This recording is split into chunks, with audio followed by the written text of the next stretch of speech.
Welcome to HOJO Radio. Hello, everybody, hello. Hello is the shampoo that glorifies your hair. So hello, everybody, hello.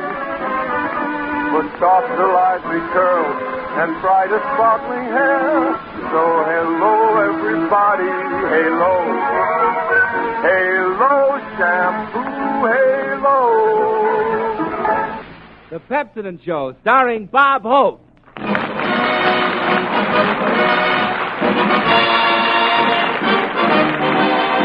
Hi, folks. The time is here, and Santa Claus is near. Hang up your ear, Bob Hope is here to fill it full of cheer. Ah, thank you so much. How do you do, ladies and gentlemen? This is Bob Hope, and to assure you of having a white Christmas, tonight we're only going to lay the whites of the eggs.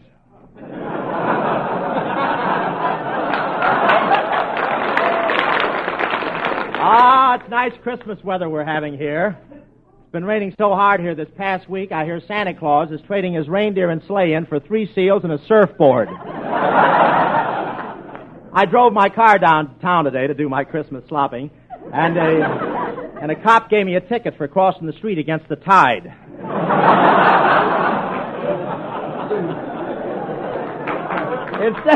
Instead of a Christmas tree, we're going to put a lighthouse in our living room this year.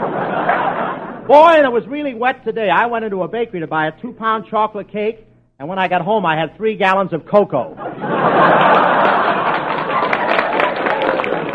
Yes, I did some more Christmas shopping today. I want to send my uncle something he'll like. How do you wrap up a saloon? On Christmas Day, my uncle's going to be Santa Claus in a nudist colony. They sent him his costume today, a long white beard and a bottle of mercurochrome. If it's a cold day, he won't need the mercurochrome.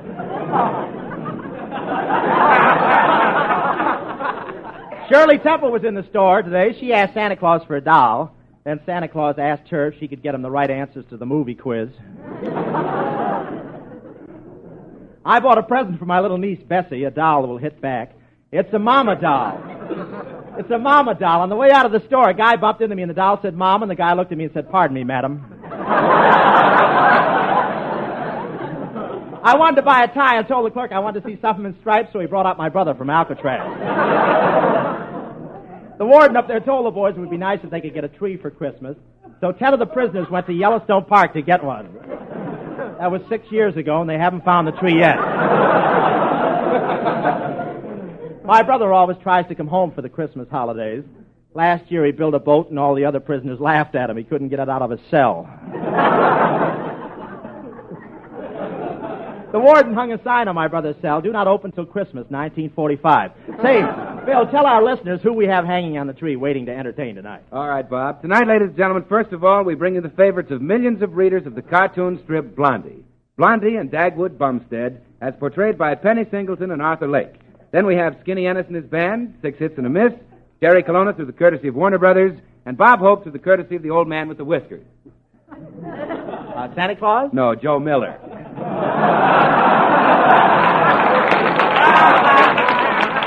That's Bill Brightmoller Goodwin, folks, who doesn't care if angels with dirty faces never wash as long as they clean their teeth with Pepsodent. Bill's a little tired. We've been wrapping packages all day to send to each other. You should see me wrap them. It took me 2 hours to wrap one package today. Then I had to unwrap it again. I was in it. I wrapped up one package and put a sticker outside marked unbreakable. The clerk in the post office looked at me and said, "You want to bet?"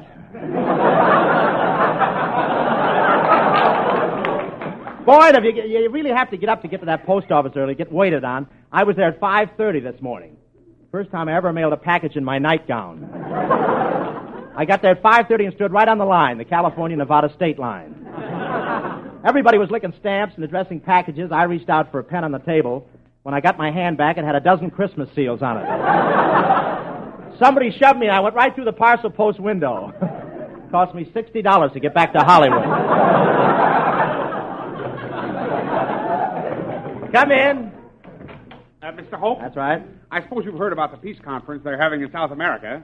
Why don't you broadcast from there? South America, why should I? I've been listening to your program, Peru. Use it, Skinny.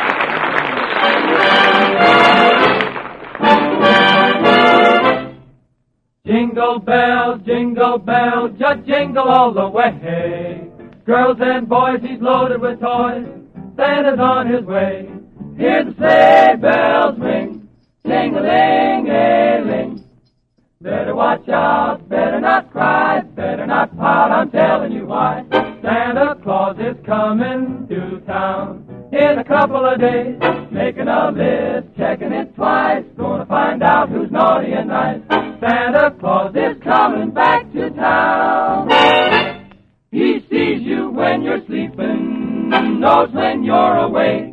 He knows if you've been bad or good, so be good for goodness sake.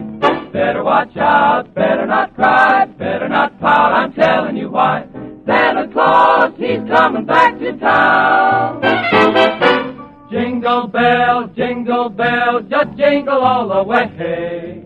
Oh, what fun the kids will have, waiting for Santa Claus. Come on, Dancer, Prancer, and Vixen, Comet, Cupid, Donder, and Blitzen. Santa Claus is on his way, trucking on down in a fancy sleigh. He sees you when you're sleeping. He knows when you're awake. He knows that if you eat too much, you'll have a tummy ache. You'd better watch out, children. Don't you cry, don't you dare to tell a lie. Santa Claus is coming, he's coming back to town.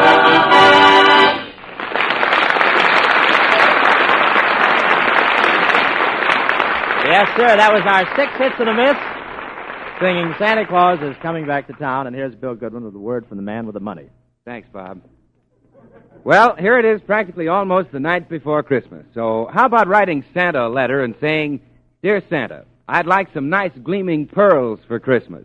Not the kind you wear around your neck, but the kind you smile with. I want better-looking, cleaner-looking teeth. What can you do for me? Signed, Lonesome. Well, that's easy, Lonesome. If you want better-looking teeth, Pepsodent toothpaste with Irium will help you. Irium is the lively ingredient that gives extra cleanability to Pepsodent. It helps Pepsodent quickly remove unsightly surface stains from teeth. There never was a toothpaste like Pepsodent because no other toothpaste contains Irium. If you want to polish your teeth to full brightness, if you want to see them glisten with natural brilliance, if you want them to feel pearly smooth, then treat them to a twice-a-day brushing with Pepsodent toothpaste containing Irium. Your teeth will soon flash their appreciation.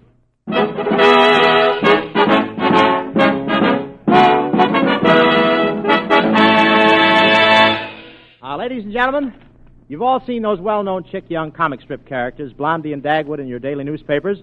In most of your theaters this week, you'll be seeing them in the new Columbia picture, Blondie. Tonight, we bring you for the first time on the air, Blondie and Dagwood Bumstead. America's typical married couple is played by Penny Singleton and Arthur Lake.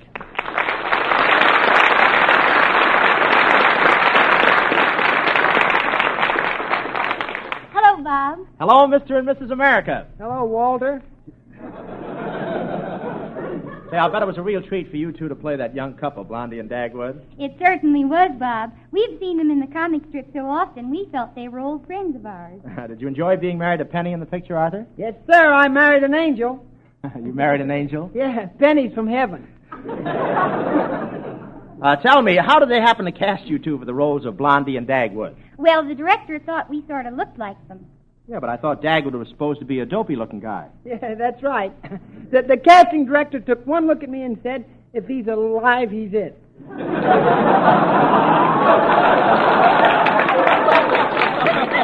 I know those pages flutter, Arthur, but look, that's marvelous. I wish I could get a crack at one of those comic strip characters. Well, maybe you'll get a chance, Bob. I understand they're going to make Joe Palooka. Oh. Don't mind Arthur, Bob. He's an awful tease. Yeah, sort of a comic strip tease. But I'll bet you two had a lot of fun making the picture. Yeah, we always get along swell, don't we, Penny? Sure. The only thing we don't agree on is politics. I see. You're both Democrats. Tell me, Tell me, why didn't you bring Baby Dumpling along with you tonight? He had to stay home. He's filing his income tax. Oh, he's a Republican. Well, you know, I've always wondered how a couple like Blondie and Dagwood would spend Christmas Eve. Well, Bob, why don't we just drop in on them and find out? All right. Ladies and gentlemen, we now take you to the home of Dagwood and Blondie Bumstead. It's Christmas Eve. Dagwood is in the kitchen doing the dishes, and Blondie is atop a ladder trimming the tree. Music, Skinny.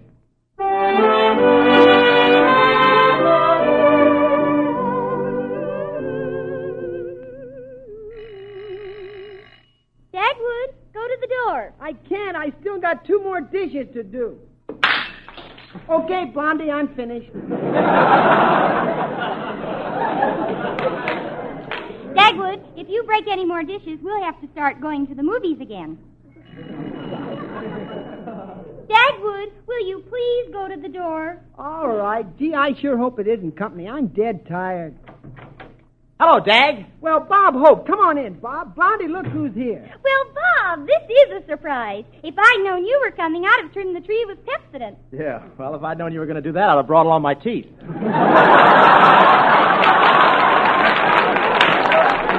That's just a joke, you know. I'm not... Hey, Bob, you're just in time to help us trim the tree. Okay, wait till I hang up my coat. Wait a minute, Bob. That's a Christmas tree. The hall tree's out there. Well, maybe it would be better if you trimmed the hall tree instead. Oh, no. That was our Christmas tree last year. Yeah.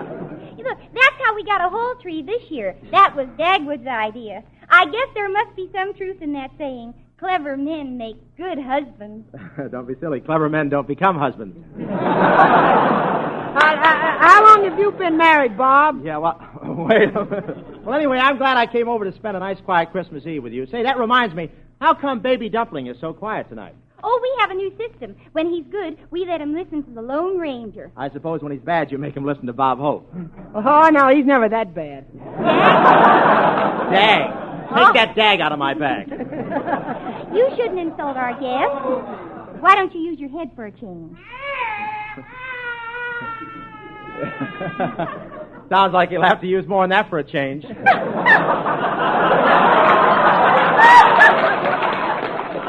Well, it's a wet Christmas anyway. Here, be quiet, Daisy. Oh, so that's Daisy. Does he bark very much? Only until 10 o'clock. Then he goes to sleep. Yeah, well, what happens if a burglar comes at midnight? Oh, we don't like to disturb Daisy, so I just kick Dagwood. You kick Dagwood? Yeah, and he sits up and barks. Yeah, just like this. Pretty clever, huh? Yeah. If you could jump through a hoop, I could get you 6 weeks at the Orpheum. Come in. Oh, Merry Christmas. I'm here to tune the piano. Oh, but we haven't got a piano. That's all right. We brought one along. Wheel her in, boys! That's smart. Do you mind if music and everything? Do you mind if I help trim the tree? All right, but be careful going up the ladder. It's a little flimsy. Flimsy. This is the first time I ever tried to climb a Venetian blind.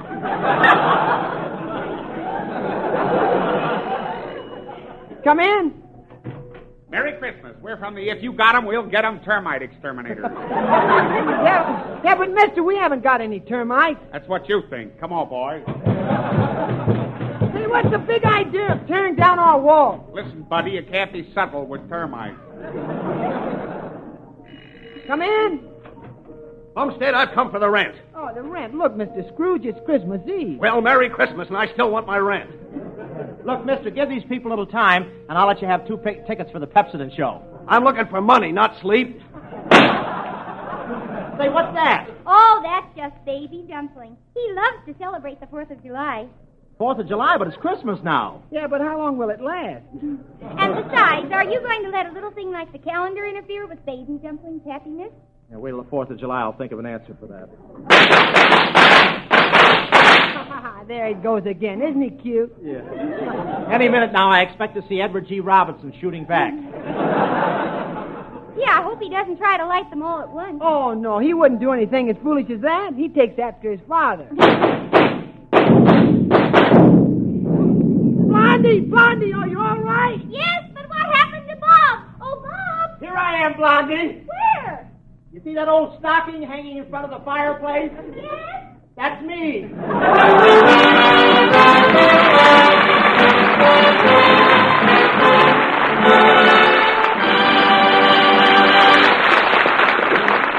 Thank you, Penny and Arthur. And now Skinny Ennis interferes with the silence of the night and gives you his version of Night and Day. You're on, Skinny.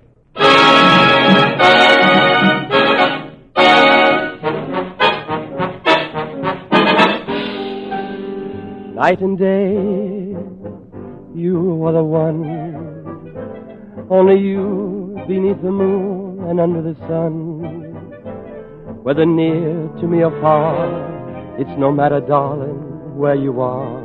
I think of you night and day, day and night. Why is it so that this longing for you follows wherever I go? In the roaring traffic's boom, in the silence of my lonely room, I think of you night and day, day and night.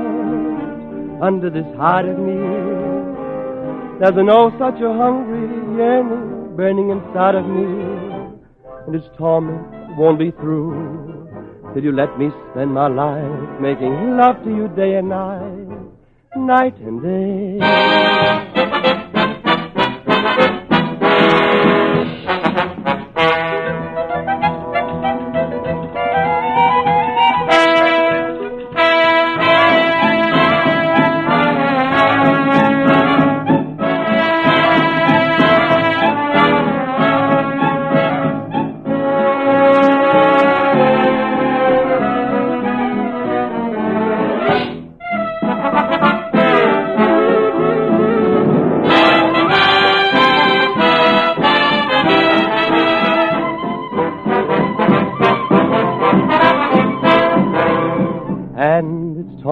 Won't be through till you let me spend my life making love to you day and night, night and day.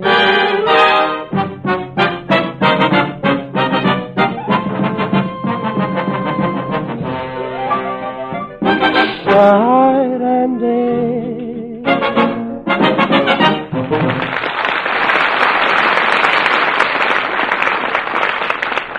As the professor says, bees don't buzz around paper flowers. And the professor's right. Flowers without perfume don't attract honeybees. And teeth without luster rate 0 in any circle. But just because you brush and brush your teeth and get no shine is no saying they won't shine. Maybe a swing to a new kind of dentifrice will turn the trick for you.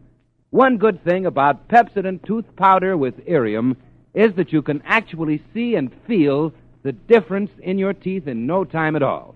It's simply amazing the way Pepsodent tooth powder with Irium reveals the natural brilliance of your teeth. What's more, a 2-a-day brushing with Pepsodent tooth powder containing Irium will keep your teeth at high shining luster.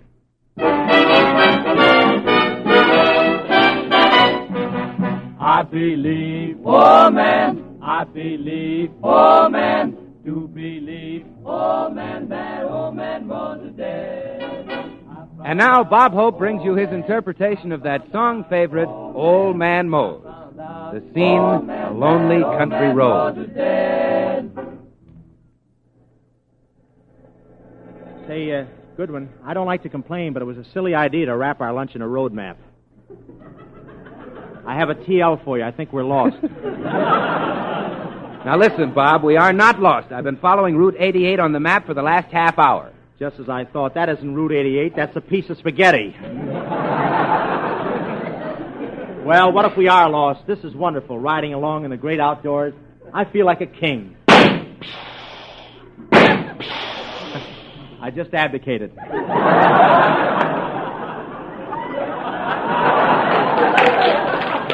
You know, I knew I should never have gotten into this Camp Carefree on wheels. Listen, you didn't call it that when you sold it to me.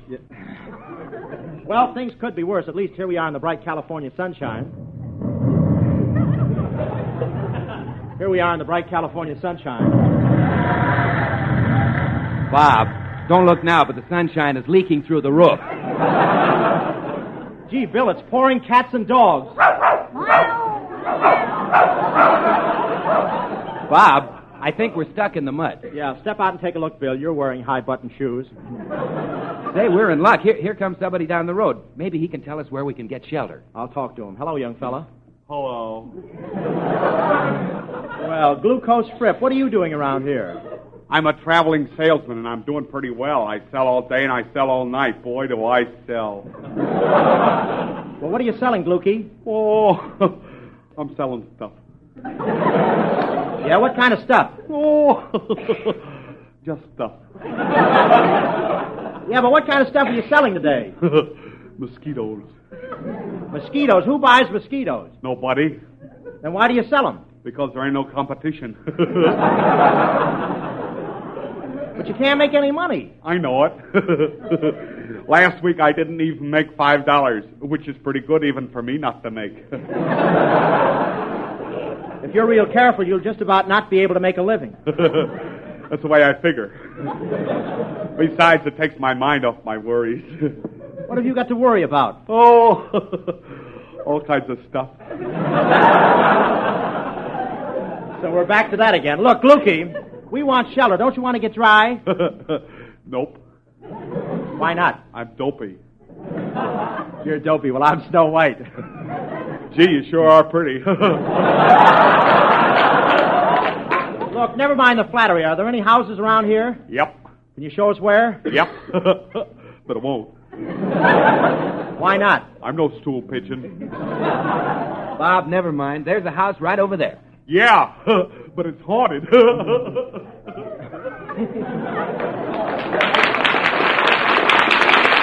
Hey, he's gone. I like him better that way. Yeah. Come on, Bob. That's the house right over there.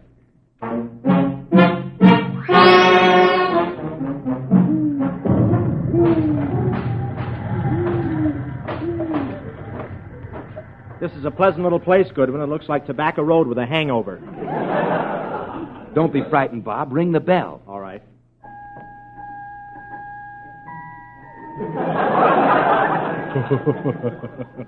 Number 6 in the hit parade.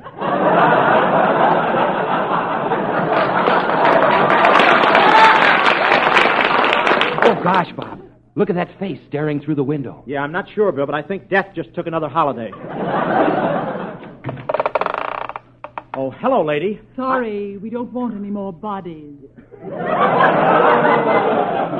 But look, lady, we're just wet. We're not dead. What'll you bet? Well, who are you? During the night, I'm the housekeeper here. Yeah, well, what do you do during the day? I model shrouds. Well, can you take care of us for the night?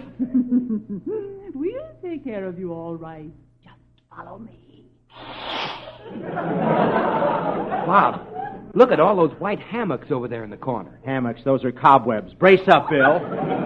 What are we, mice or men? Well, I don't know about you, Bob, but I could certainly go for a nice piece of cheese right now. Are you the Bob Hope of the radio? Why, yes. How did you know? I know everybody who haunts houses.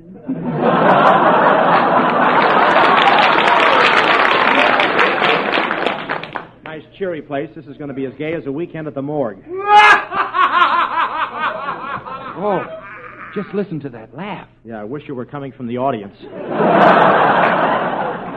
Say, miss, are there really ghosts in here? Ghosts? That's not the laundry you see up there. Up where? Oh, Bill! Bill isn't here. Well, who are you? Just a ghost. A ghost? But I don't see you. Where's your white sheet? Shh. I'm a nudist. Say, Bill, where are you? Here, Bob. Are you all right? Yeah, but these ceilings are awfully low. Well, they'll be okay after your hair lays down.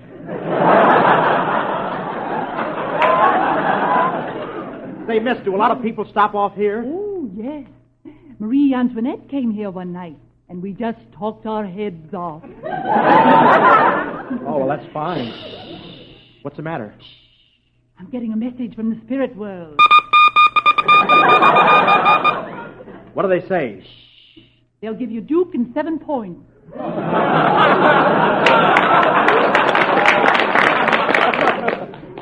I'll take it.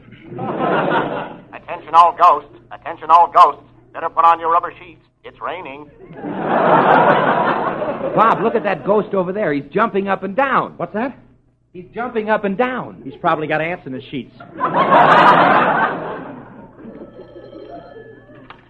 Bob Hope? Yes? I think I'll come over there and tear you to pieces and then jump on you and just stamp on your nose. Say, who is this? Oh, just a monster.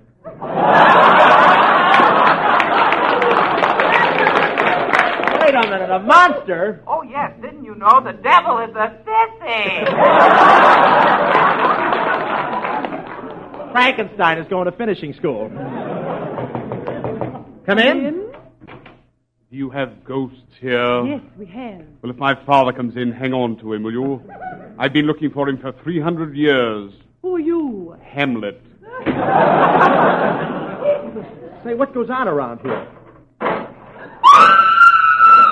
What's the matter, hatchet face?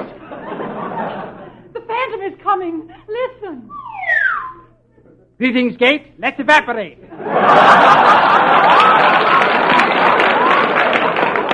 Say, Bill, I can see right through him. Ah, yes, Gate. The ghost is clear. Are you really a ghost and an honest-to-goodness specter? Yes, knave, and you didn't expect to inspect a specter, did you, Inspector? I can understand why you didn't live long. Mine was a short life, but a merry one. At an early age, I moved to a metropolis, and life began. Ah, metropolitan life. Can I interest you in some life insurance? Look, are you the only ghost in your family? Ah, no. My sister was a skeleton in the closet. Sort of a chambermaid to Mawes. Yes, indeed. My entire family was very interested in spiritualism. In fact, as my father was very fond of spirits once said, quote, unquote.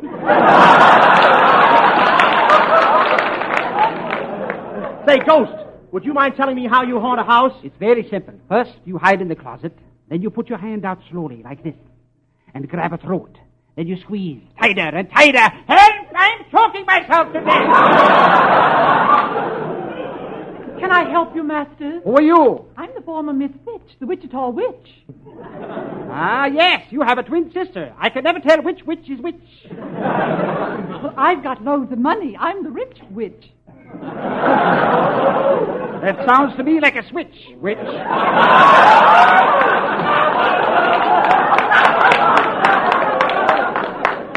This sounds to me like something I'm sorry I started. Say, I'm getting out of here.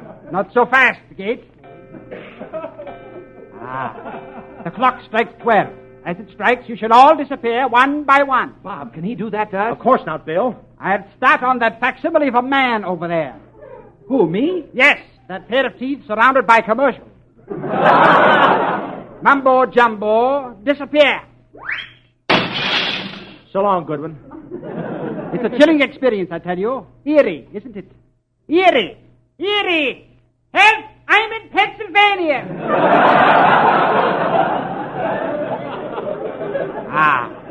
And now the former Miss Fitch disappears. Farewell, my bewitching beauty. So long, King! So long, Fitchy. And now for you. Hey, wait a minute, Phantom. You can't make me disappear. Why not? Do you realize that if I disappear, America will be deprived of the Pepsodent show? Ah, yes!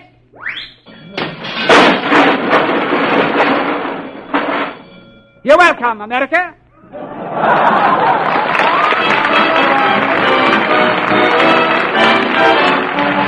I found out Mose kicked the bucket. I found out Mose kicked the bucket. I found out Mose kicked the bucket. Old man Moses dead.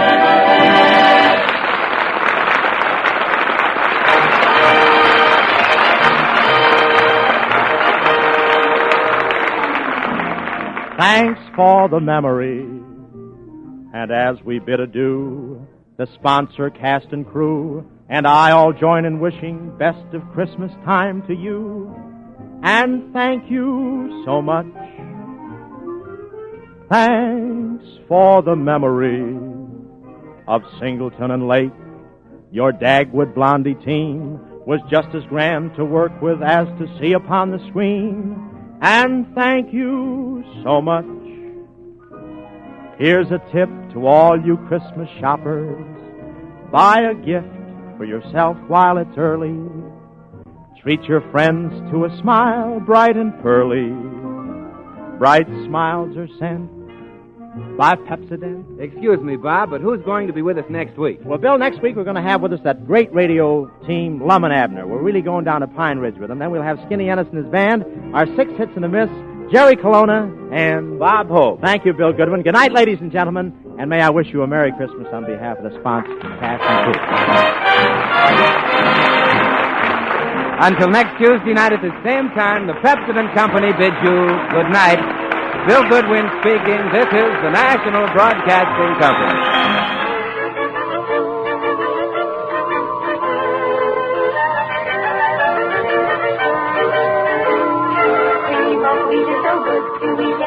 Every day. We sing this song, it will make us strong, and it takes a shout, hooray! It's good for growing babies and grown-ups to eat. For all the family's breakfast, you can see cream of wheat. HOJO Radio, we're your old-time radio headquarters. Stay tuned. The Columbia Broadcasting System presents a new comedy. My Friend Irma. Starring Marie Wilson as Irma and Kathy Lewis as Jane, with John Brown as Al and Leif Erikson as Richard. Friendship, friendship, just a perfect friendship. When other friendships have been forgot, theirs will still be hot. My friend Irma.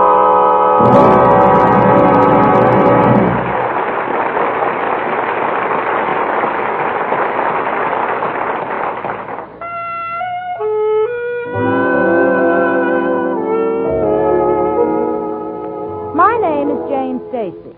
I'm one of thousands of working girls in this country who, for reasons of economy and the desire for companionship, live with a roommate. My roommate is Irma Peterson. You couldn't want to meet a sweeter and more generous person. Irma will lend you a nylon, she'll lend you a perfume, she'll lend you her money.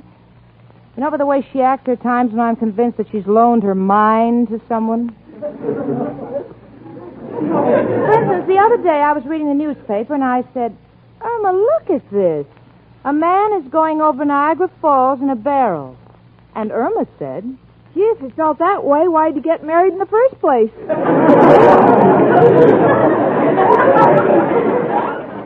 She didn't even go to college. But Irma, strangely, is the least of my problems. Right now I'm involved in that fascinating feminine version of fishing. I got the man I love on the hook, and I don't know how to land him. See, wouldn't it be wonderful? Instead of just being his secretary, I'd be Mrs. Richard Rhinelander III. Irma. Yes, Jane? Look at this society page. Richard's family is all over it. His mother was guest at a luncheon. His Aunt Cornelia was given a tea by the Ladies' Auxiliary. His father was present at a dinner given in his honor. Well, no wonder they have so much money they never have to buy their own food. Oh, Irma, it all looks pretty hopeless. Gee, Jane, honey, don't be so depressed. Oh, I can't help it. Frankly, I think I'm reaching for the stars.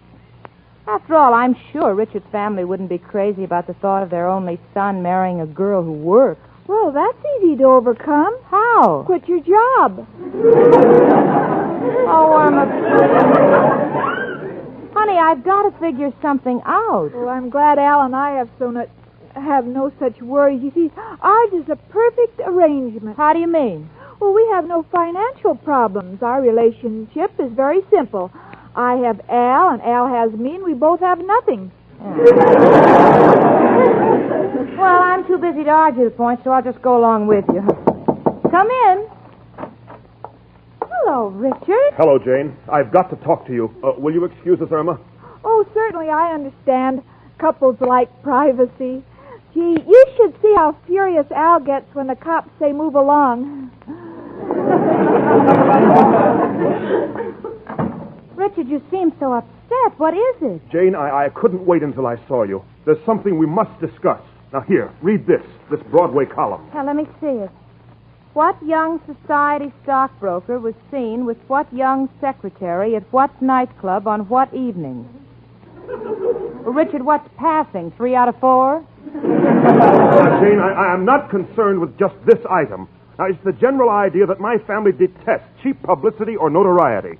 And if there's anything that would kill our chances of getting married, it would be that. Oh, but Richard, remember me? I'm just a poor working girl. How'd I get my name in the paper? Who knows from Jane Stacy? Well, Jane, I just want you to be doubly careful. Now, remember, no publicity of any kind. Oh, Richard, I promise. And believe me, I'll keep my name out of the newspaper if I have to die anonymously.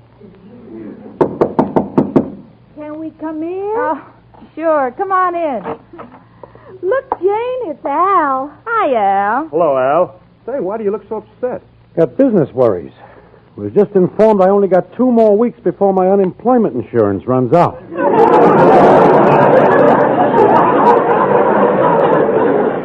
Well, Al, you can always get a job, can't you? Kitty, I came up here to be comforted, not insulted.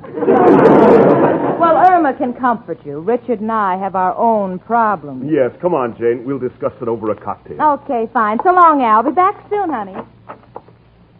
What do you mean, problems? Has Jane got trouble? Well, I think so, Al. You see, Richard's family have their names all over the society page.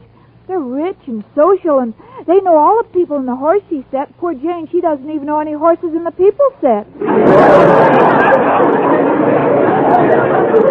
You know, Chicken, I like Janie, and I hate to see her lose a swell guy like Richard. But, Al, how can we prevent it? Only one way. We got to get Jane some sensational publicity. Publicity? Why, certainly. Richard's family gets publicity on the society page. We'll get Jane's name on the front page. That'll put her in solid with the family. Solve everything. But how can we do that, Al? We need help. From who? There's only one man who can help us. Oh, who, Al? Who but... Hello, Joe. Al, got a problem. How can I get publicity for a girl? Uh-huh. Uh-huh. Uh-huh. Mm-hmm. No good, Joe. Yeah, I know what it did for Lady Godiva, but they got traffic cops nowadays. What else? Huh? Uh-huh. Uh-huh. Uh-huh. Great. Gotcha. Irma got just the thing. Hand me that Daily Gazette. Well, here, Al. Let me see. Oh, here we are. Daily Gazette Bathing Beauty Contest. Girls, your chance for fame and fortune. Mail in a picture of yourself in a bathing suit to Miss McHugh, contest editor of the Daily Gazette. Married women are ineligible. Ineligible? That's a lie. I've talked to many married women, and I can understand every word they say. Please, chick. Now, this is what we do. We send in Jane's picture and enter her in the beauty contest. Jane in a beauty contest? Why, certainly, honey. Can you imagine the expression on Richard's family's face when they open up the paper and see Jane's picture in a bathing suit? Oh, Al, that's wonderful. And Jane's so pretty. I know she'll win, and then after she wins, she'll become a big Hollywood star. Could be. Jane may even win an Academy Award. And she'll bring an Oscar home. Oh, Al, we're doing the wrong thing. Why? If she brings Oscar home, Richard will walk out as sure as you're born. Chicken, Oscar is a statue. Now get out that picture album. We've got to find a great picture of Jane. Come in. It's only me, Professor Kropotkin. Tell me, what are you doing with that picture album? Oh, we're trying to find a picture to enter in a beauty contest. Picture in a beauty contest? Beauty is not found in pictures. Beauty is found in the trees, the birds, the flowers. What's that picture there? That's Irma in a bathing suit. You know something? I've been wasting too much time in the woods.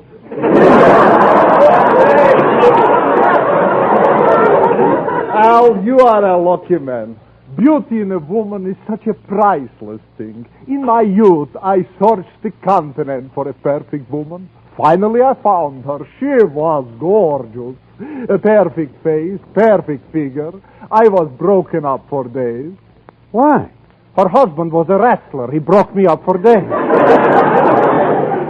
tell me, does Jane know you are putting her in beauty contest? Oh, no, she doesn't. You see, Professor, we always like to help Jane with her problems. Hey, you know, Chicken, there isn't one decent picture of Jane in this album. But there's a great one of you in a bathing suit.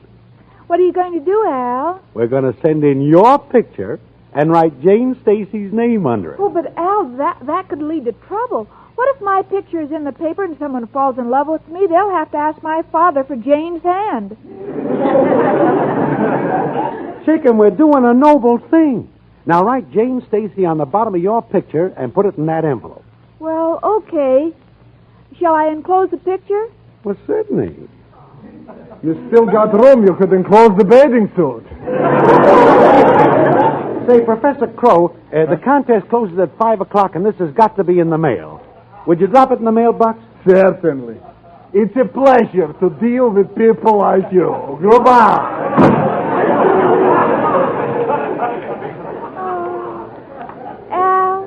Isn't it a nice feeling doing things for your friends? I bet if Jane knew what we were doing for her, she'd go out of her mind. Yeah. There's nothing like doing a good deed. You know, Chicken, I feel like a Boy Scout. How about a kiss before I go? Certainly, honey. What are you laughing at?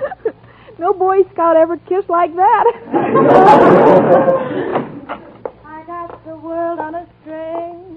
Good morning. Hi, Jane. Gee, you sound happy. I just left Richard, and it was wonderful. He was so attentive. You know, I may be counting my chickens prematurely, but I wouldn't be a bit surprised if he pops the question. What do you think he's going to ask you? Chicken, pops the question is a standard phrase. It's used to signify the dying words of a single man. Oh, Jane, darling, you mean you and Richard? Oh, no, not yet, honey, but it looks encouraging. Yeah, but I don't understand. Irma said you had the blues about the guy. Oh, that. Well, Al, some columnist hinted about Richard and me in the newspaper, and if there's anything that could kill my chances with him and his family, it would be any kind of publicity. Yeah, well, Irma and I were thinking along... Of course, I have nothing to worry about because I have no more chance of getting publicity than the Queen of Sheba. Right, Irma? Yes, Your Majesty. What's going on with you two? Why are you looking at each other like that? Can't help it. We're in love. Yes, with each other. Then why are you staring like that? We don't trust each other. Well, I only hope that whatever the two of you have been up to doesn't concern me. Well, I got to wash my hair, so I leave you with 2 words. Goodbye. Thanks. Oh, Chicken, we're in a lot of trouble. But we can still pull out. I'll tell you what to do. We got to stop the presses. You got to go down to the Daily Gazette and talk to the editor. Well, what'll I say? Say anything. And if you have to, because it's an emergency, flirt with him. Even sit on his lap if you have to, but stop those presses. Oh, well, that's silly. If I sit on his lap, that won't stop the presses. It'll just increase his circulation.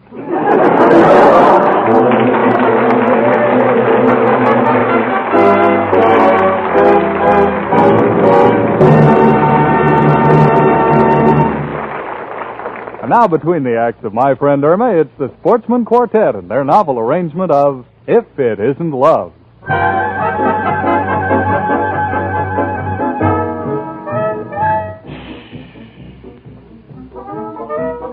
What we've got to tell you is entirely confidential at this moment.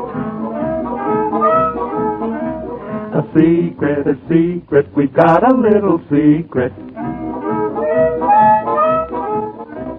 A secret kind of secret. We're aching for to shout it to every daffodil and tell the world about it. In fact, we think we will. If this isn't love, the whole world is crazy. If this isn't love, I'm daft as a daisy. With moons all around and cows jumping over. And cows are jumping all over. There's something amiss, and we'll eat our hats if this isn't love.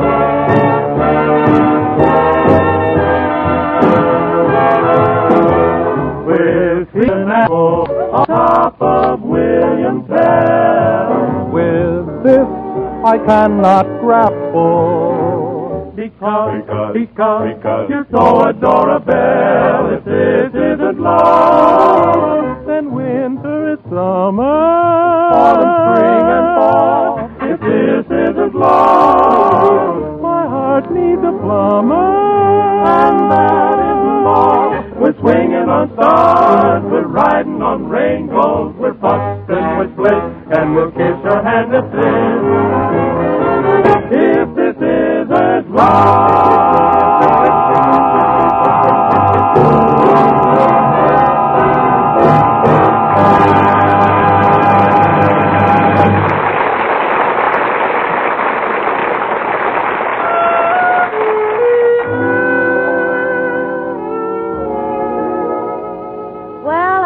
Sauntering along Fifth Avenue, window shopping, daydreaming about becoming Mrs. Richard Rhinelander III. I can just see our wedding day.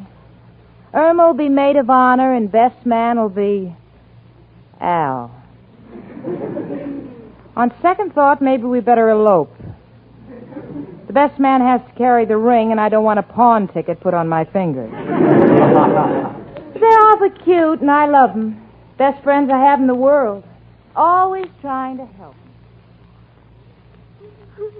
Oh, stop crying, chicken.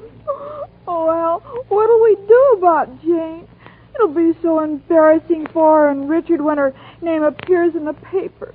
We've got to keep it out. Don't you know any big shots? Oh, yeah. But they're all on probation. Oh. Hello? Huh? Daily Gazette? What's that? Jane Stacy has qualified for the finals at Atlantic City? But listen, Mister! Oh, chicken, we're trapped. We got to think of how to get Jane out of trouble. Let's think. I'll try. Thought of anything yet, chicken?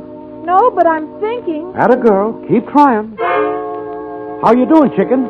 I think I'm getting a little closer. Keep trying, honey. Got any thoughts yet, honey? Al? What?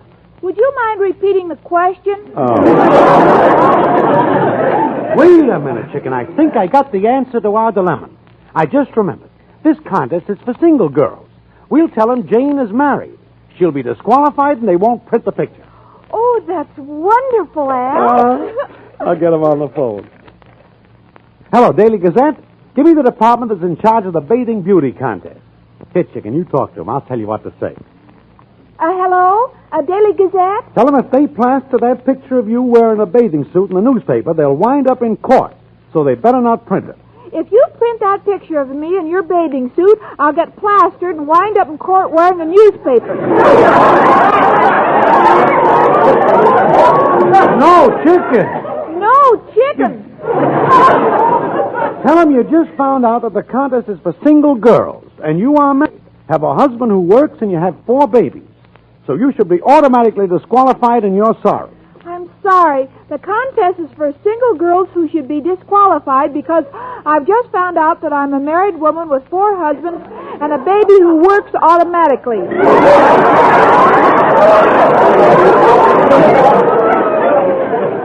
Hold it, chicken. Hold it, chicken. I'll take it. Hello? Listen, Jane Stacy is married. Yeah, got 4 kids. On the level. Goodbye.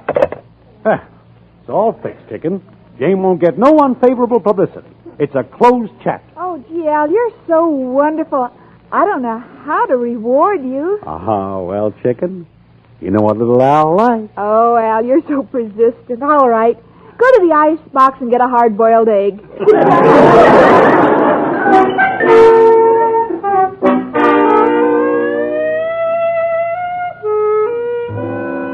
Well, I'm home.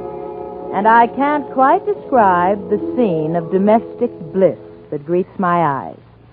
Al stretched out upon the sofa eating a hard-boiled egg. And Irma's at his feet picking up the shells. Now I know why Al calls her chicken.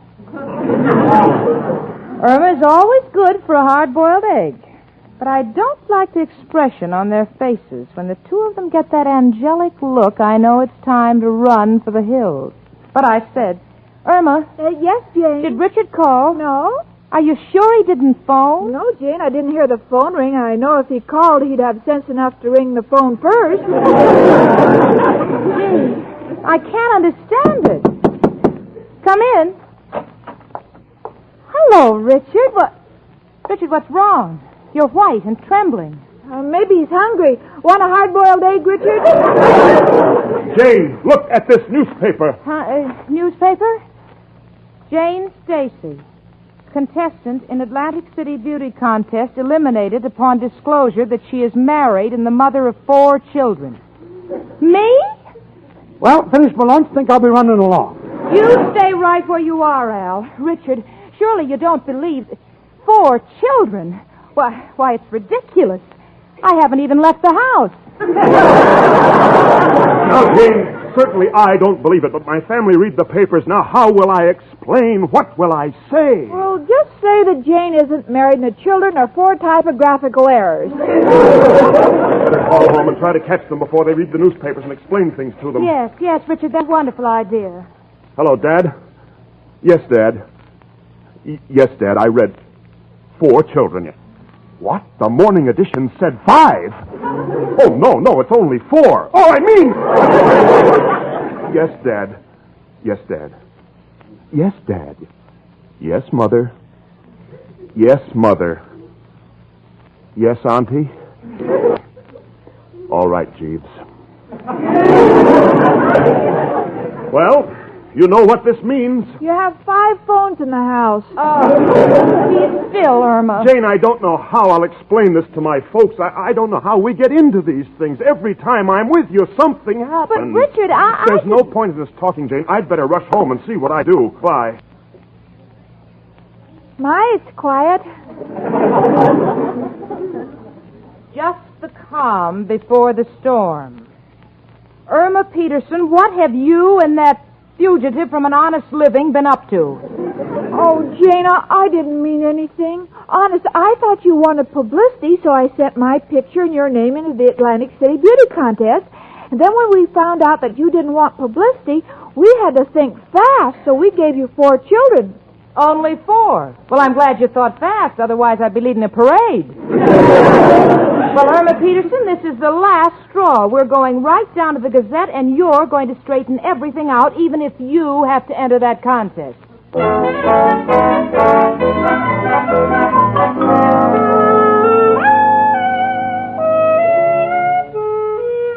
Well, I showed Irma what it means to meddle in other people's business.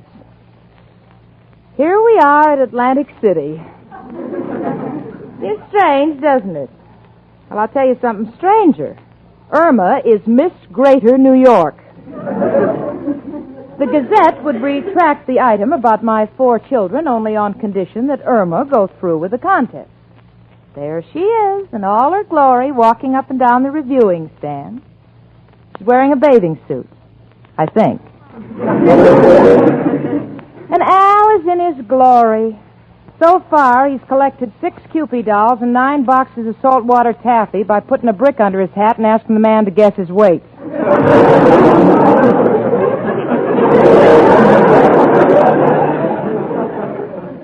But now a fantastic thing has happened.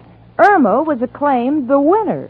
She was given a large silver loving cup, and there she stands on the boardwalk at Atlantic City making her thank you speech.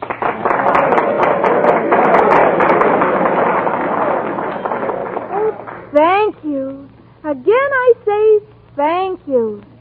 Did I say thank you? You did. Thank you. My friends, as you know, beauty is not inherited. It's something you get from your mother and father. But I'm so happy because in voting me Miss Greater New York, I want to tell you that I will take great pride in executing my responsibility. And I want to thank you again for my execution. Hurry up, Irma. We'll miss our train. Okay. Oh, Al, honey, will you carry my trophy? Certainly, chicken. Gee, what happened? You're limping. Unfortunate accident. Dropped my hat on my foot.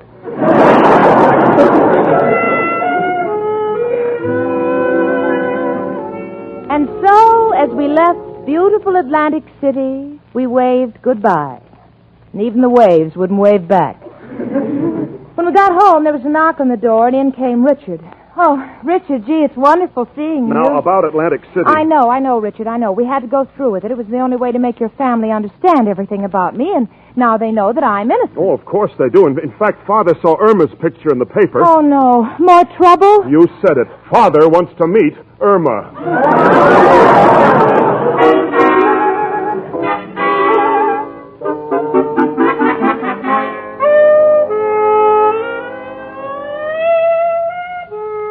Well, now that Irma has won a cup and has become a celebrity, there's no living with her. She really has delusions of grandeur. Because that night, as I was trying to get the Atlantic City sand out of my hair, Irma said, Jane, I'm going to enter another beauty contest, but it's important that this one must be a little one. Why? Well, now that I've won this cup, I'd like to win a saucer to go with it. Well, with a cup and saucer, quite a dish is my friend Irma.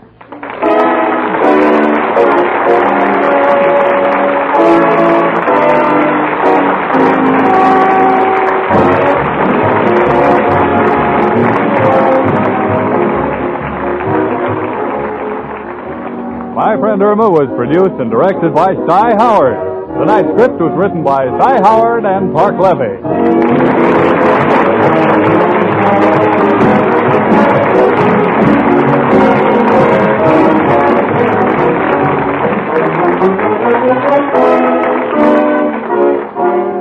Remember, next week, instead of dialing your telephone to listen to your best friend, dial your radio to this same Columbia station, same time, to listen to My Friend Irma, starring Marie Wilson as Irma and Kathy Lewis as Jane, with John Brown as Al and Leif Erikson as Richard. Professor Kropotkin was played by Hans Conried. Music was by the Sportsman Quartet. Maury Webster speaks. This is CBS, the Columbia Broadcasting System. Those three beautiful stars all use Lux toilet soap regularly. You know what a forthright person Joan Blondell is. Yes? Well, when I asked her about her complexion care, she said, "A Lux girl? You bet I am. Active lather facials really work for me."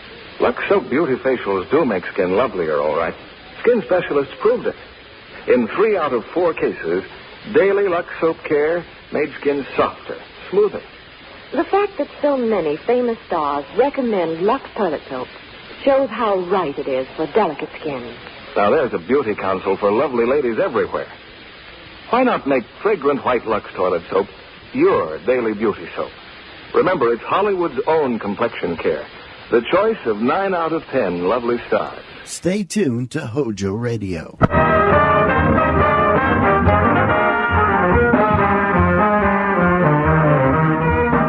We invite you to enjoy life. Life with Luigi, a new comedy show created by Cy Howard and starring that celebrated actor, Mr. J. Carroll Nash, with Alan Reed.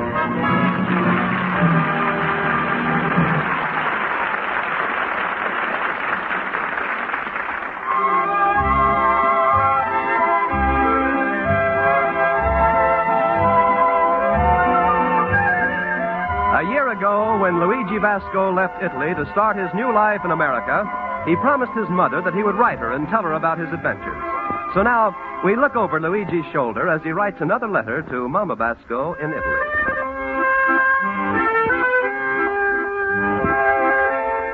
Dear Mamma Mia, since I wrote to you last week, your son Luigi is fallen in love with a nice American girl. I bet you're surprised how Italian boy like me get American girl.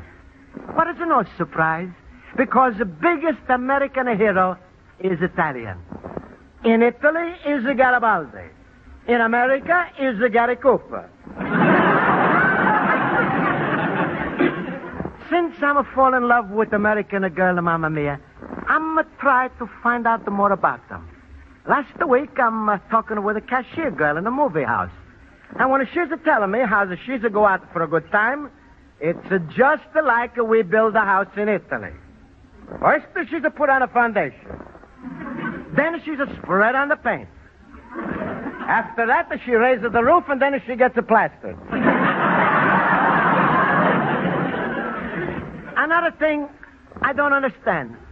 All American girls, they look nice and skinny. Even if they're fat, they look skinny. Is it because a great American invention called girdle? All the girls who wear this because it takes them in when they go out. But American inventors, they're never satisfied. So somebody has invented what they call two-way stretch. That's not only to take a girl in when she's to go out, but also to take a girl out when she's to go in. Anyway, Mamma Mia, since I'm going to go out with an American girl now, I try to find out more about them. I ask people, but there's nobody discusses the subject. So I find out for myself. I buy beautiful magazine with a beautiful picture of a girl on the cover. It's a very exclusive, high-class magazine. It's called True Passion Story. This is only for ladies, but I give a news dealer extra 10 cents and he lets me have a copy. I'm reading a True Passion Story this morning in my antique store when in walks a Pasquale, my countryman, who's bringing me to America. Luigi, my friend. Hello, Luigi. Hello. Hello, Pasquale. What are you reading there, my little man? Are you studying for your examination at night school tonight? It's not important, Pasquale. Hey, why are you trying to hide the book? Come on, give me. Pasquale, don't touch. Let me read. Oh, it's a book about Italians. True Paisan Story. It's not the Paisan. It's a passion. Passion? Sure, Pasquale. I explain to you what is a passion. Don't bother explain. A passion is like a love, only you breathe it through the nose. So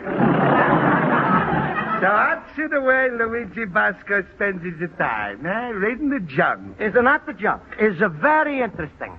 Tells me all about American girls. Listen. I was married to a glass blower. Joyce Marlin, girl, the pinball. I was held captive by a chiropractor, or I knew it was a love, I could feel it in my bones. That's the sound of very education. That's right, Pasquale. Teaches you all about the love. Luigi, you a greenhorn to read a magazine like this. This stuff is a baloney. Pasquale, to you is a baloney. To me is a slice of life. Luigi, what's happening to you? Ever since you go out with American girls, nobody can talk to you. Instead of studying for your examinations tonight in the school, you're reading this trash. I was in love with a glass of pinboy. Joyce Marlin, a girl, a chiropodist. Luigi, throw away this junk. Read your lessons, otherwise you don't pass your examination tonight. Pasquale, I don't know what's to come over with me. I no can eat. I no can sleep, and I no care about the night school and examination. The trouble with you is very simple. You in love. Pasquale, I no go to school tonight. I got a date with my new American girl, Peggy Marshak. You gonna have a date tonight and miss the examination? Luigi, you stupid fool. You love a crazy greenhorn boob. Oh, Pasquale, you're different type of man. You don't know about the love. I don't know about the love, huh? I'm married 26 years, but I got a good memory. No, Pasquale, I explain. When you feel love like I'm feel, it's something you don't let it go. It is something that winds around you. Just when you think you got it, it slips through your fingers. It's hard to get, but when you got it, it's the most delicious thing in the world. That's love. Luigi, that's a plate of spaghetti. Well, so you forget all about my daughter Rosa, huh? Pasquale, I'm never going to marry your daughter Rosa. Now, excuse me, Pasquale, I'm late for my date with a pig. All right, my little friend. Forget Rosa. Forget why I'm bringing you to America. Forget your night of school, your education. Let your business go to pieces. And your best friend, Pasquale, throw him in the garbage. Go out with your girl. But, Pasquale... I'm seeing the whole thing, Luigi. It's just like the story of Carmen when she's driving Don Jose crazy. And then in the end, she's leaving him for a bullfighter. And what does a poor Don Jose say? Oh,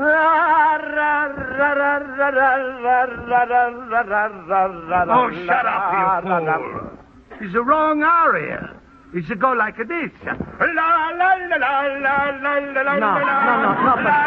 Pasquale, no. No.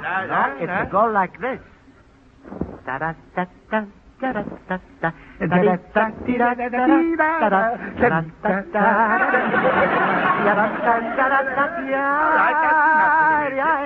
Stop, Louis. Luigi, stop. All right, stop already. I'm sorry, Pasquale. Luigi, we countrymen are friends. Think over before you leave. Drop this girl, Peggy. Oh, is it too late, Pasquale? I'm too much in love. All right, to go. But like in a common, when a Peggy throws you out, like a Don Jose, you come back. But it's no more roses, and no more school, and no business, and no friends. And when you come crawling back to me, on your knees, what do you think I'll say? Hello, Shorty.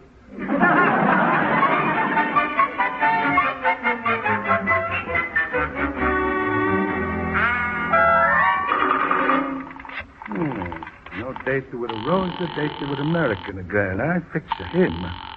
Hello? Hello, public school number 12. I'd like to speak with Mrs. Spaulding, please. Hello? Hello, Mrs. Spaulding, this is the Pasquale the Spaghetti Palace speaking. Hello, Mr. Pasquale. I'm no squealer, but one of your pupils is a play hooky from your school tonight. Who? Well, like I said, I'm no squealer, but he's a short fella with a bushy hair, speaks with an accent, and his initials is LB. Luigi Basco? How you guess? That's terrible. He couldn't have picked a worse night. Not only will he miss the examinations, but we were planning a surprise party for him. A surprise party? Yes, Luigi's been in America exactly 1 year today. What are we going to do now? Oh, I fix up. He's to go out tonight with a Miss Peggy Marshak, circular 8276. And if you tell her no go out with him, I'm sure he's to show up at the party. Good. I'll call her and explain the situation to her. Thank you. Oh, and Mr. Pasquale, Yes, please do me a favor. About the surprise party, don't say a word to Mr. Luigi. I'm to say a word? Mrs. Spaulding, what do you think I am, a squealer?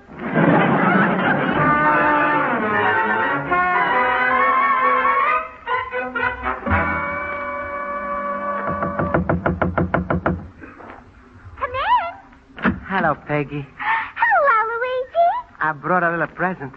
Oh, how lovely. Wax bananas. Yes.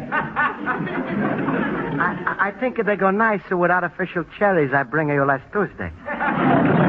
Come on, let's go to a movie, huh, Peggy? I'm not going with you. You're not going to the movies with me. Why? Oh, I know, Peggy. Tonight I pay for you. You don't pay for yourself. Luigi, it's not that. Shouldn't you be in school tonight? Peggy, school is not to mean so much to me now. Since I met you, I'm going to learn a new language. From the heart.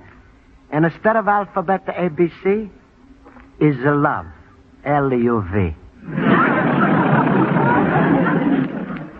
Peggy, if you don't like movies, then I take you somewhere else. Come on, I take you to the Y. We play handball. No. Maybe you like we stand outside a radio store and look at television. Luigi, it's no use trying to entice me. I'm not going with you. Peggy, you kind of mean that. I do mean that. Go to school. You say that because you got another date. I resent that, Mr. Basco. Go now. And believe me, I'm doing this for your good. I can't say any more, Luigi. Someday you'll know why I did this. But Peggy... Please, Luigi. Please go. Mamma mia, I'm thrown out by my girl. Just like Pasquale says, I'm all alone. No friends and no business. No can I go back to school. That's the story of Carmen, all right. Now I know how poor Don Jose he feels.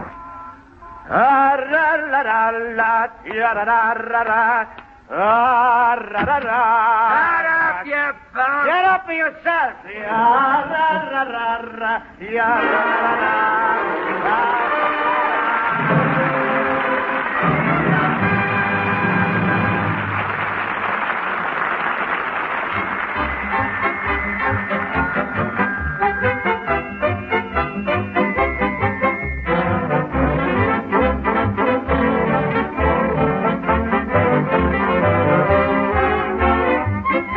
And now, for the second act of Luigi Basco's adventures in Chicago, we turn to page 2 of his letter to his mother in Italy.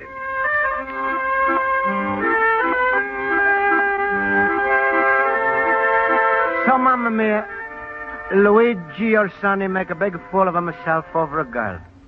In America, there's a saying, when you get through with a girl, you washed up. Mamma Mia, I'm not only washed up, I'm a steamed, the starched, the pressed, the packed up, and sent to the cleaners. My girl, Peggy Marshak, is left to me for somebody else. It's like Uncle Pietro say, for every man is a woman. Mamma Mia, in Chicago tonight, there's some men has got a 2 women. I don't know what I'm going to do. All I know is I cannot face my friends. I'm going to leave Chicago. Don't try to stop me, Mamma Mia. I'm going to go. I'm just waiting right now for Jimmy. My 12-year-old general manager to come home from his tuba lesson. Then I say goodbye. Hello, Mr. Luigi. Hello, Jimmy. Goodbye. Goodbye? But, boss, what do you mean? Hey, what are you all packed up for? Jimmy, I'm running away from home. Life is not fair to me. While I'm bent down to tie my shoelace, love is kicking me right in the head. Jimmy, I feel so bad. I think I'm going to take a slow boat to Italy. Boss, how are you going to get along in Italy? That's all right, Jimmy. I can learn Italian again. And even if I'm a failure in American, in Italy I make a good living. I got 2 strong feet. I can always crush grapes. Boss, you're not really going to go, are you? Jimmy, is there no use trying to stop me? I'm off on a boat to Italy with the money in my pocket. How much money do you have, boss? $7.50. $7.50? With that money, you're lucky if you could go steerage. Jimmy, if a captain takes me on a boat, I'm willing to drive. Goodbye, Jimmy. Oh, don't, boss. Jimmy, don't make a scene. We're 2 big men. Goodbye. Kiss yourself for me.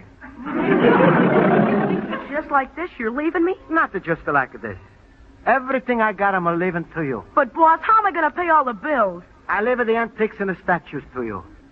Well, goodbye antiques and goodbye statues. Goodbye Washington. Goodbye Lincoln. Goodbye Jefferson. Goodbye Coolidge. Hoover? Jimmy, take good care of the vacuum cleaner. All right, boss. Say, boss, have you said goodbye to Miss Spaulding? Don't mention my school teacher's name. Clay Hooky is a black and a blue mark against my name. Goodbye, Alexander Hamilton. Goodbye, Harris Greeley. You with the famous words. Go west, the young man. Goodbye. Go west? Hey, it's a good idea. I'm going to go west. West. That's for Luigi. I'm going to west. Jimmy? Yes, boss? Which way is the west? Never mind. I'm going to find out. It's like a story in my Passion magazine. I go west and become a millionaire. Boss, how will you make a living? There's plenty of ways. Maybe I go to Milwaukee and raise a beer. If that's no good, I go to New Mexico and grow cucarachas. Just imagine me and a Peggy married. We're going to live in a big enchilada. And we have 5 or 6 little tortillas. Goodbye, Jimmy. Boss! Boss! He's gone. What am I going to do? I got to stop him. Uncle Mr. Pasquale. Mr. Pasquale! Hey, Mr. Pasquale! What's the matter, Jimmy? Why are you so excited? It's Luigi. He's gone. Gone? Yeah, he went west. Well, where's the body? He's not dead. He's leaving town. He's going away forever. How much money did he have? $7.50. Forever means he's going to be right back. What do you mean? If I'm no Luigi, he's going to get thrown out of the railroad station. He'll miss you and he'll come right back. You really think so? I know so. That's when he'll want a friend. And that's when my Rosa will be waiting for him. Rosa! I want you should smell good for Luigi. Put on some of my aftershave lotion.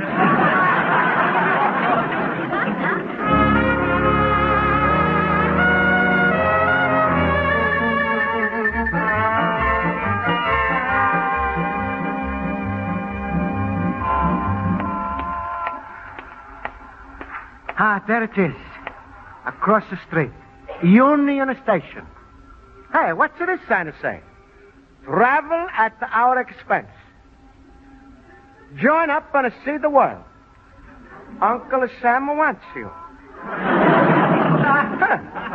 That's a trip for nothing. It's a funny kind of travel agency. I'm going inside and see. Hiya, buddy. Come on in. Thank you.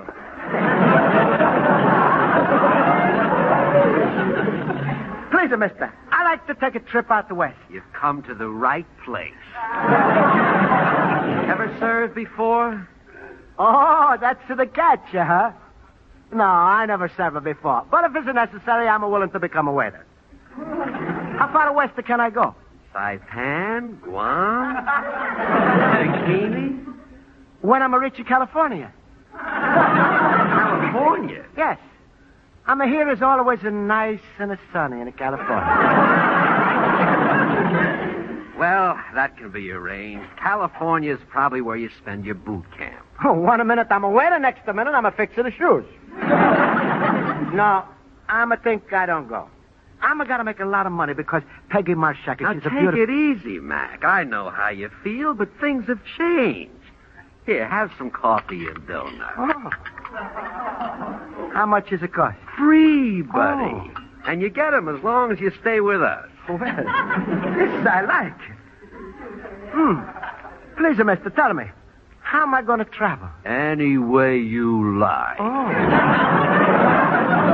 Train, boat, airplane, submarine, dog sled, rickshaw.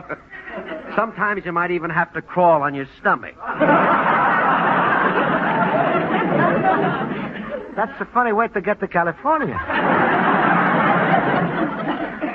Tell me, is enough for money $7.50? Put it away, pal. From now on, your money worries are over. In fact, while you're traveling, we pay you $50 a month. $50? That's private pay. Oh, you pay me in a private. Nobody should see, huh? And if you're around 10 years or so, you may even get a commission. Commission? How long is it till I become a partner? Buddy, you're a partner right now in the most tremendous, most gigantic, and what's more, most successful organization in the entire world. What's the name of the company? Great kidder. Well, let's give you a simple aptitude test to see which branch you're best suited for. Uh-huh. Take a look at that picture. What type of equipment is that? Well, it looks familiar. They're tanks. You're welcome.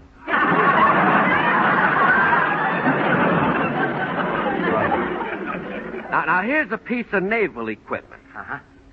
Is that a U-boat? What? Is that a U-boat? No, that's not my boat. Well, don't worry, Mac. We'll find a place for you.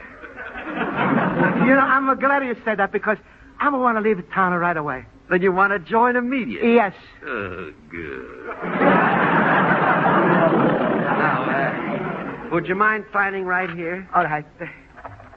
Luigi Bus. Now, when I start? You start right now. Oh. Chin! Huh? Right. What? Chin up, chest down. And drop that donut. What do you mean by eating while you're on duty? Come on. What is this? Please, you think I'm in the army? What army? You're in the paratroopers. Huh? Now, march. Yep. What is it?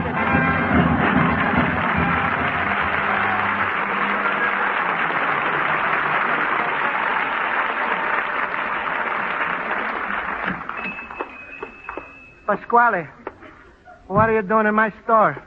I'm waiting for little stupid Don Jose to come crawl in the back of the hands. Hey, Luigi, where you get this crew haircut?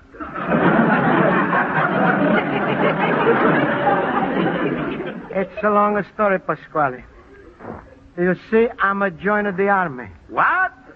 First, the doctors is examining me. Then they giving me malaria shot, the typhoid shot, the 6 other shots. Then they cut off all of my hair, giving me a uniform. Then they find out I'm not a citizen, so they throw me out.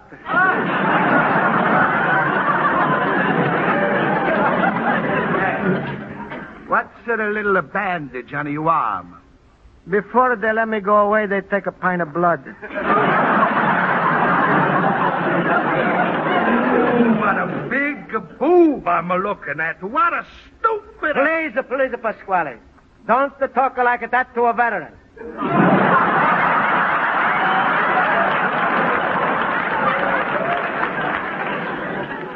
I'm suffer too much for one day. I know, Luigi. But you can always count on your friend Pasquale to help you. You still my friend? Shame, Luigi. Why you ever doubt me? I'm your friend, but you got someone who's waiting for you is even a bigger friend. The biggest friend you got. Rosa! Rosa! Come here, Rosa. Say hello to Luigi. Hello, Luigi. Hello, Rosa. Ain't it nice to have a friend to Luigi? Rosa know you must be nice and hungry, so look at what she bring you. Coffee and donuts. No, I'm not hungry. Well, I think I'm going to leave you two lovebirds alone. You must have a lot to talk about. Goodbye, my son. Wait, Pasquale. Where's the Jimmy? Oh, poor little bambino. When you leave, he's a sitting and cry his eyes out. I think he's a break his heart. Where is he now? I give him $25 and he's to go to the movies. You don't think of anything. It's just you and a Rosa and a love. Oh, shut up, you thing.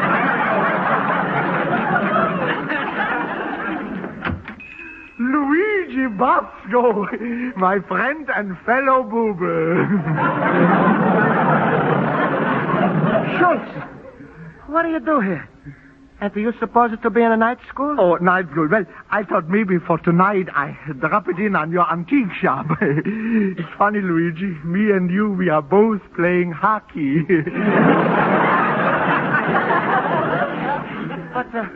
What are the examinations? Schultz, please. So Rosa and Luigi want to be alone. So if you want to come in tonight, drop in some other time. Goodbye. Pasquale, don't chase the Schultz. It's my store. It's my daughter.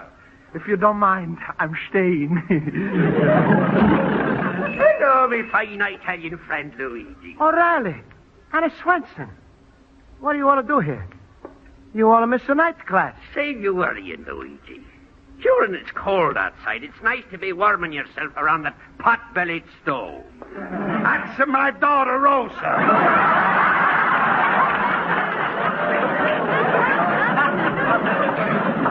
Why you don't all go home already? You've been here 2 minutes. Pasquale, please. A little while ago, I was ready to leave this country. I thought I got enough friends. But it looks like maybe it's different. If only my teacher, Mrs. Spaulding, is still like me. Mrs. Spaulding. Hello, Mr. Luigi. What's happened? Is a whole class in my store. Why not? This is a classy store.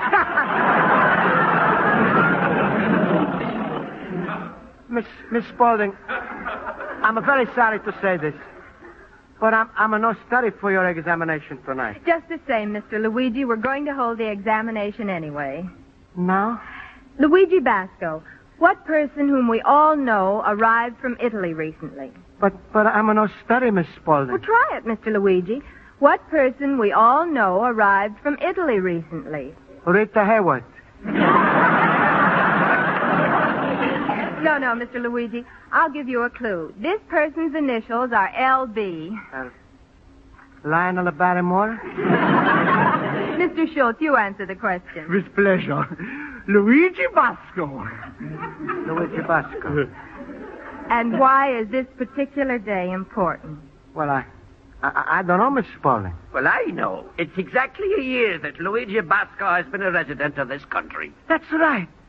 It's exactly a year that the Luigi Basco has been a resident of this country. 1 year today. I'm going to understand. What is examination? There wasn't any examination, Luigi. I just wanted to make sure that everyone, including you, would be present tonight. Oh, Miss Spaulding, my friends, I don't know what to say. I'm so glad I don't run away. From now on, Miss Spaulding, I'm going to go to school every night. I'm going to study all day. And I'm going to let nothing or anybody interfere because of... Greeting. I'm here, too. Peggy. Excuse me, Miss Spaulding. Is there someone I got to talk to? Surprise. And look, I brought something for the whole party. What do you bring? Donuts and coffee for everybody. Have a good time.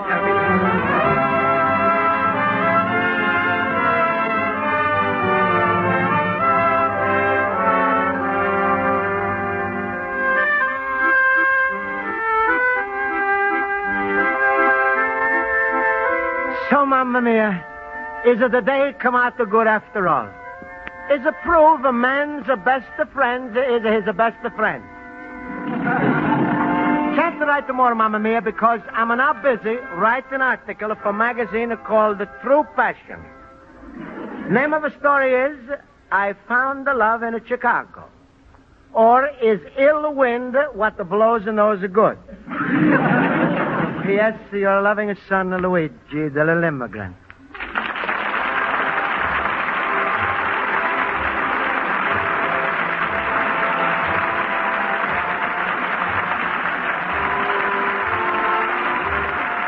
Be sure to listen next week at this time over most of these Land's stations. very own. That is, when our young son Daniel hasn't picked it up and carried it off to his room. Oh, there you have it, Ray. Even a mere youngster can play it. Jimmy, you can hardly miss getting those 7-inch records onto the big center spindle correctly. And what's there to do after that? Nothing but press one button once and enjoy up to 50 minutes of music. And what music, Jimmy? Such rich tone. And there's the second great feature of the RCA Victor 45, quality. The third is its low cost. 45 automatic players begin at $12.95, and 45 records as low as 46 cents. Those 15 dance albums you mentioned, Ray, cost $12.45 less when purchased on 45. And that's only 50 cents short of the price of a completely automatic 45 attachment. With record savings like this, it's no wonder all America is swinging to 45. Best swing I've ever seen, Jimmy. None better, Ray. Friends, join the swing to 45 when you buy your next record. HOJO Radio, where the classics come alive. Here he is, folks. You first saw him on the screen as the Brooklyn Marine in Wake Island. Soon he'll hand you a wallop as the first mate in 2 years before the mast. He's Hollywood's magnificent mug. Go on, call me names. But remember what Shakespeare said. He who steals my purse steals cash, but he who steals my brain steals trash. No, that don't sound right. The American Meat Institute presents William Bendix in The Life of Riley.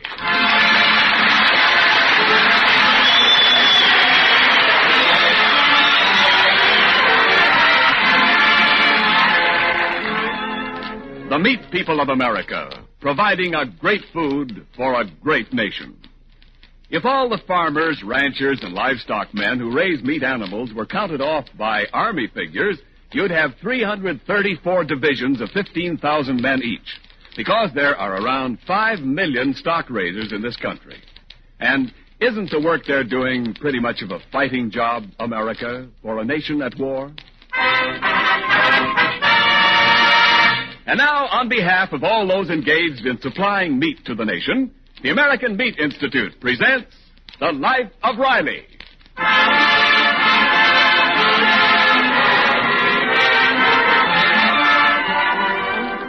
The lunch hour whistle has just blown in the Los Angeles aircraft plant where Riley works, thus affording Riley the opportunity of indulging in 2 of his favorite pastimes, eating and talking.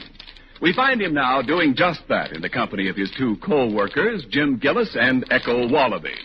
Yes, sir, Riley, I am a lucky father. That's what Gillis is, a lucky father. I'm a lucky father, too. Pass the salt, Riley. Yes, sir. Father don't get no greater pleasure than to have a talented son. Yeah, a son with talent. I got a talented son. Pass the pepper, Riley. Now, you take my boy Egbite. When that kid sits down at the piano to play, mighty. Well, now you take my boy Junior. He can take a baseball and throw it. You should have heard Egbite last night. The way he knocked off that Moonlight Sonata, mighty. Well, my boy Junior can take a ball, see, and throw it. Believe me, Echo, I'm not bragging. But my boy sat on that piano stool just like Josie Iturby. Yeah, Josie Iturby. Well, my boy Junior can take a ball and throw it. Do me a favor, Riley. Take that ball and throw it already. Yeah, throw it already. Believe me, I know how to bring up my boy, Riley. When he's invited out to a party, one thing he ain't gonna be no wallflower. He sits down and knocks off a couple of sympathies. But what did your junior do? Start pitching curves in the parlor? Of course, if you don't want to take no interest in the boy... Now, wait a minute, Gillis. Who says I don't take an interest in my boy? Don't I feed him? Don't I dress him? Ain't I always correct on his grammar?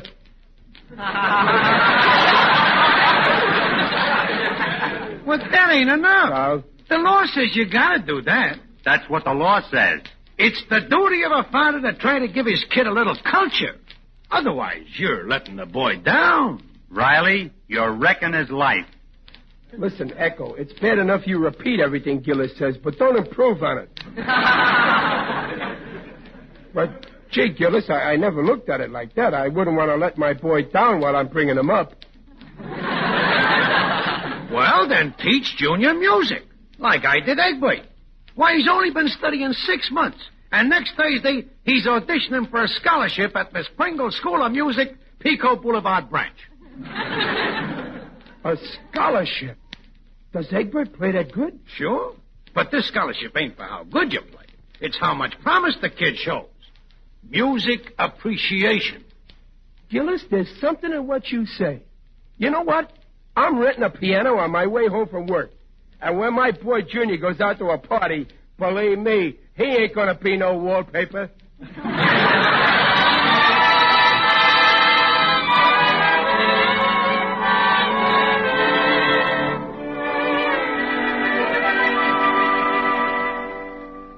Junior, remember I told you if you were a good boy and did your homework and helped your mother and didn't fight with your sister, I'd get you something nice?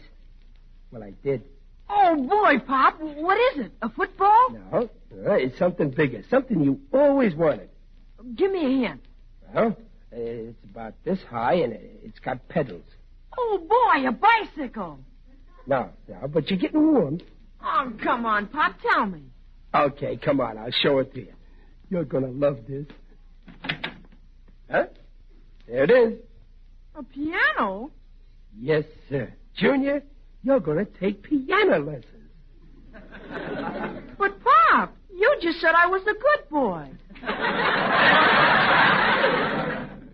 You're growing up, Junior. You got to think of the future.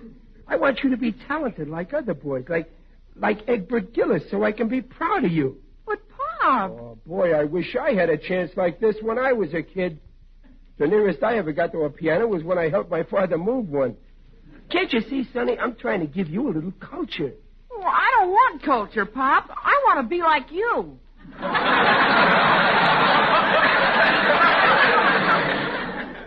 And anyway, what good is music? What good is music? Well, Junior, music makes everybody happy. The one who plays it, the one that listens to it. Someday you'll be sitting at that piano playing the Moonlight Sonata. Oh, Junior, this is going to make your mother and me very happy. Oh, okay, Pop. I'll take lessons. Good. But I'll start next week. Well, why can't you start right away? Well, 'cause I'm busy all this week. I got something important to do. What? Well, I knew it. You're just stalling. Listen, Junior, up to now I've been talking to you man to man. But now I see I'll have to reason with you. I paid Professor Manetti $30 in advance to give you lessons. He'll be here at 7 o'clock to give you your first lesson. And you'll be here. But, Papa, I can't. That's no use talking. You might as well learn the truth of an old saying. You can't put off until tomorrow what your father makes you do today.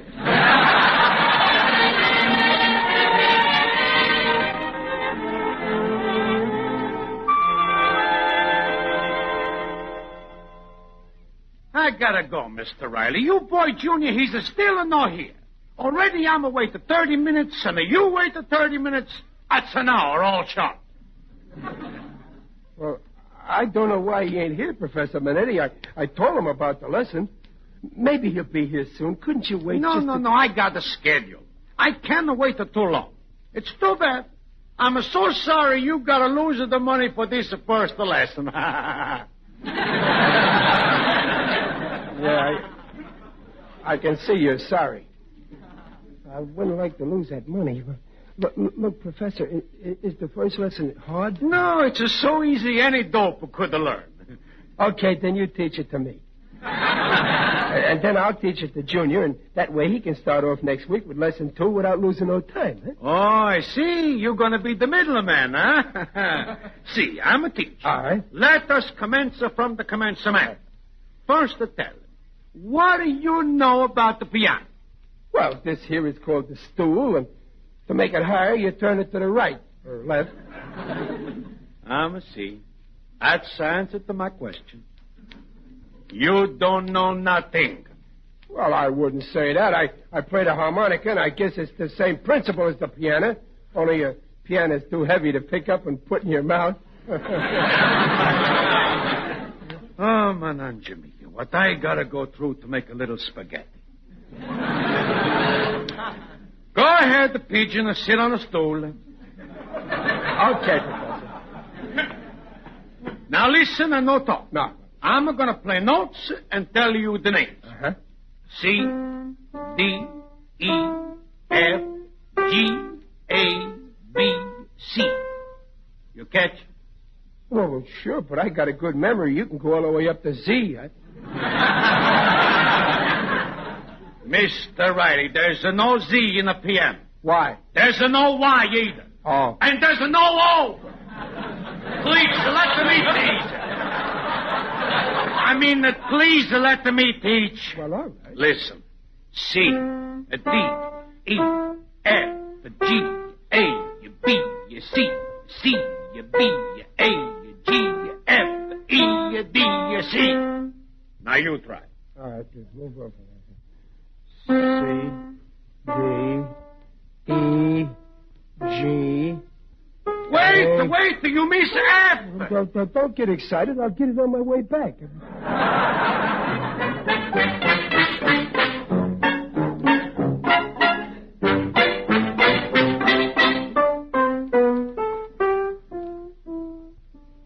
But, Papa, I can't learn to play the piano. It's too hard. Every instrument is hard in the beginning, Junior.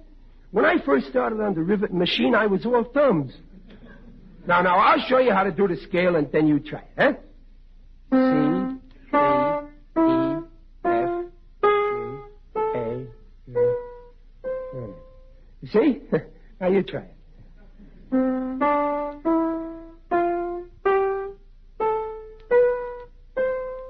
No. You got it all wrong. It goes like this.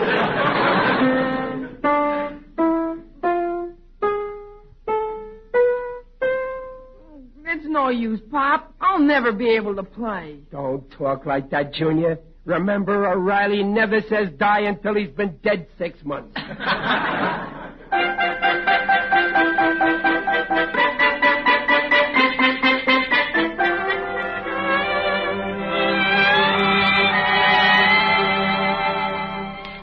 O'Reilly, where's Junior? Dumplin'. Junior's just going into practice. We mustn't make no noise. So you finally got him to practice after 5 days of arguing. Well, sure. I found out that when I watched him, it made him subconscious. So now I'm leaving him alone. You see, Peg, you got to know how to handle a boy. Let's sit in the kitchen. Listen. Hey, Egbert Gillis. Here I am, Junior. Shh. I'm in the window. What's up, Junior? Why'd you phone me to come over? Listen, Egbert. You want to play on my football team, don't you? Do I? Gee. What do I have to do? Oh, just sit down at the piano and practice scales for me. I got something very important to do. What, Junior? Never mind what. I'll be back in an hour. But your father, I made him promise not to come in. Then I got the door locked. He'll think it's me if you don't practice too good. Start playing. I'll be back soon. Okay, Junior. But don't leave me here too long.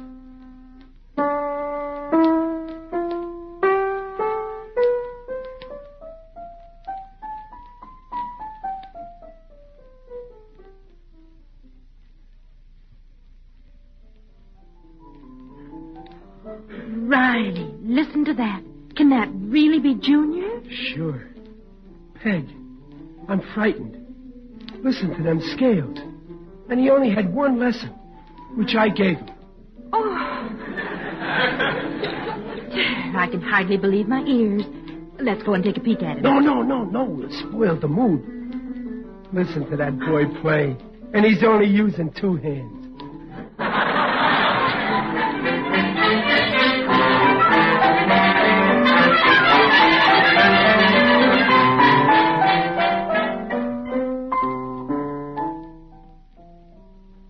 Okay, Egbert, I'm back. Junior, can I stop playing now? Yeah, that's enough.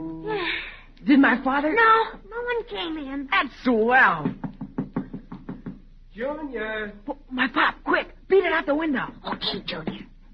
Junior, could we please come in, please? I'll unlock the door, Pop. Junior, I'm so proud of you. I don't... Oh, Pop, don't kiss me.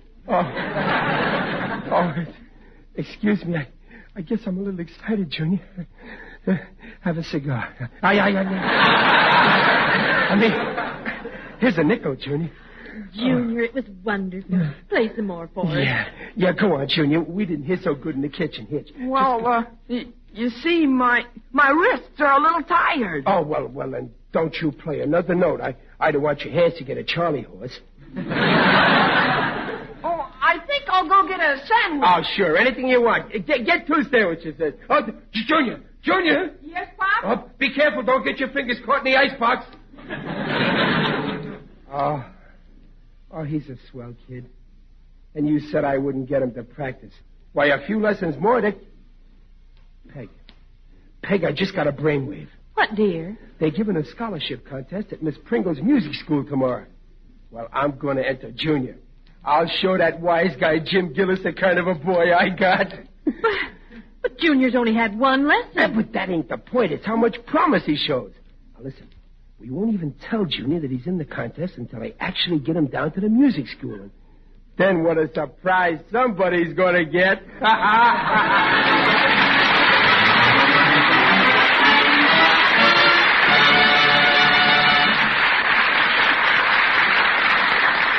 Well, maybe it will be Riley instead of Junior who gets the surprise when he hears Junior play in the piano contest. Until we find out in a minute, this is Ken Niles with an honest answer to a pressing question. What meat will I serve for dinner tomorrow night, or any night? Well, let me submit something I personally can take with a smile any night in the week. Stew. Meat stew. Stew based on beef, veal, mutton, or leftover pork.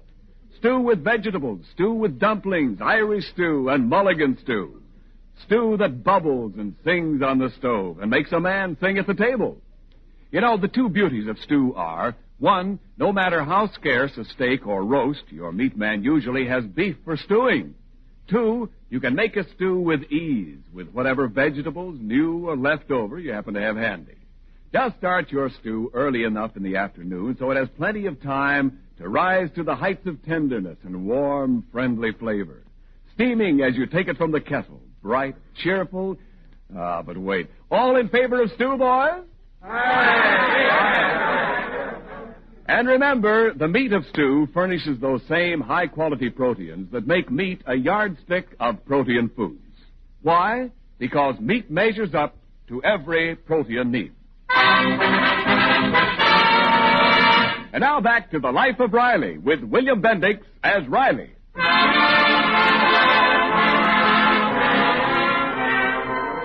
Well, without telling Junior about it, Riley has entered his boy in a piano scholarship contest on the strength of hearing him practice scales after only one lesson. Actually, it was Egbert Gillis, Junior's friend, who did the practicing by secret arrangement with Junior. And Riley is blissfully unaware that Junior doesn't know one note from another. At the moment, Riley is luring Junior to the music school, and Junior is very suspicious. But, Pop, why are we going into this music school? You said you were taking me to a dentist. Oh, well, yeah, I said I was taking you to a dentist so you wouldn't get nervous. But, Pop... Now, don't you worry, Sonny. Now, this ain't going to hurt a bit. Come on in. Look, there's Jim Gillis. Hey, Gillis. Shh, no noise, Riley, please. That's Eggbite playing Well, an I'm every sorry. scholarship. Didn't know. Oh, he's finished. Did you ever hear playing like that, huh? Well, it's passable, slightly passable. Father,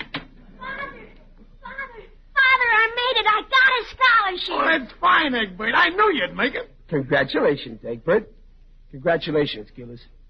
But you ain't the only one who's got a talented offspring springing off him. Riley, are you starting with that baseball again? No, I'm talking about piano playing. Egbert ain't the only one that can win scholarships. I'm entering junior. Me, Pop? Me? Well, sure, Junior. My boy's only had one lesson, but I bet you even your Egbert can't play scales like he does. No, Pop, listen. Gillis, if I were the bragging type, I'd probably say that with a few more lessons, Junior will make Egbert look like a bush leaguer. You don't say. Pop, please, listen. I can't play a note. Junior, you just go in there and play them scales the way you did at home. Go on. But, Pop, it wasn't me, you heard it. It was Egbert. And remember, I'm rooting for you, Egbert. Egbert, is this true? Well, I didn't mean any harm, Papa. Junior made me play for him. And Shut up, I didn't Egbert. want Thanks. I don't think it's so hard, Riley. After all, Junior can always play baseball. Yeah. Come on, Junior.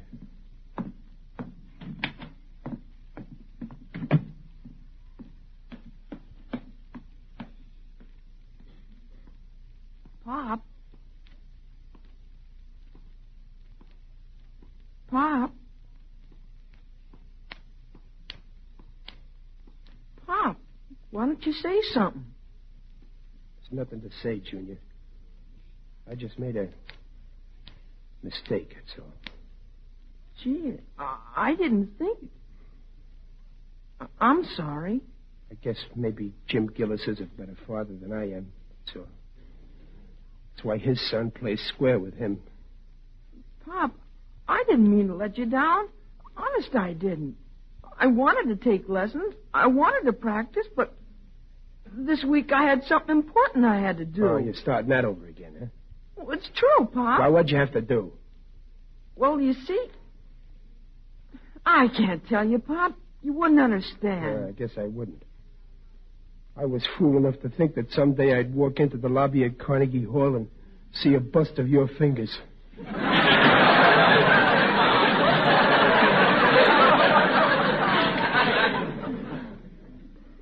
I'm sorry, Pop.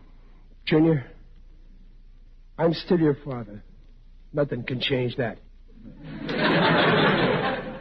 But from now on, our relationship will be strictly business. I ain't giving you an allowance no more. You can get it from your mother. Okay, Pop. I'll give it to her. If you don't mind, I'd rather walk home alone. Okay, Pop. I'll go. Junior, be careful how you cross the street.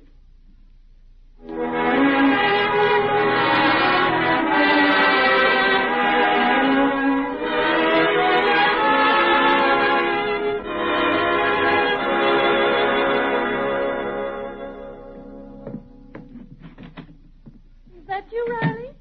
Yeah, Peg, it's me. Well, dear, how'd everything... Well, what happened, Riley? You don't look very well. Don't let that fool you. I feel terrible. Oh, where's Junior? Something go wrong at the music school? Peg, it was awful. A complete Nabisco. Fiasco, dear. Junior disgraced us. Peg, remember that night that Junior played so nice on the piano? Yes? Well, the reason he played so nice was he wasn't playing. But I heard him. No, he framed Jim Gillis's kid to play for him. He cheated us, Peg. Well, if Junior told us a lie, a fib, he must have had a good reason. Yeah, that's just like you, Dumpling. You always look at the bright side, especially when it's shady.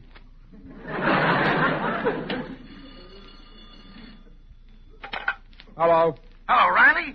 This is Gillis. Oh, that Gillis probably wants to crow some more about that goon he's raising. I'll get rid of him. Hello, Gillis. Look, I can't talk to you now. I'm sitting in a bathtub. Oh, in the bathtub, huh? I happen to know your telephone is in the living room. I mean... Listen, Riley, in case you're still mad at that junior of yours, I've got a little dope. Yeah, but at least your dope can play piano.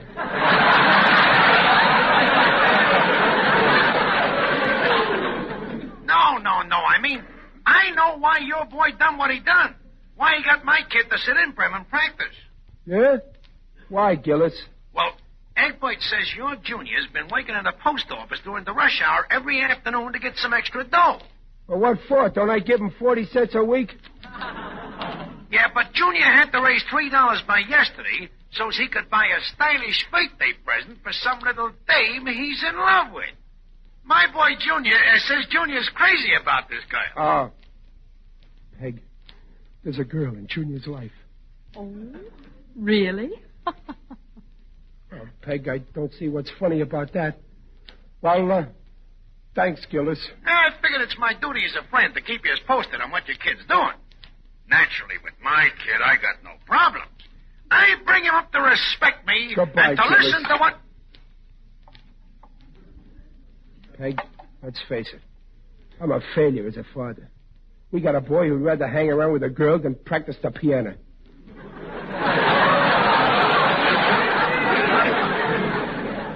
A black sheep, huh, Riley? 13 years old, and all he thinks about is girls. Riley, do you remember when you were 13? Yeah. Did you ever think about girls?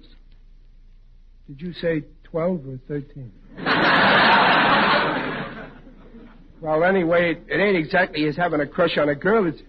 It's playing tricks and back of my back. Riley, Junior's coming up the walk now. You have a nice talk with him. I'm all done talking to him. This time I'm letting him do the talking. But... He don't know I know the truth, so when he's all through with some new fairy story, then I'm going to really let him have it. Now, here he is. Now, don't lose your temper. All right. Hello, Junior.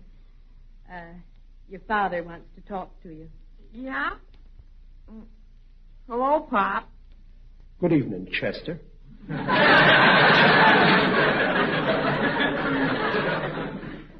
Pop, I've been thinking it over.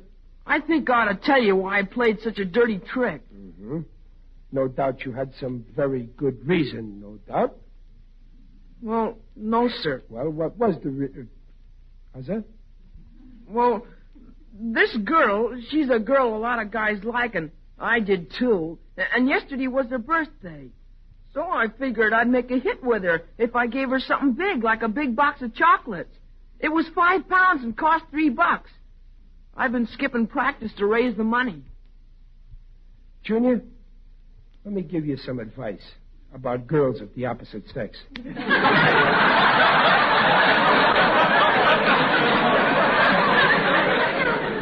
Junior, you can't buy love. When I was courting your mother, did I have to give her candy or perfume or expensive jewelry? No, I just gave her me. That was enough.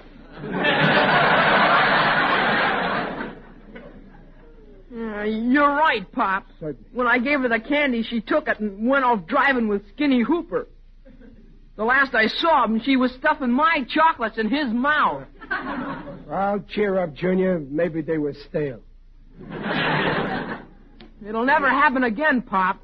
I'm through with women. Well, don't make no definite decisions on that. They may not be through with you. But anyway, Junior, I'm proud of you for leveling with me. Well, that's okay, Pop. And listen, Pop. Yeah? I'm going to practice piano every day now, starting today. Atta boy. And you know something, Junior? If you practice hard, one of these days you're going to play just as good as that great Irish pianist, Paddy Ruski.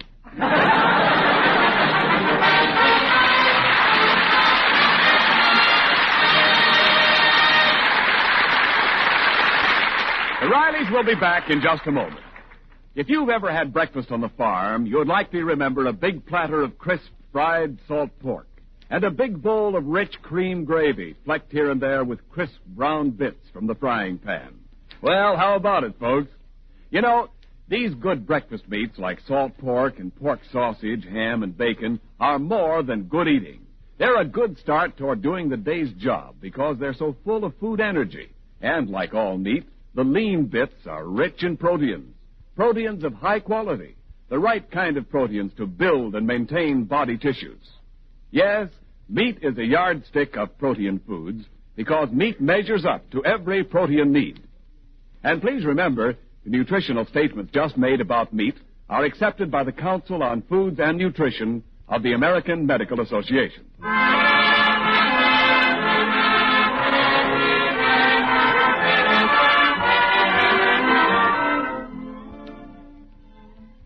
Did you call me, Riley? Yeah, Dumpling. Come on in, sit down. Me and Junior here, we're going to play a duet on the piano.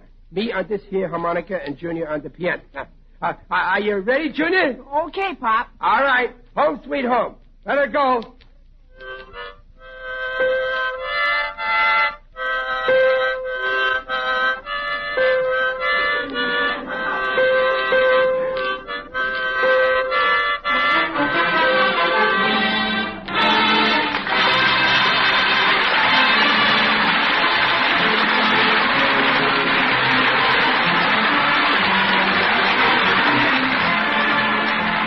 Next week, Riley gets in another hilarious problem when he tries to help Junior with his algebra homework and practically wrecks the school system. So follow The Life of Riley, starring William Bendix and sponsored by the American Meat Institute, next week at this very same time. William Bendix appears by arrangement with Hal Roach. The Life of Riley was directed by Don Bernard with music by Lou Kozloff and came to you from Hollywood.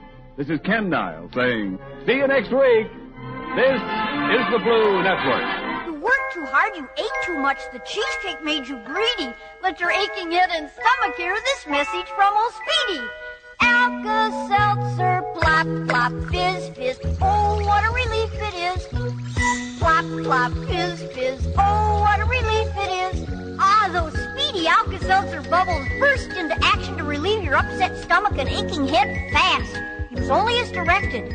Oh, what a relief it is. What a relief. Keep it tuned right here to HOJO Radio for more classic old-time radio. Hey, Lucille Ball.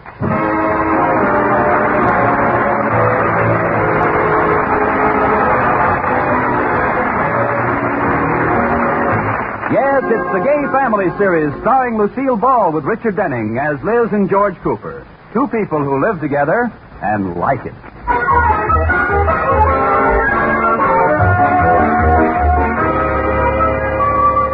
As we look in on the Coopers this morning, they're just ready to have breakfast. Good morning, George. Hey, what are you so gay about? Because we're going to the Starlight Roof with the Rickies tonight. I've always wanted to go there. Uh-oh. Was that tonight? Yes, and I'm going to wear my brand new dress and a pair of... What do you mean? Was that tonight? No, we can't go, Liz. Mr. Atterbury's coming over with Mr. Forsythe. Oh, George, can't you put them off? Tell them you broke your leg or something. Oh, sure. They wouldn't suspect anything when I walked into the bank in the morning. Well, after we come home from the Starlight Roof, we can break your leg. I'm sorry, honey. Mr. Forsythe is too important. He was just elected to the board of directors. You'll just have to call the Rickies and tell them we can't make it. No. Liz? Baby, won't you think of me Look. once... Pouting won't get you anyplace. So just slide that lower lip back about a foot.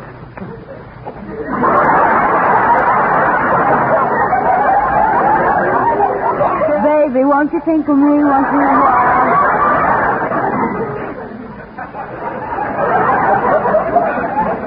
Now, why don't you think of me once in a while? You know, all business isn't done in offices, Liz. There are more important things for women to do than taking care of the house and cooking and looking after children. There are? Well, I should say so. Hey, wait a minute. You have a maid to take care of the house, you don't know how to cook, and we don't have any children. Hey, what do you do all day anyway? What do I do all day? Well, I like that. I spend the whole afternoon, most of my time is taken up by... I'm going to call the Rickies. That's better. And see how nice you can be to Mr. Forsythe this evening. Oh, is he bringing his horsey wife and that jerky son of his along? His wife's out of town. I don't know about his jerky son.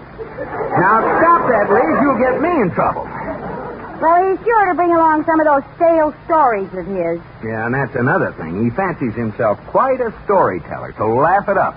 I'll laugh at everything but that story about the dog and cat. You know, the cat can't sing a note, the dog's a ventriloquist. Yeah, Liz, he always tells that one. You have to give him some reaction. I'll give him a reaction, all right, but it might not be the one you expect. I'd better test you. Now, let's pretend I'm Mr. Forsythe. Okay. Have you heard the one about the dog who played the guitar and the cat who sang Listen to the Mockingbird? Yes. Liz. 1,000 times. Liz. It wasn't funny in the first place. Now stop You tell it lousy. Now that's enough. Where's your horsey wife and your jerky son? Now cut it out, Liz. I want to hear you laugh tonight. Well, then you better sit close and tickle me.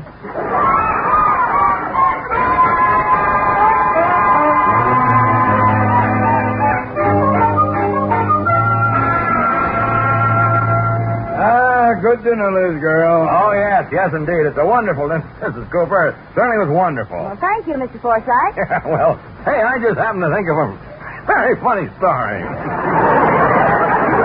Well, here we go. Oh, this one is a Jim Dandy. It's a real pipperoo. Say, have you heard the one about... No, I haven't heard that. How does it go? But, no, really, we haven't heard it. Go ahead. But I haven't told you what it's about yet. It doesn't matter. They haven't heard it. They might have. Want to bet? Is it about the dog who played the guitar and the cat who sang? Yes. They haven't heard it. Go ahead. Well, it seems there was this dog. Well, you see, and he played the guitar while a little cat sang, Listen to the Mockingbird. Yeah. You're sure you haven't heard this one? No, and I'm dying to see how it comes out. Oh, I can't stand it. Well, his booking agency took him down to a theater manager.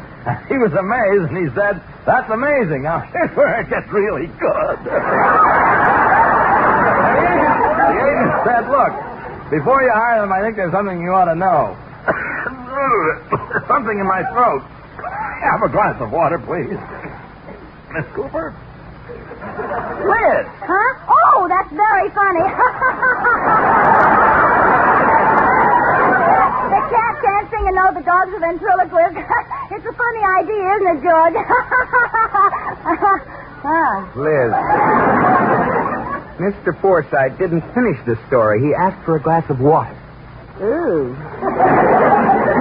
You've ruined his story. Oh, was that really the answer? It was just a wild guess. No, that wasn't the answer. It wasn't? What? No.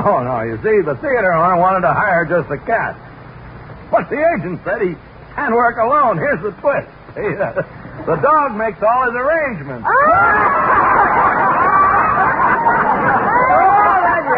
Oh, that's rich. Tell me, Mr. Forsythe, how's your family? Your cute little wife and your adorable son. Oh, they're fine, Mrs. Cooper, although my son, Wally, is really having a very trying time right now. Oh, what's wrong with the boy? His first big formal dance is next week, you see, and it seems everybody in his crowd knows how to samba, but poor old Wally. Oh, for goodness sake.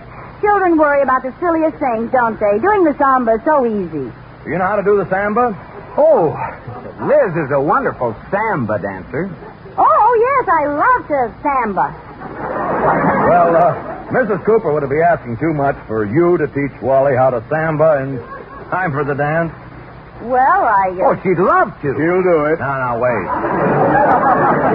Let's keep the sanity. Now, let's let Mrs. Cooper decide. After all, she's the one who has to do the teaching. Well, Liz? Gladly, she said, with the cold muzzle of a revolver at each temple. Excellent. I'll send him over the very first thing in the morning. Good.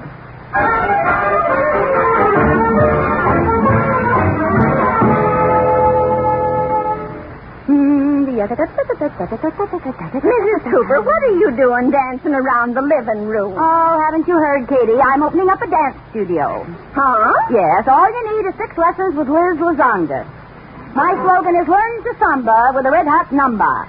What are you talking about? I'm giving a samba lesson this morning to the son of the new board member at the bank. Oh, really? What's the boy like? Well, all I know is he's painfully shy. Never takes his eyes off the ground. No. Yeah, the first time I saw him, I thought he was looking for cigarette butts. Oh, that must be Wally. I'll get it. Well, good luck, Mrs. Cooper. Oh, hello. How are you, Wally? You remember me. I'm Liz Cooper. Won't you come in? Let's go in the living room, shall we? Won't you sit down? Picked up any good cigarette butts lately? Wally, say something. I think I'm going to faint. Now, Wally, your father said you wanted to learn to samba. Samba. We might as well begin. Suppose you watch me now. Now, this is a basic step. Now, watch my hips, see? Do you think you can do that? Well, why don't you say something? I'm watching your hips. Wally, look, the step is very simple. And this time, look at my feet. Da-da-da-da-da-da-da-da-da-da. Wally, you're still watching my hips. I like them. They're different. Different from what? My hips. Look, Wally, you saw how it goes. Why don't you see if you can do it? Well, I'll try. Good. Now, you try it alone first. Da-da-da-da-da, da-da-da-da. Fine, fine. Only take smaller steps. Don't leap around so much. You'll be dancing with a girl, not an antelope. It's kind of fun. Well, it's really an easy step to do. I think maybe you've got it now. Suppose we try it together. I said suppose we dance together. You mean just the two of us? Yes, that's the usual number. Mrs. Cooper, I can't dance with you. You're a woman. I know. My husband likes me this way. I don't know. Look, Wally, some people are men and some are women. They're made that way so they can dance together.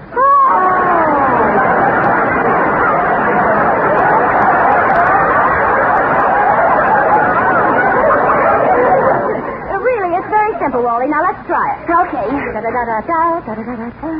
this is all right. Oh, I think I'm catching on. Oh, I'm sorry. I stepped on your foot. You don't think it's broken, do you? Oh, no. My shoe always bends under like this. Well, if it isn't broken, we might as well go on dancing, huh? I'm beginning to like it. Me too, Wally. I haven't had so much fun since I stepped on a rusty nail. On with the dance.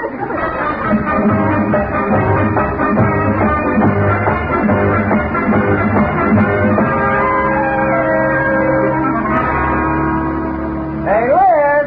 I'm here in the bedroom, George. How'd the lesson go, dear? Just peachy.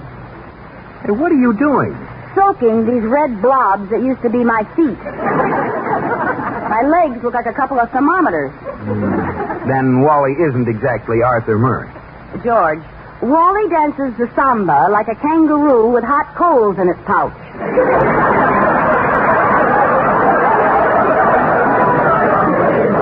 I'm sorry the kid gave you such a rough time, honey, but it was worth it. Mr. Forsythe came to my office this afternoon, gave me a cigar, and sat and talked for half an hour. He'd never done that before. Well, I'm glad my arches didn't fall in vain. Oh, he said Wally had a wonderful time and was absolutely thrilled, at learning to samba. Well, it's nice to know the dancing bear enjoyed himself. Oh, he did. In fact, the dancing bear is coming over for another lesson tomorrow. Oh, no. George, I can't do it. My feet are only human, you know. But, Liz, it may mean a promotion. Oh, say you'll do it. For me, huh? Well, all right, George. But believe me, these little piggies will never go to market again.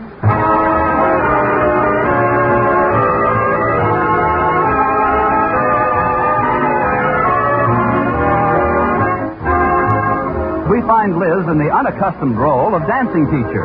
Right now, she's giving Wally Forsythe his second samba lesson. They're dancing not cheek to cheek, but chin to chin. Oh, well, Wally, that was fine. You've improved a lot. Gee, do you really think so, Mrs. Cooper? I certainly do. We've been dancing for 5 minutes. You've only stepped on my feet 6 times. It was real true to you to wear Mr. Cooper's old football shoes. Yeah, you don't get to my toes for 3 inches. Well, shall we try it once more? Mrs. Cooper, before we try dancing again, I'd like to ask your advice about something. Well, all right, Wally.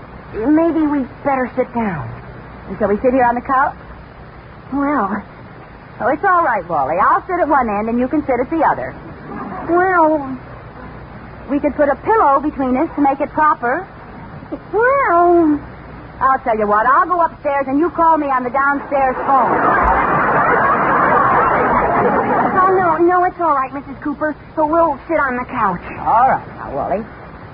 What do you want advice about? Oh, I know it sounds awful silly, but I'm in love. You are, Wally? Yeah, with a girl. Well, you couldn't have made a better choice. You see, she doesn't know it yet, Mrs. Cooper, and I wanted to ask you, should I tell her or keep it to myself? Of course you should tell her, Wally. But you don't know how bashful I am, Mrs. Cooper. Even in school, when I want to leave the room, I don't hold up my hand. I climb out the window.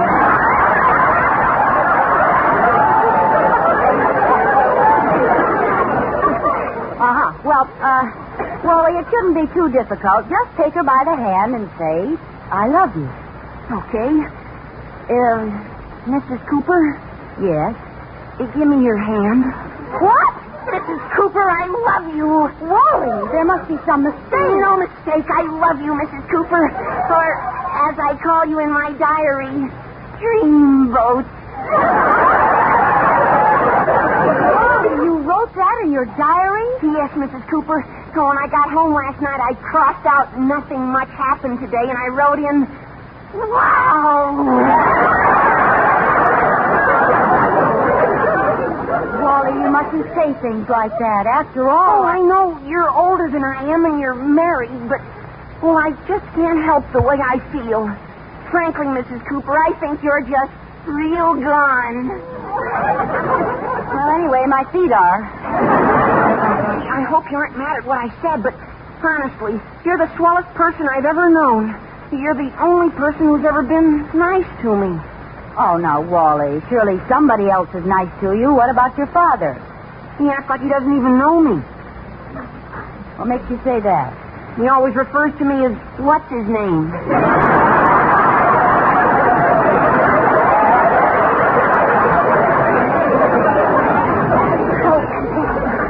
Wally, I'm very flattered that you think you're in love with me, but you must remember I'm married to George.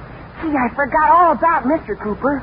Oh, you wouldn't mind leaving him, would you? I wouldn't mind. I thought not. Well, he's so old. Old? He must be way over 30. Why, yes. Yes, that's right, Wally. George is old and kind of broken down, and he needs me. Needs you? Yes, he needs me to keep fresh batteries in his hearing aid. And I'm the one he calls when his mush is too hot. He's too weak to blow it himself. I should have known you'd be like this, loyal to the end. But if this is farewell, then could I kiss you goodbye? Well, Just one little kiss on the hand? All right, Wally. What are we waiting for? Where can I park my gum?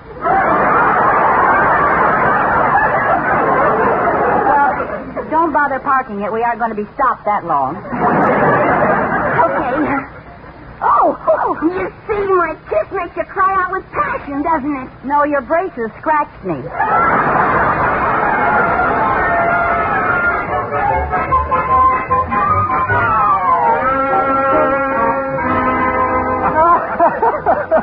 Can you believe it, Mr. Atterbury? Tell us more, Liz. What did Wally do there?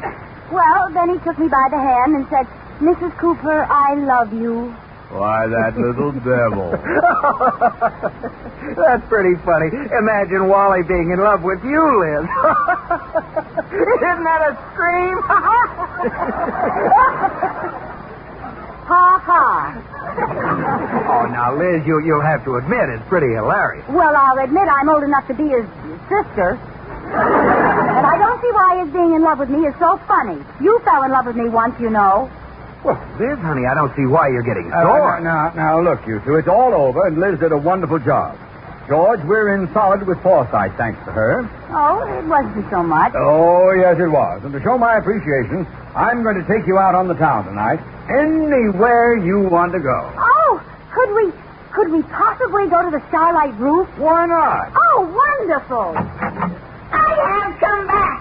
I have to see you again, Mrs. Cooper. Wally, what are you doing here? Mr. Cooper, your wife and I love each other madly. And I want you to give her up. After all, you're old. Your hair is streaked with gray. Your face is all lined and saggy. And your stomach is... I'm Mr. Atterbury.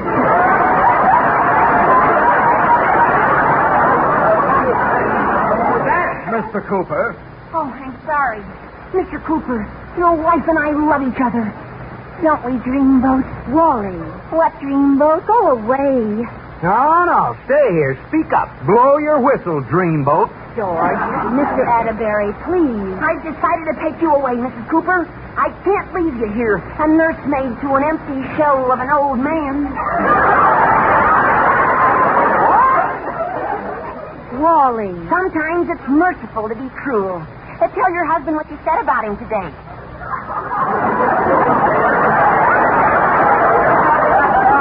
Liz, what did you say about me?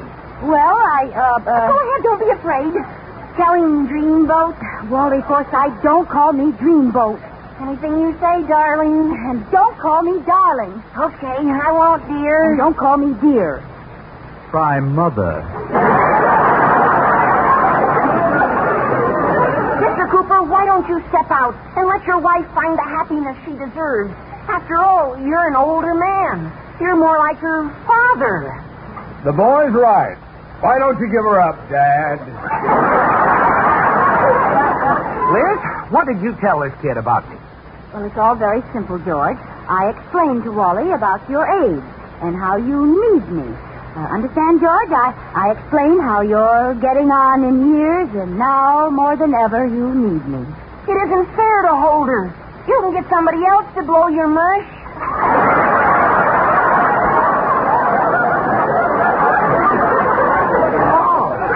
Oh, yes. She's right, Wally. I need her now more than ever. If Liz left, there'd be nobody here to knit my shawl. And when my rheumatism twists me in knots, who'd untie me? See, Wally, he needs me. I can't leave him. But Dreamboat, their mother. Mrs. Cooper. Well, what about me? Very well. I'll go away. I'm going where there aren't any women. You're going to join the Foreign Legion? No, I'm going to join the YMCA. Mrs. Cooper, as long as this is goodbye, may I kiss your hand? Of course, Wally. Oh, darn those braces. Farewell.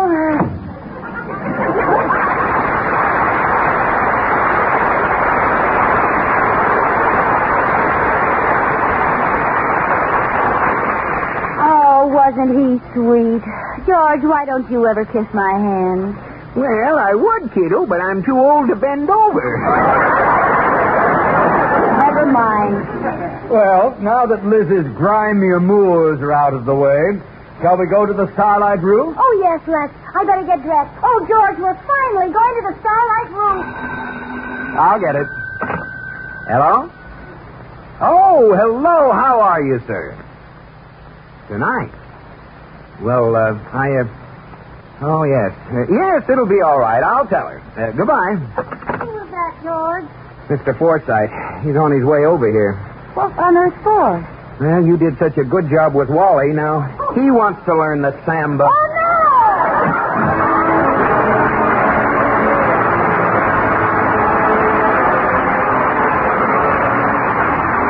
You have been listening listening to My Favorite Husband, starring Lucille Ball with Richard Denning, and based on characters created by Isabel Scott Rorick. Tonight's program was produced and directed by Jess Oppenheimer, who wrote the script with Madeline Pugh and Bob Carroll Jr. Original music was composed by Marlon Skiles and conducted by Wilbur Hatch.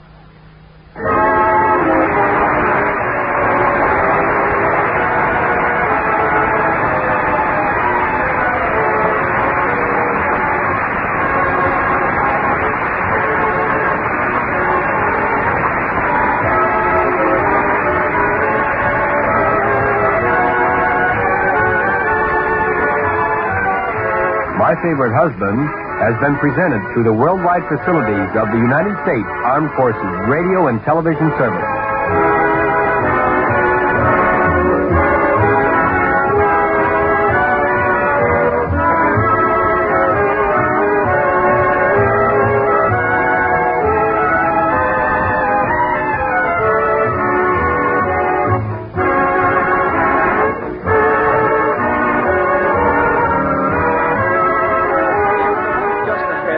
Many days that are cloudy and gray. Isn't it very important on such days to have your home bright and cheerful? Your kitchen especially, where you spend so many hours? There's one thing that will brighten your kitchen more than anything else. Gleaming linoleum floors kept fresh and spotless with Johnson's self-polishing Glow Coat. Glow Coat requires no rubbing or buffing. There's practically no work to it. You just apply Glow Coat, it shines while it dries with no further work from you. It not only keeps your floors beautiful, but it actually makes linoleum last many times longer than an unprotected floor. Glow Coat is safe, easy to use, and sure to please. Try some tomorrow on your floors. Ask for Johnson Self-Polishing Glow Coat. GLO-COAT. Stay tuned to HOJO Radio.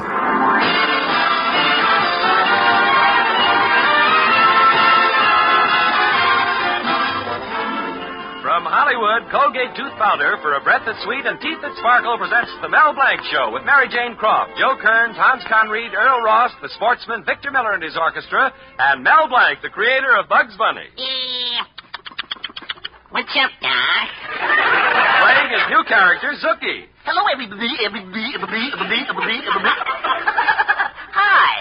And starring himself in person, Mel Blanc. Good evening, folks.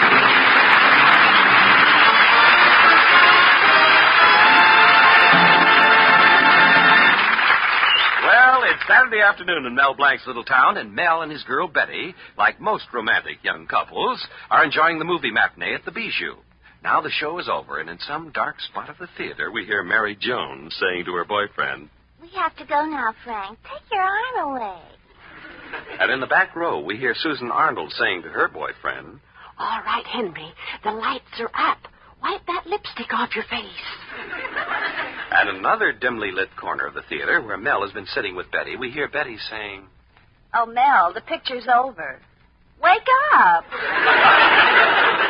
So now we find Betty and Mel, having left the theater, walking homeward, and Mel, still under the influence of what he has just seen, is enacting a portion of the picture. I want you, Ingrid. I'm going to take you in my arms and hug you and squeeze you and crush you tighter and tighter, tighter. Mel, get away from that lamppost. Gosh, if only I were an actor. The salaries those guys make. Clark Gable, Robert Taylor, Gary Cooper. I'll bet some of them make as high as $50, $60 a week. Darling, they make at least $1,000 a week. $1,000 a week? Oh, Betty, if I made that much, we could live like kings. Eat the best. Every night, chow mein. Don't be silly. Oh, you think I can't be an actor, huh? Look at that picture we just saw, Cloak and Dagger. Oh, wasn't Gary Cooper wonderful? Gary Cooper, Gary Cooper, Gary Cooper. I'll bet if his name was Sam Cooper, you wouldn't be so excited. What does Gary Cooper do, anyway? The girl says to him, Gary, do you love me? Will you take me away with you? Will you marry me? And Gary just stands there and says, Yep. Then the minister says, do you take this woman to be your lawful wedded wife? And Gary says, Yep. What a life. $25,000 a yep. Oh, Mel, now stop showing off and stop dreaming about being an actor. Well, an actor makes a lot of money. And I'll bet your father would have more respect for me if I had a lot of money. But that's where you're wrong, darling. Just be yourself. Let Father respect you for your... You see, I gotta have money. Oh, no, Mel. No, you're all wrong. I know Father's beginning to like you, especially since you voted him into your lodge. In fact, he may even announce our engagement tonight. Oh, Betty, what a feeling. Isn't it wonderful, Mel? Yeah. Like the time we had a strawberry soda and drank it with 2 straws. Yeah. And then we got reckless and threw 1 straw away. Well, here we are, Betty. Yeah, here we are. Gosh, it was a nice afternoon. Yeah, sure was. Well, thanks for walking me home, Betty. Come on, Mel. So long. Gosh, I think I missed my chance. When she puckered up her lips, I bet I could have kissed her. Gosh, Betty sure is nice. I can just see Betty and me married, sharing this fix-it shop. How happy we'll be. Mr. and Mrs. Mel Blank.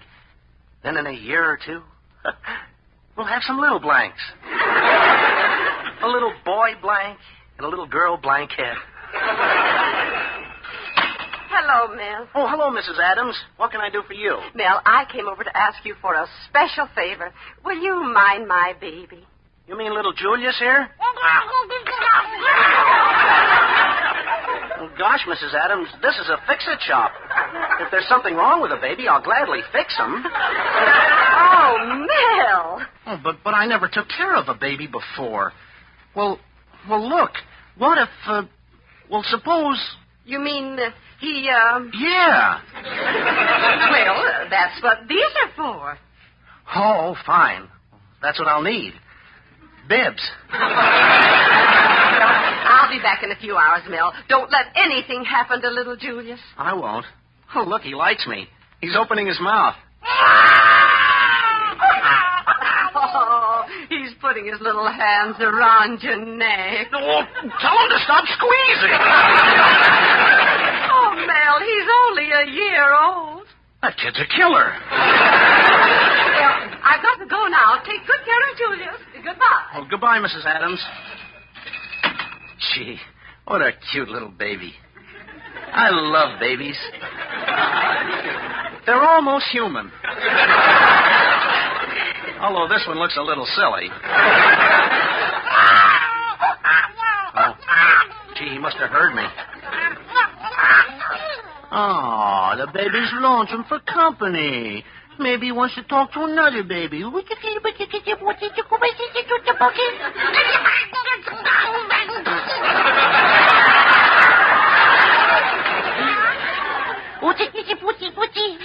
Here. Hold the monkey wrench in your hand.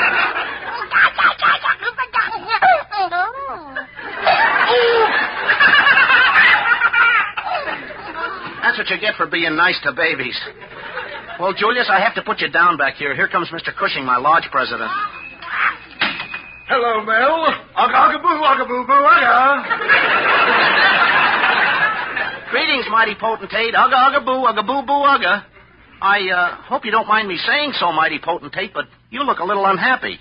Well, I'm having a little domestic trouble, Mel. The maid? No, the maid's all right. I can't stand my wife.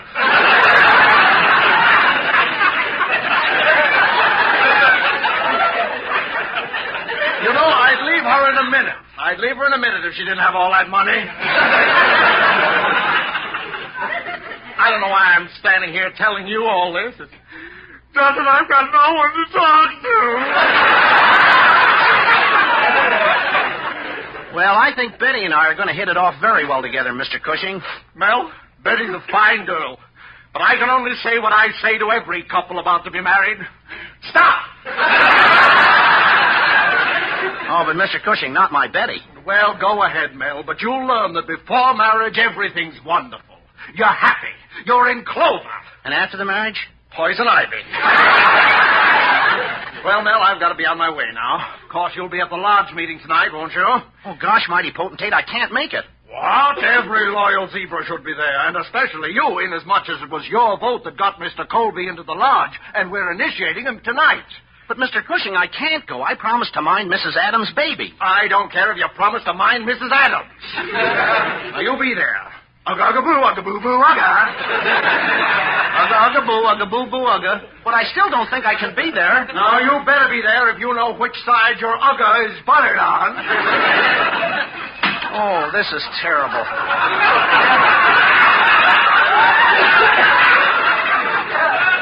I'm supposed to go to the lodge. I've got to mind Julius. Mr. Colby's going to announce my engagement. I wonder what Gary Cooper would say in a spot like this. I know. Yep.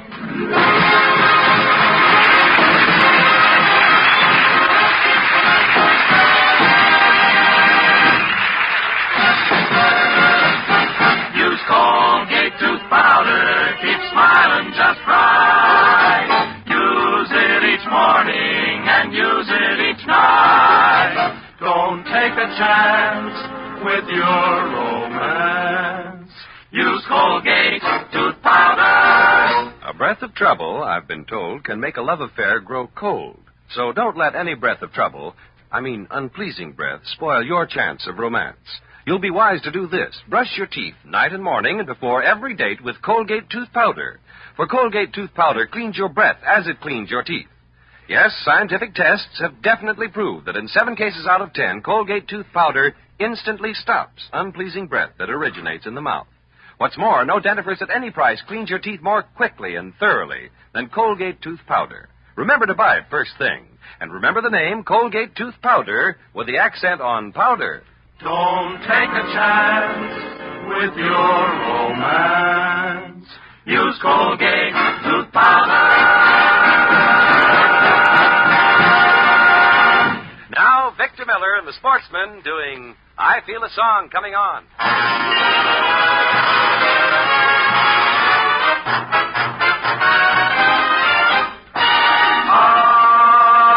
I feel a song coming on, and I'm warning you, it's a victorious, happy and glorious new strain. Oh, I feel a song coming on. It's a melody full of the laughter of children out after the rain. You'll hear a tuneful story ringing through ya, love and glory, hallelujah. And now that my troubles are gone, let those heavenly drums go on drumming, 'cause I feel a song coming on.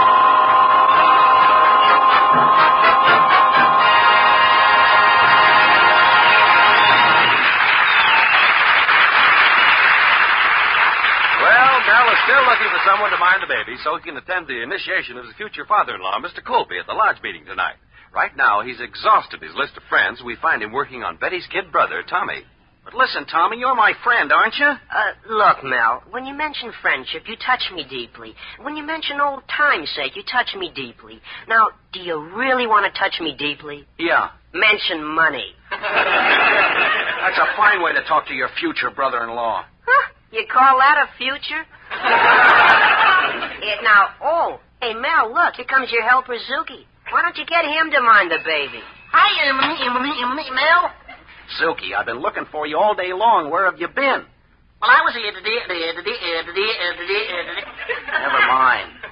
Just stay here and take care of Mrs. Adams' baby. I'm going down to the lodge meeting. Come on, Tommy. So long, Zuki.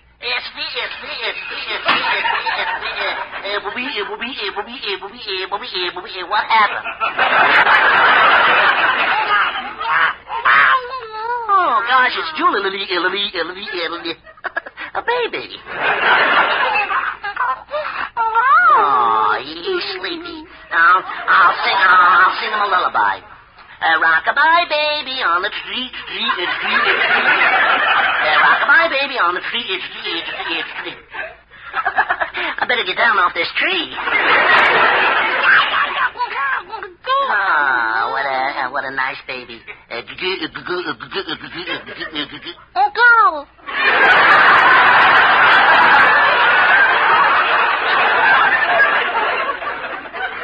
Thanks.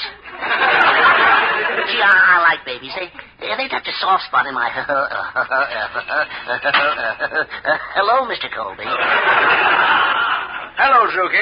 Where's Mel? Oh, he went to the lodge meeting a long time ago. He did? Well, that's odd. I stopped at Doc Brown's house, and he'd left, too. That's funny they left without me. I wonder why. Well, if you want to ask my opinion, Mr. Colby... Yes? I haven't got any. Well, frankly, I'm a bit hurt. I was going to tell Mel that he, perhaps could announce his engagement to Betty. And he didn't even wait for me. Well, excuse me, Mr. Colby. I got to get back to the baby. Yes, I was going to announce the engagement. Baby? Yeah, I love babies. Especially when they're 1 mummy, 3 mummy, when they're 5 mummy, 17 years old. Zuki, whose baby is that?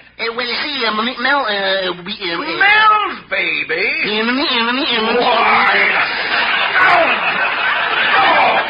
Mel's been two-timing Betty. Mr. Colby, don't get upset. No wonder he didn't wait for me to go to the meeting. Yes, he was afraid to face me. Oh, you got Mel all I'm going down there. I'm going down there and break every bone in his body. But. Oh, poor Mel. When Colby gets a hold of him, he'll tear him to pieces. He'll rip him up. He'll break every bone in his body. Is there a doctor in the house?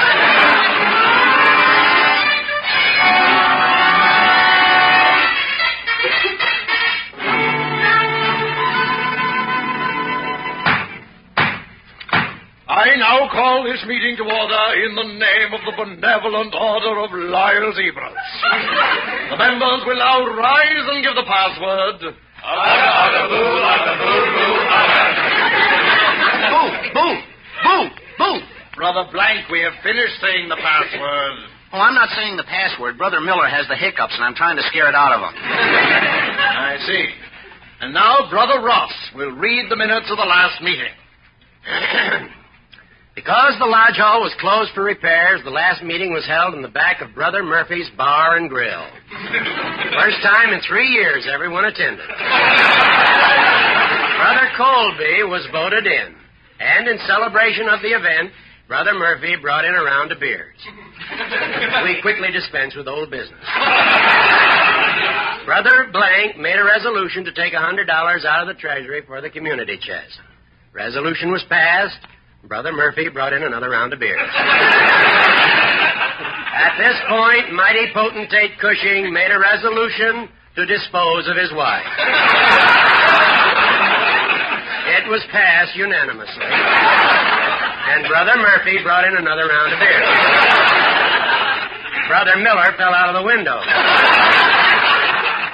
A resolution was passed to petition Congress to make Murphy's Bar and Grill a national shrine. Brother Murphy fell out of the window. Another round of beers was passed. The neighbors complained, and the meeting was adjourned.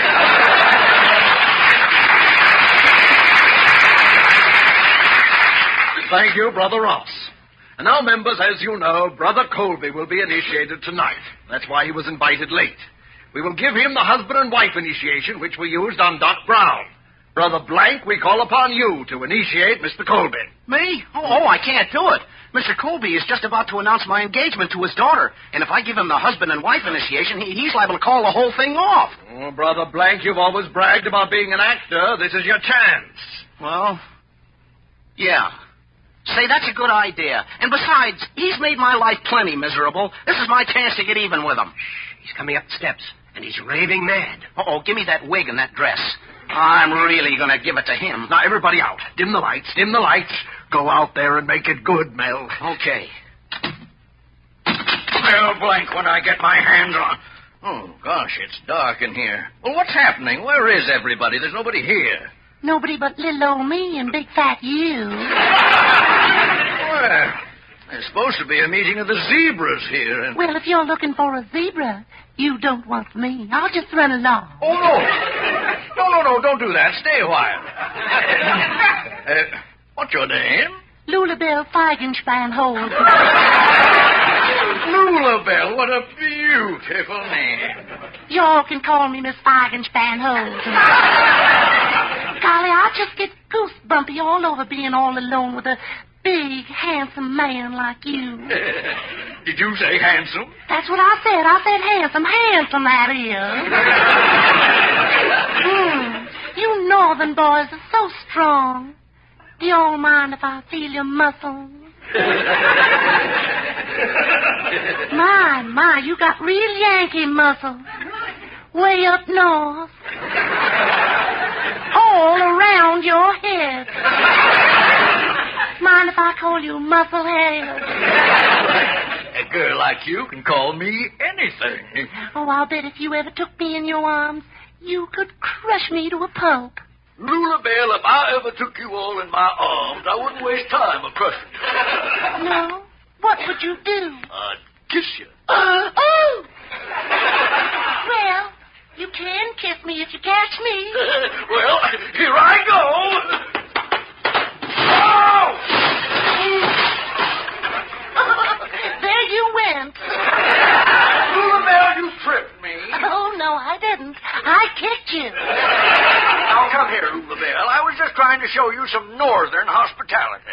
Well, you ain't going to get any southern comfort from me. Oh, well, pardon me. I got to leave the room a moment. You wait right here. Here, Mel, change into these clothes, quick. You're terrific. When Colby tried to kiss you, we thought we'd die. Yeah, it made me sick, too. Okay, go on in now. Here's the shotgun. Yeah. Is that you, Lulabelle? Well, come in. Aha! You thought you'd get away, you all, huh? What? You've been trifling with the affections of my wife, Lulabelle Feigenspannhose. Your wife? Oh, what a ghastly mistake. How dare you call my wife a ghastly mistake? I'm going to take this gun and blow your brains out. Please, Mr. Feigenspannhose, don't shoot me. I'm a good citizen. I work hard. I support a family. I pay my taxes. And when election time comes around, I go to the polls and vote. Oh, a Republican! That's a last straw. I'm going to fill you so full of holes, you're going to look like cream cheese. Don't you mean Swiss cheese? No, I changed my mind. I'm going to beat you to a pulp. So if you have anything further to say... What do you mean I can't come in? I'm coming in anyway. Where's Mel Blanc? Zuki, I don't see Mel Blanc anywhere. Oh, that's him over there, Mrs. Adams, with a gun in his hand. What? You're Mel Blanc? Why, I'll tear you limb from limb. Now, don't get excited, Musclehead. I mean, Mr. Colby. I've never been so humiliated in my life. Hey, what is this? What's going on around here? We just initiated you, Brother Colby, and you passed with flying colors. Well, anyway, Mel Blanc, I've got my own score to settle with you. You, the father of this child. Why, I'll annihilate you. What? Mel, the father of this child? Julius, did you hear what that man said? There you see, Mr. Colby? Well, Mel, my boy, I'm sorry. Oh, I see. It's just been a big joke, that's all, huh? Oh, maybe it's funny to you, but Mel Blanc, you left my child with Zuki all night, and now look what happened. What? Listen to Julius.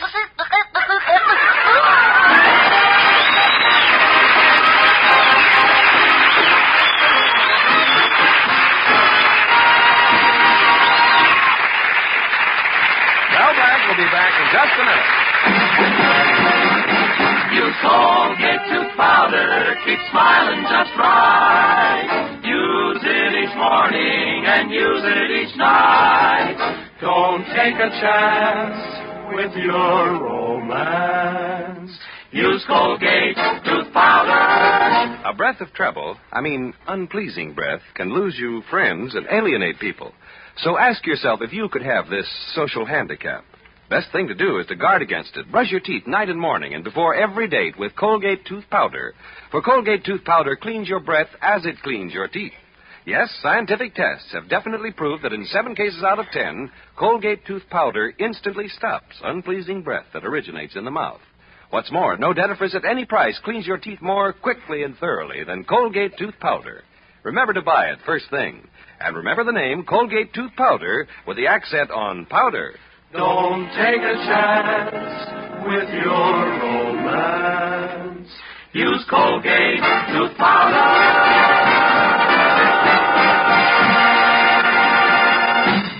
And this is Mel Blanc saying thanks for listening. Good night, and that's all, folks.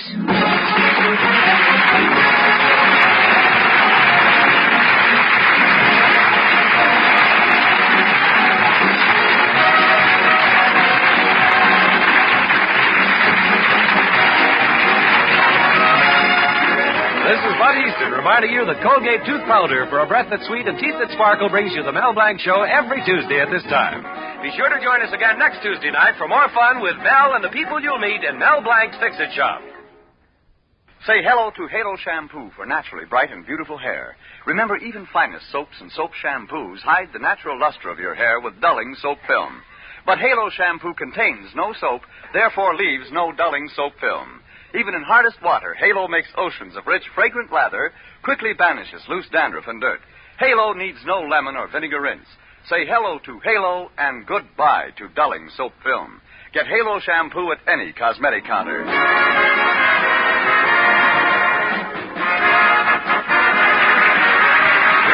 Mel Blanc every Tuesday night at this time. This is CBS, the Columbia Broadcasting System.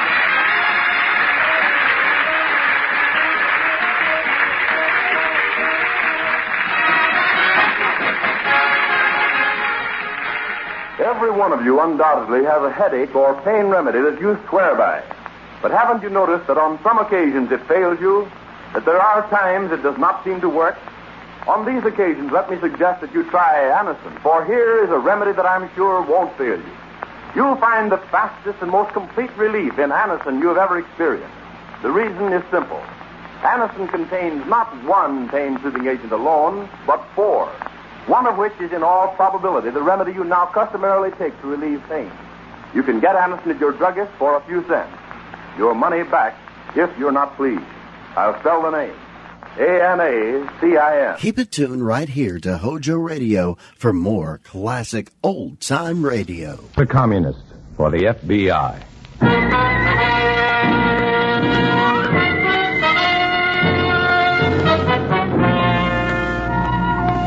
Starring Dana Andrews in an exciting tale of danger and espionage.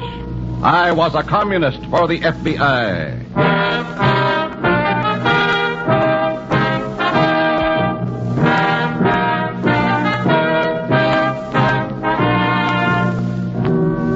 Many of the incidents in the story you're about to hear are based on the actual records and authentic experiences of Matt Cvetic, who for 9 fantastic years lived as a communist for the FBI. Here is our star, Dana Andrews, as Matt Cvetic. 9 years isn't a long time to the average American living a normal life. But a communist for the FBI doesn't live a normal life. And 9 years of fear and tension seems an eternity. The fear isn't all personal. The greatest fear is that those you're trying to protect will fail to recognize their danger. Refuse to realize that communists are dedicated to the elimination of personal liberty wherever it exists. If you are one of those who has refused to believe, listen to my story with an open mind.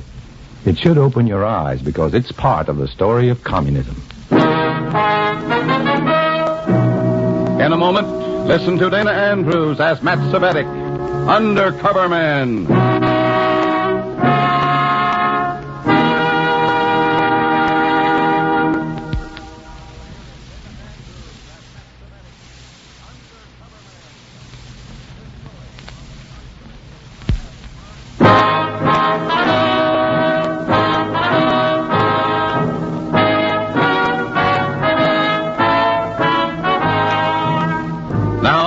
Dana Andrews as Matt Cvetic, Undercover Man. This story from the confidential file is marked Against the Middle.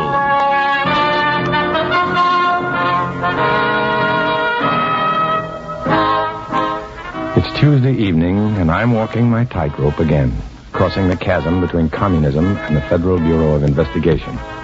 I've just come from a cell meeting where I've received instructions in the gentle art of starting a riot. And I'm getting cleaned up before going out to meet my FBI contact when I'm interrupted by a knock at the door. I'll be with you in a second. Oh, come in. You seem surprised to see me, Comrade Svetic. I am, Comrade Horton. I was about to go out. And we got here just in time. Yeah.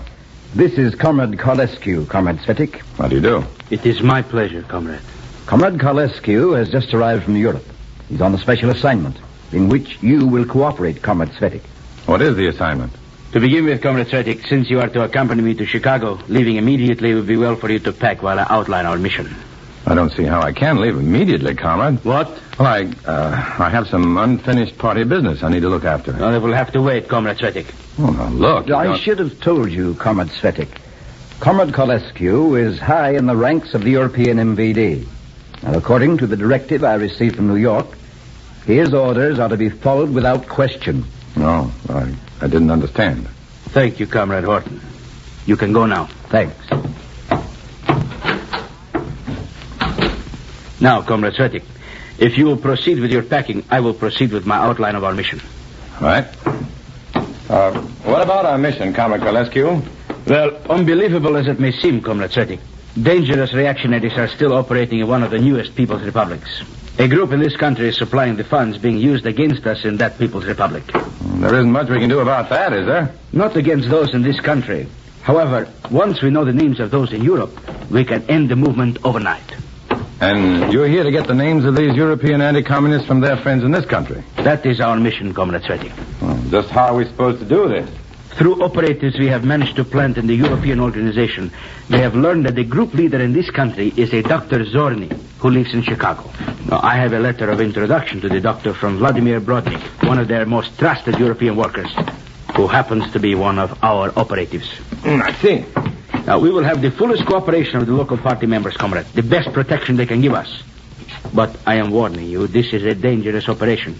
If we are clumsy and get caught, Dr. Zorny and his group will unquestionably eliminate us, as we intend eliminating their stooges in Europe. That sounds reasonable. But why mention it? Because I do not want to depend on a comrade who may weaken under stress. If you are afraid, say so. I will get someone else. I'll go. I thought you would. We better go to the airport.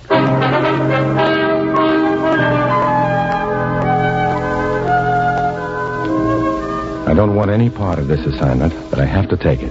Because if I don't, someone else will. And the lives of some of our anti-communist friends behind the Iron Curtain are at stake. On the way to the airport, I try to get away from Carlescu long enough to phone the FBI. But there's no chance. There's no chance when we get off our plane in Chicago either. Because local party members are waiting for us to drive us to an apartment house where they give us a briefing. Unfortunately, comrades, we cannot give you too much information about Dr. Zorny's group or its activities. He operates a bookstore, specializing in technical works, and his whole establishment is exceptionally well guarded. Guarded? How? In the daytime, Comrade Carlescu, the store is filled with customers, browsing among the books. The same customers each day. And at night, the place is protected by burglar alarms, with direct connections to the precinct police station. This has to be an infiltration job, all right. And even that is far from certain of favorable results, Comrade Svetic. One of our own cell members joined Dr. Zorny's group a month ago and failed to get any information. He didn't learn anything? We don't know. We only know that he was taken into the group 4 weeks ago. Haven't seen him since. Dr. Zorny blandly denies ever having heard of him. Well, that's about all we can tell you. Then take us to the bookstore. Comrade Svetic and I have a job to do.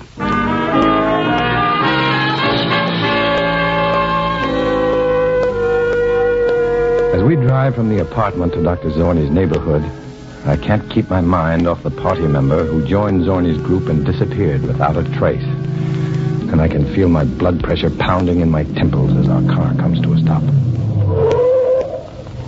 Well, comrades, this is as close to Zorny's bookstore as we can take you, without endangering your mission and your lives. We've both been to the store inquiring about our missing comrade. If they saw you with us, they... Now, where is the bookstore from here? The next street over, Comrade Carlescu. Turn to your right. It's in the middle of the block. You can't miss it. Come on, Comrade Svetik. We will find out how my letter of introduction works.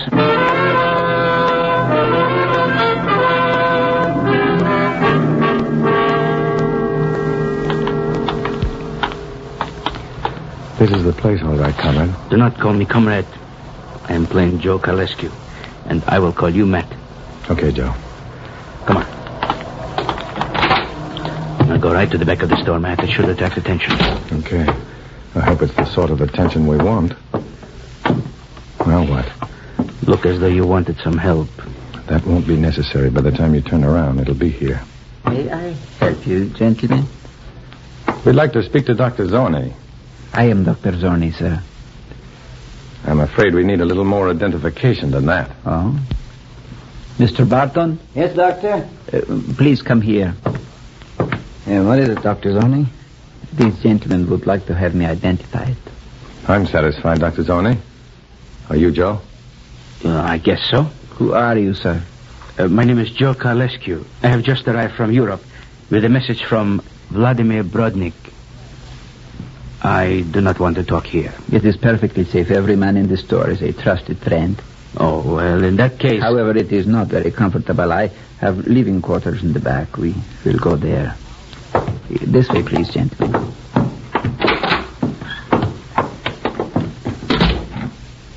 Now, if you please, Mr. Carlescu, the message from Brodnik. Oh, here.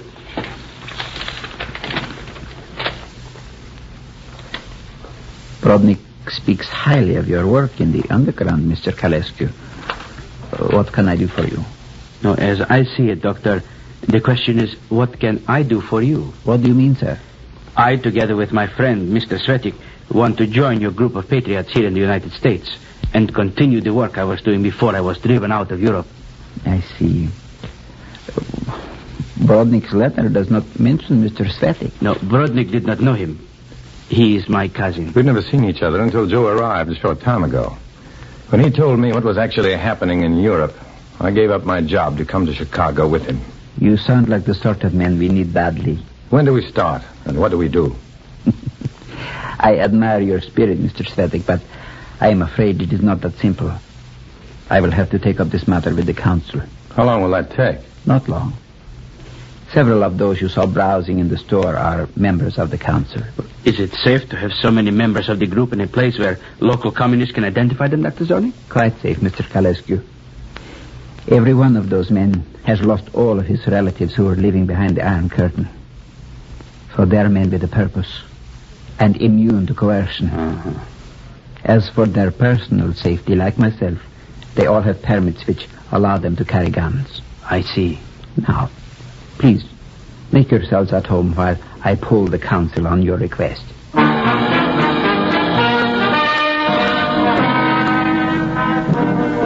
After Dr. Zorni left, the minutes dragged by interminably. And although Carlescu and I were unable to discover their observation post, we knew we were being watched every second for any suspicious move.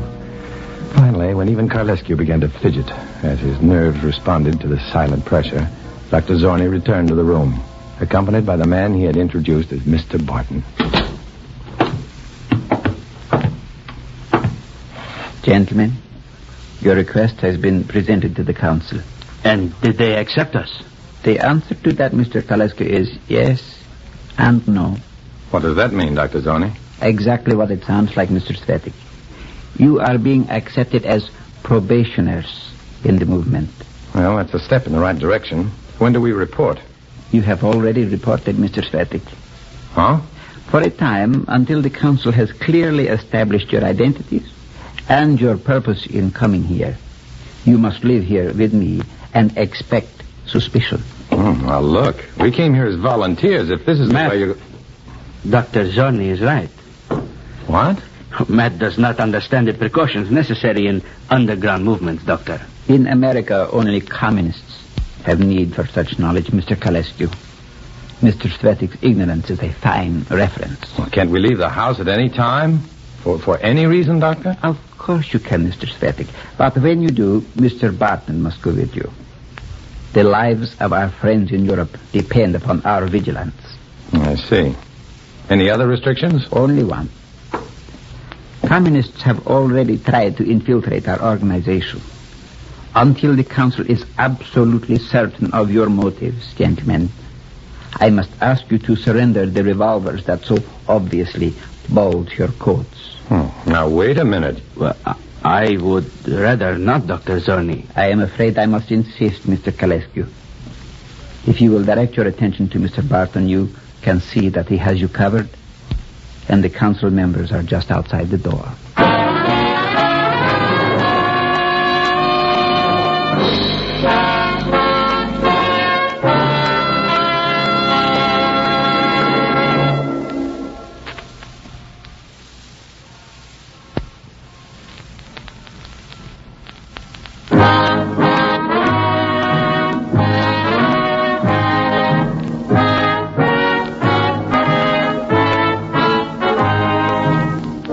Back to Dana Andrews, starring as Matt Cvetic in I Was a Communist for the FBI, and the second act of our story.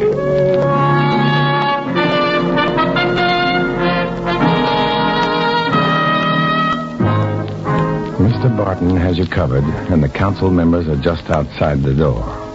That's all Dr. Zorni says, and he says that quietly without any melodramatics. But Comrade Carlescu and I know that we've had the word, and we give up our guns without any argument, then wait to see what happens. As far as I'm concerned, there's nothing. For 2 nerve-wracking days, I sit idly by while Carlescu is questioned about things that have happened behind the Iron Curtain. Apparently, he passes the test. Good afternoon, gentlemen. Good afternoon, Dr. Zorni. What's good about it, Doctor? I'm getting a little tired sitting in a back room looking at the walls. Still impatient, Mr. Cvetic? Well, I didn't give up my job to follow Joe out here just to sit around twiddling my thumbs. Of course you didn't. By the way, what was this job you gave up, Mr. Cvetic? Why, with an insurance company. I was a claim adjuster. What company, Mr. Cvetic? Valley Center Mutual? Why? Just routine. Now, although we have not yet had any direct word from Vladimir Brodnik, the council members are reasonably well satisfied with Mr. Kalescu's response to their questioning. That at least is gratifying, Dr. Zorni. Now, if you are still willing to accept group responsibilities and risks, we have a task for you. What's the job, Doctor? I have an important meeting this afternoon, a meeting at which no communist spies are desired. Just how does this affect us, Doctor? Very directly, Mr. Cvetic. 2 communists known to the group members have been taking an undue interest in the bookstore for the past few days. Your job will be to keep them occupied, leading them away from the vicinity if possible, while I get away to keep my appointment. Oh, I see. Normally, I would send Mr. Barton with you for protection, but I need Mr. Barton myself this afternoon. Well, give us back our guns, and we won't need any other protection. We don't want any gunplay, Mr. Cvetic. We won't start any, Doctor. But if these Reds are as tough as you say they are, I don't want them to trail me away from this bookstore unless I have a gun. I can see your point. Your guns will be returned to you, but remember, if there is any shooting except in unquestionable defense of your lives, we will turn you over to the police. There will be no shooting, Dr. Zorni. I am sure that Mr. Cvetic and I can handle any Communist Party members without violence. I feel quite certain that you can, Mr. Kalescu. By this evening, we will know the answer.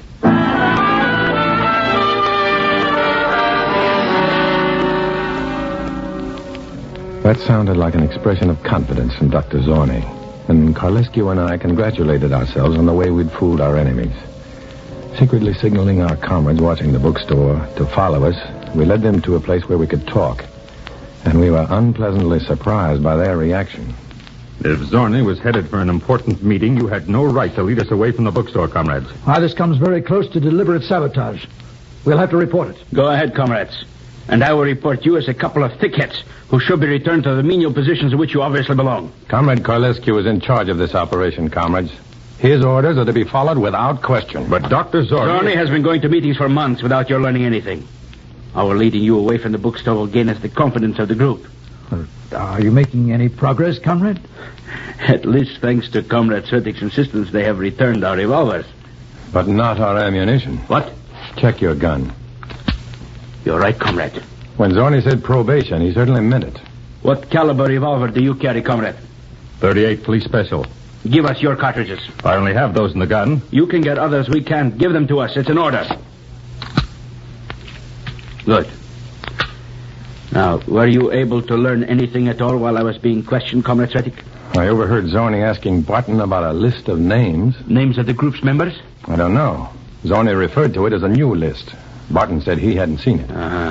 We are going back to the bookstore at once. We just got out of there. And we are going back while Dr. Zorny and Mr. Barton are out. With them gone, we should be able to check the living quarters thoroughly. This may be a trap, Comrade Carlescu. A trap? Zorny and his group may have sent you out while they prepared an unpleasant surprise for your return. It's a possibility, Comrade. Are there any suggestions? Yes. Why not send Comrade Svetic back first to spring the trap if there is one? That's a happy thought. It would spare you for future party assignments, Comrade Karlesky. That is true. You are not always thick-headed, Comrade. I try to think of the party's best interests. Please remember that in your report, too, Comrade. I shall. What do you think of the idea, Comrade Svetic? I'm on an assignment. You tell me what to do, I'll do it. I am accepting the suggestion. You return to the bookstore immediately. I will follow you in half hour. If everything is all right, stand in the doorway under the pretext of looking for me, and I will join you. What happens if there is something wrong? I will praise you highly in my report, Comrade Svetic.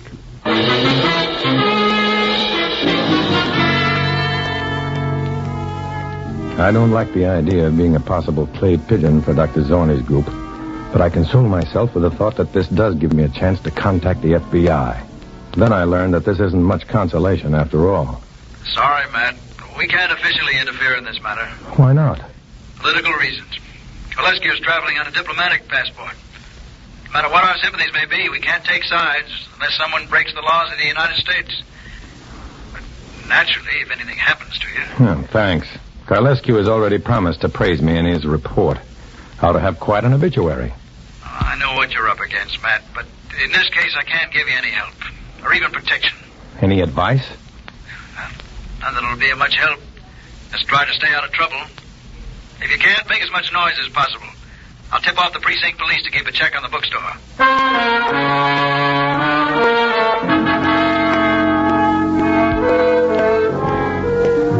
After hanging up, I return to the bookstore. Everything seems friendly enough, so I stand in the doorway as a signal to Karlescu, and he joins me. Then we walk directly to the living quarters and back. The council members are all smiles as we pass between them on our walk through the store. But as the door closes behind us, we hear the lock click. What was that? Only the lock on the door, Mr. Kalescu. Dr. Zorny. You seem surprised to see me, Mr. Kalescu. As a matter of fact, we are, Doctor. No one told us you had returned. Did you have trouble? No violence, Doctor, but after all, communists are not fools. That is a matter of opinion, Mr. Kalescu. Was your meeting successful, Doctor? Very enlightening, Mr. Svetic. I will give you the details later. You did say you were a very close friend of Vladimir Brodnik, did you not, Mr. Kalescu? Like brothers, Dr. Zornik. Have you heard from him again? Indirectly. And since the council is about to make its final decision concerning you two, I wanted to be sure of my facts. I am at your disposal, Doctor. I feel quite certain of that, Mr. Kalescu. Now, if you two will make yourselves comfortable, I will join the council.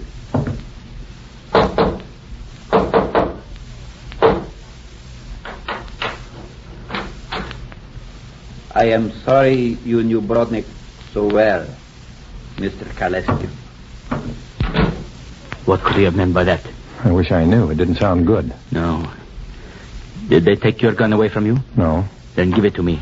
Our time may have run out. Well, if it has, I want a gun. There is no time for argument. Give me your gun. Now, I will guard the door while you go through Zorny's papers. Look for the list of names we want. The names of the European underground.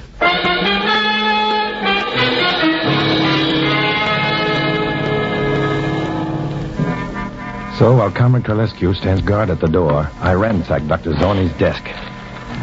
But I find no names. The voluminous correspondence carries only code signatures. Hurry, comrade. There must be a list of names somewhere. No man could remember everyone in the underground. Then I make two startling discoveries. I find a notebook containing the underground's table of organization with all the names and corresponding code signatures.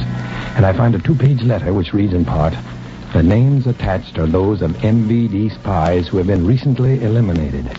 Beware of anyone who contacts you giving any of these men as underground references." And at the top of the second page, I see the name of Vladimir Brodnik, the name Carlescu used as reference when we first met Dr. Zorny. Suddenly it occurs to me, by throwing away the letter and giving Carlescu the list, I can protect the lives of the European underground workers. Well, haven't you found any names yet, comrade? I just found a few. Good. Give them... No, put them in your pocket. I hear someone coming. Then get ready to make a break for it, comrade. Why, did you get all the names? I got one list, and there's a letter that warns against... Here they come. Right through them. Carlescu. We won't get out of here alive. Look out.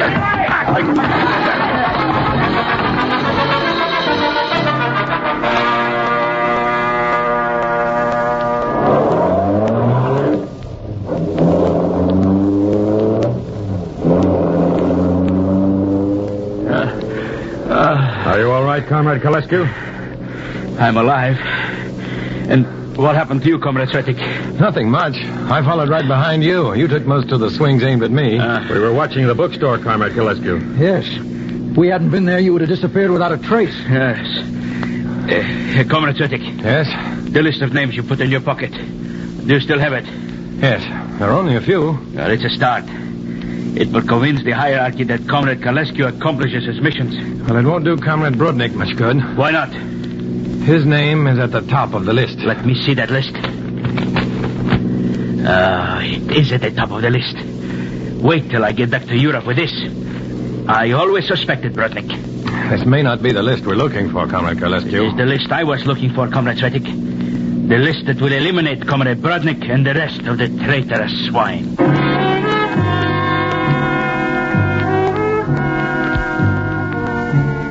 That was Carlescu, another typical red idealist, the type whose party zeal is always conditioned by suspicion of everyone. And the suspicion reacted against Carlescu, as I learned from party repercussions after he returned to Europe.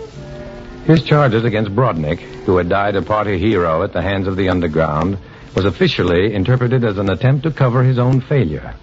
And he disappeared. It's a lonely life being a communist, but when you can't depend on friends and can't afford enemies, you're forced to walk alone.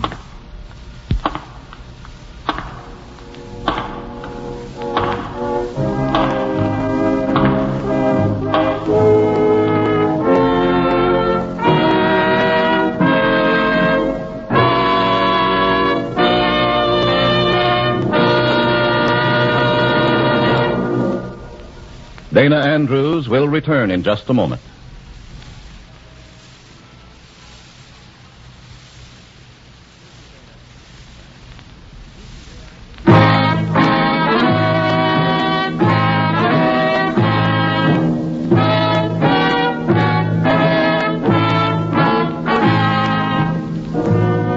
This is Dana Andrews. Although we who live in the free world have not as yet been forced to an underground movement, it could happen here, and it will if we ever forget that the price of liberty is eternal vigilance. To protect innocent persons, the names, dates, and places mentioned are fictitious, but the danger we warn against is very real. Many of these stories are based on the fantastic experiences of Matt Svetic. Next week, we'll bring you another strange adventure. Join us, won't you?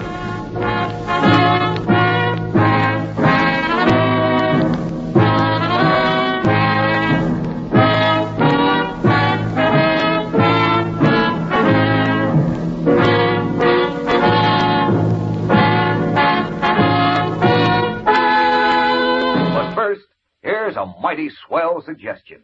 Kellogg's Pep!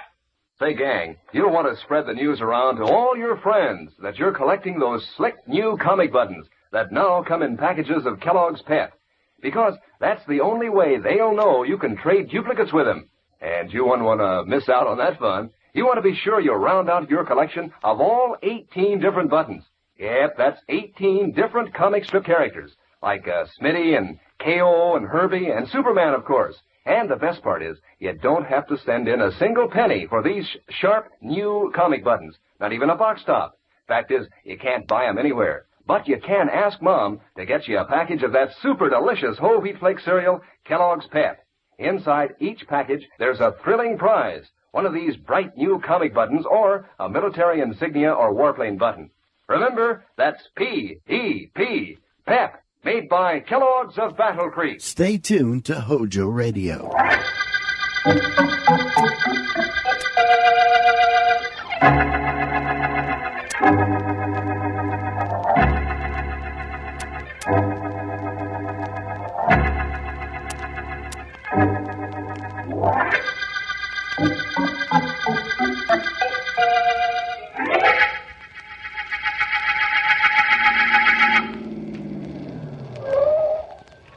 That'll be $4.20, lady. Here you are, driver. Please keep the change. Thanks, lady.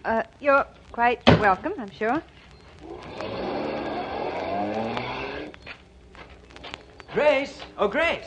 David! What in the world are you doing here at this hour? Rather early, isn't it? You see, I have an appointment to interview your husband for my magazine this morning. Where did you come from? Oh, I've been away for a few days. My train just got in a little while ago, and I took a cab from the station. Really, darling? The fare from the station is about $2. Didn't the driver say $4.20? Did he, David? He must have come the long way. Come on to the house. Oh, I'm supposed to meet your husband out by the pool. He's going to demonstrate some tricks on trout fishing, which our readers will positively drool over. Well, that magazine of yours gives you a good living, David. I wouldn't belittle it if I were you. Come on, I'll walk to the pool with you. Well, if it gave me a good enough living, you'd be married to me. Instead of Morton? Instead of J. Morton Zachary. You think it's his money I married? It certainly wasn't because you were in love with those specimens of deep-sea fishing which are mounted in his den. Or with the fact that he was perhaps the leading authority on the use of wet coachman flies for trout fishing. You're quite sure I would have married you if you'd had Jonathan's money? Reasonably. You know, Grace, I don't think I'll ever change about you. I think I've loved you from the first moment I saw you. Thank you. Well, here's the pool. You know, it's a sort of symbol of this whole place, all white and large. David! I see it, Grace. There's a body floating in the middle of the pool. Come on. It's Jonathan. Look what's lying on the edge of the pool. A fishing rod. A trout fishing rod. And the hook is attached to Jonathan. David, do something. I can't very well, Grace. There's nothing anybody can do for him. Now.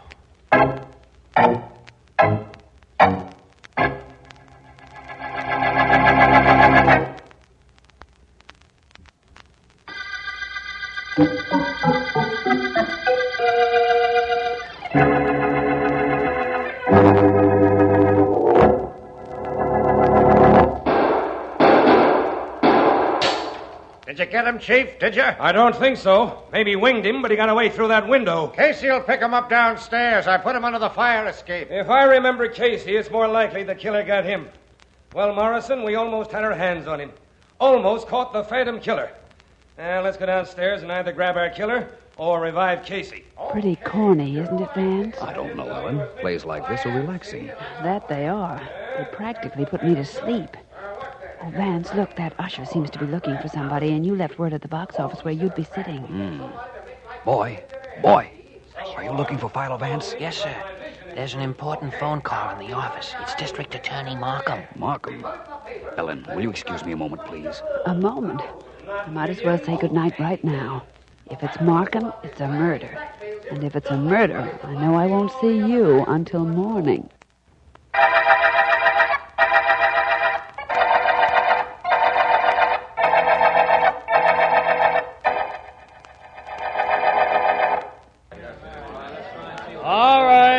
All right now. I want you men to go over every inch of the grounds. Somebody got in here early this morning and murdered Mr. Zachary and left some kind of a clue before he scrammed. Okay, now go out and find something for me. Rather excellent performance, Sergeant Heath. Resourceful homicide detective orders his men to bring him a clue. What do you expect they'll find? Nothing, D.A. Absolutely nothing. But I can't have him hanging around here at the pool either, can I? Oh, hello, Vance. Hello, Sergeant.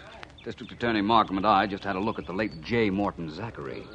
Pretty ugly knife he had in his chest. Any knife in any chest ain't pretty, Vance.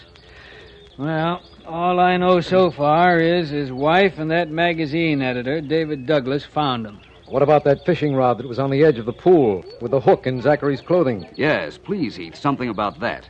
A prominent fisherman found dead in a pool with a rod and reel as accessories before the fact. Rod, reel, and hook, complete with coachman fly as bait. Intriguing. I don't know about it being intriguing. All I know is I'm working on my day off. Well, the hook was attached to him, all right, and the rod lying on the edge of the pool. Why, I don't know. Or who killed him, I don't know.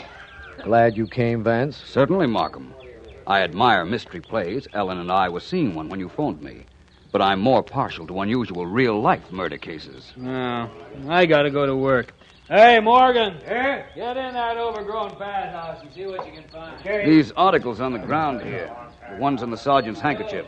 I imagine they were found on the dead man. So I understand. A handkerchief, wallet with nothing unusual in it, and these keys. Oh, funny thing about these keys, Vance. Wonderful example of colonial architecture, Markham. The house, I mean, and beautifully kept grounds. Vance, I was saying there's a funny thing about these keys. Yes, I know. One of them doesn't open any lock belonging to Zachary. Do you know there's a definite resemblance between colonial Now, wait a and minute, Southern... Vance. How could you possibly know that about that key? It's true, isn't it? Yes, it is true. Heath tried every one of them. Each one is for some different door or Zachary's office or car. But that shiny one in the middle, that's the one that opens nothing. Only how did you know? Because it's the shiny one, Markham. Either it's a new key to an old lock, or it fits some door that was just constructed. Neither of which is very likely. Or it doesn't belong to any of Zachary's locks.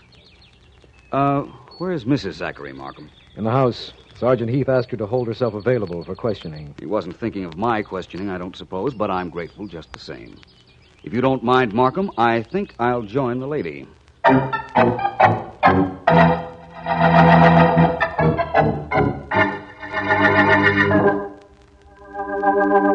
You were away for 3 days, Mrs. Zachary. Came home this morning.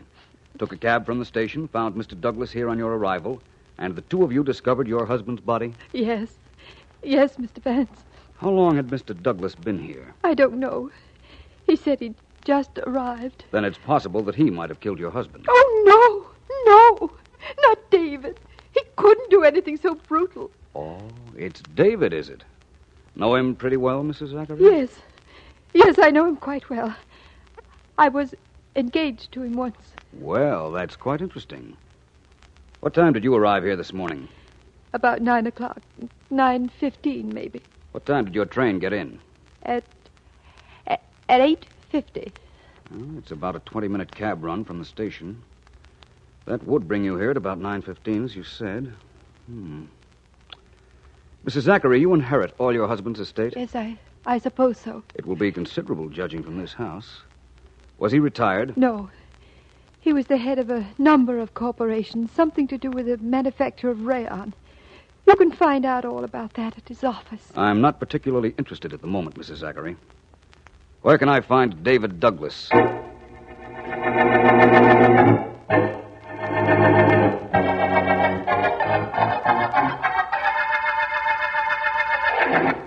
If you've come to arrest me, Vance, arrest me. Only don't just sit there staring at me. I'm not a police officer, Mr. Douglas. All I want to know is, did you kill Zachary? No, I didn't kill him. I told you I'd just driven up to his house a moment before Mrs. Zachary arrived. I was there, standing there, when she got out of the cab. I paid the driver. How much did she pay the driver? She gave him a bill, a $5 bill. Told him to keep the change. That's quite a sizable tip. I rode out to the house from the station, and the meter only read $2. What's the difference how big a tip it was? Besides, the fare wasn't $2. It was $4 something. I heard that. Get through with me, Mr. Vance. Please get through with me. You're awfully nervous, Mr. Douglas. I won't be too long now. Coincidentally, I know that you were once engaged to Mrs. Zachary. Yes, I was. Vance, listen, I know the police let me go, but that they're watching me, waiting for me to make a false move and daring me to make one. I can't stand this anymore. I can't, I tell you. I'm going to... If you kill yourself, Douglas, it's practically a confession that you murdered Zachary. Do you want that? Oh, no, I don't want that. I don't know what I do want, but it's not that. Here. Take the gun, Vance. Take it and go away. Please go away. Please leave me alone.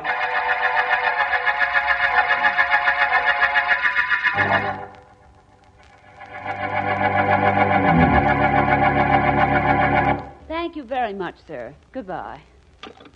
Well, Ellen? Well, Vance, you were right in your hunch. The railroad information just told me that there is no 8:50 train that Mrs. Zachary could have taken. There was a 7:50, though. So she arrived at her house an hour before she said she did. And she gave the cab driver $5 for a $2 run. Well, let's see now.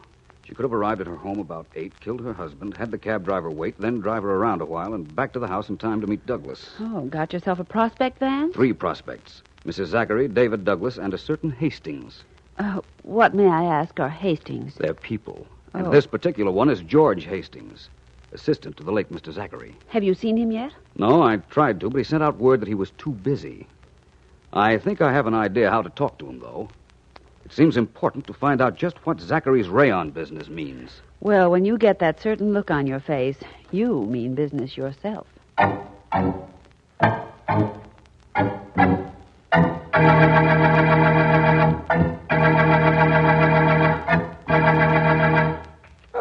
little bit higher, Frankie. Up around the shoulders. That's better. Nothing like a massage to keep you fit, is there? There certainly isn't. Oh, waiting for Frankie to get finished with me? Yes, but there's no hurry. Always said I would know what I'd do if I couldn't run over to the gym a couple of times a week to get a workout and a rub down. Oh, I haven't seen you in here before. It's my first visit. Well, you'll like it here. Okay, Frankie. You can hold it up. I'll just lie here and relax a minute. You can think better when your body's in top condition, I've always thought. Oh, you sure can. And I've got to be able to think. Think fast. I'm in rayons. Hastings, the name. How do you do, sir? I'm Robert Williams. Rayons, did you say? Right. Read about that fellow named Zachary who was murdered? Mm-hmm. Well, I was his assistant. I'm taking over the firm now. Oh, is that so? Oh, yes. That murder ruined the biggest merger ever attempted. Secret merger. Zachary representing the East and a fellow named William Bartlett the West. Wow. What that would have done to the industry. We'd have monopolized it. Had to keep it secret. Didn't want anyone to know. It doesn't matter now anymore, I gather. Nope. The deal was dead when Mr. Zachary got killed. Really? Mr. Hastings, I'm not Robert Williams, as I said. My name is Philo Vance. Oh, I see. I tried to make an appointment with you, but you wouldn't see me. So I followed you here to the gymnasium. You did? What for? To find out what you might know about Mr. Zachary's death. It seems to me that you know a great deal about Mr. Zachary's business. Why shouldn't I know about it? Mr. Zachary never did anything without my help. No, Mr. Hastings? Not even die?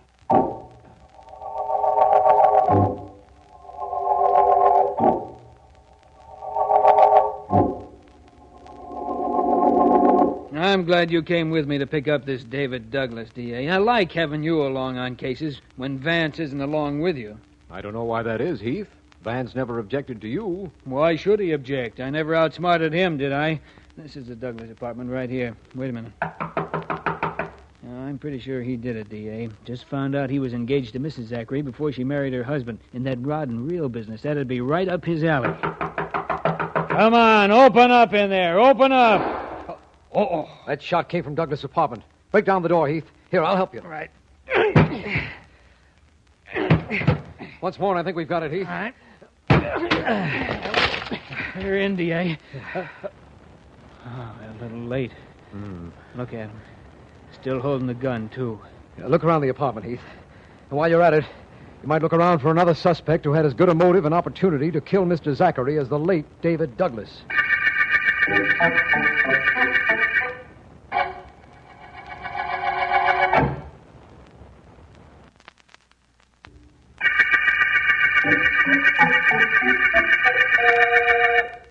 This is District Attorney Markham. The coachman murder case opened when millionaire sportsman J. Morton Zachary was found dead in his swimming pool, a fishing knife in his heart, and a rod and reel and hook complete with coachman fly attached to him. Philo Vance has been to see both Zachary's widow and a Mr. Hastings, who has taken over the murdered man's business interests, and who told Vance of an impending merger between Zachary and one William Bartlett, whom Zachary had never met. One of our men, Sergeant Heath, has just reported that Mrs. Zachary, who has not been detained by the police, has just had a visitor. This information has led us to... Miss Zachary, I'm sure sorry I never got to know your husband. From what you say, he sure was a grand man. He was. He was, Mr. Bartlett, the finest. It was nice of you to come down, especially since you'd never met either of us. I had to come, ma'am. Was going to be your husband's partner. I beg your pardon. Oh, shucks, ma'am. Nobody knew about it except him and me. We was going to have our first meeting up at my place, a meeting set up for today, and get real organized. Sure was a shame. Well, now, ma'am, if there's anything I can do... This is terribly rude of me, I know, but may I please come in? Mr. Vance. I apologize deeply for this intrusion. I did knock on the door, but nobody answered, and the door was open. Mr. Vance, this is Mr. Bartlett. How do you do? All right, son. Glad to meet you. I wished it was under different conditions, but I'm glad to meet you. I was just going in case you got something to talk to Miss Zachary private-like. I'd like to talk to you, if you don't mind, Mr. Bartlett. Me, son? About what? About that merger you and Mr. Zachary were planning. Well, how'd you hear about that? I didn't even know about it until just now, Mr. Vance. A private investigator makes it his business to find out things that people in general don't know. In this case, it wasn't very difficult. Well, son, what do you want to know about the merger? Oh, I guess just why you were merging and some of the details. Well, why? Because we've been cutting each other's throats, Zachary and me, for years. One way to stop being competitors was to become partners. But we never did get to meet on account of, well, asking your pardon, ma'am, on account of what happened here yesterday. You'd never met Zachary, eh, Bartlett? I wanted to be sure of that. Nope, never. And now I'll be going. Please call on me, Miss Zachary, if there's anything I can do for you. Thank you very much. Bye, Mr. Vance. Nice to have made your acquaintance. Thank you, Mr. Bartlett. It was nice meeting you. Now, Mrs. Zachary, I think it's time you and I had a little understanding. According to what I've found out, you arrived here yesterday morning a little after 8 o'clock, not 9:15 as you said. You found that out? Yes. I also found the cab driver who took you out here from the station. He said he drove you here twice. Once about 8, and he waited for you, drove you around a while, and then back, at which time you met Dave Douglas here. Well? I want to know why the double cab trip, and why you told me your train arrived at 8:50. Very well. I told you that because I didn't want to be suspected. I did get here earlier. I went into the house. I looked out, and I saw Jonathan's body in the pool. And all I thought about was to get away so fast and as soon as possible. The cab was waiting, so I got in. I rode to town, and then I came back out here again. I believe that David Douglas thought you killed your husband, Mrs. Zachary, and committed suicide in the belief that he was taking suspicion from you. He must have loved you very much. He always said he did. But taking his own life was so unnecessary. I didn't kill Jonathan. I tell you I did. Perhaps you didn't. Perhaps the explanation of who did lies in that shiny key, the fishing rod, the reel, and the hook we found attached to your husband's clothes. We'll see, Mrs. Zachary. We'll see. And now, if you don't mind, I'd like to call Mr. Markham and have him invite some people to a meeting at your swimming pool.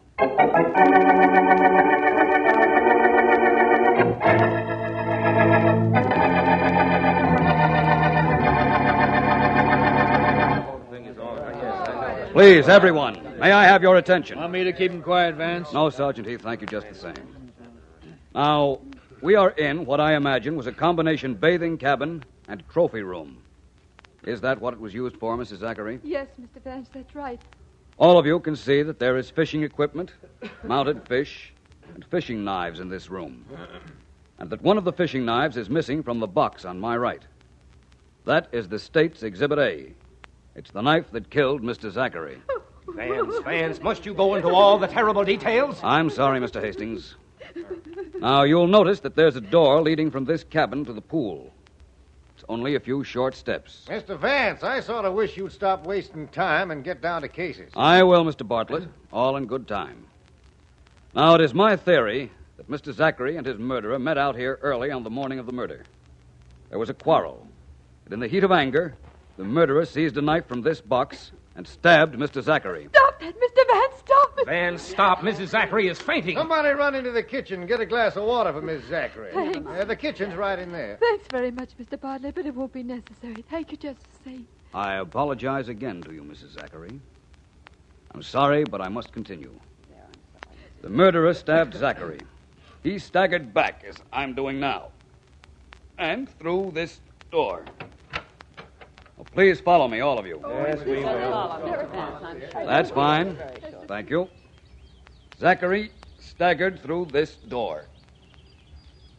Teetered a moment at the edge of the pool, like this, and then fell in. Vance, look at him. He's floating face down out to the center of the pool. Vance! I'm all right, Ellen. Don't worry. Oh, dear.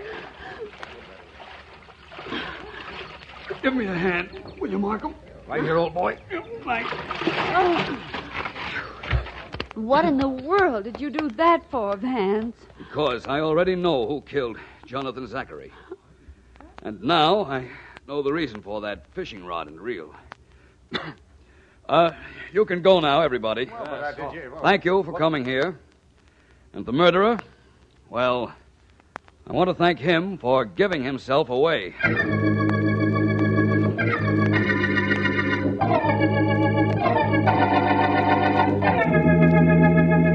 Well, Vance, we're here. You said to drive you here, and I did. Now tell me what this place is. It's the place, Sergeant Heath, that's going to give me the proof of who murdered Mr. Zachary.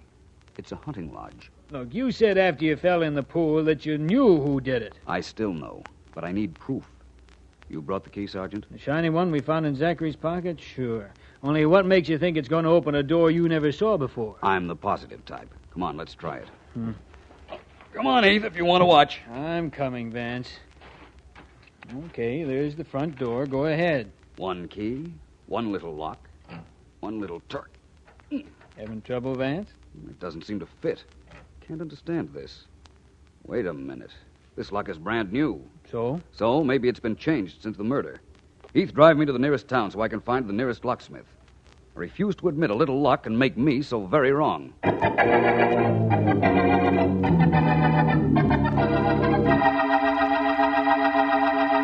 Yes, sir, he did put a new lock on that front door. Did it yesterday. Why'd you want to know? Why? Well, I can't tell you, but I can tell you this, that I am completely indebted to you. Please accept this $5. Yeah, sure, I'll take it. Tell you what, I'll give you the lock I took off that door. Got it right here someplace. Well, that'll be very nice. Thank you very much. I assure you, I'll never forget you for this. And I'm equally certain a certain Mr. William Bartlett will never forgive you for it.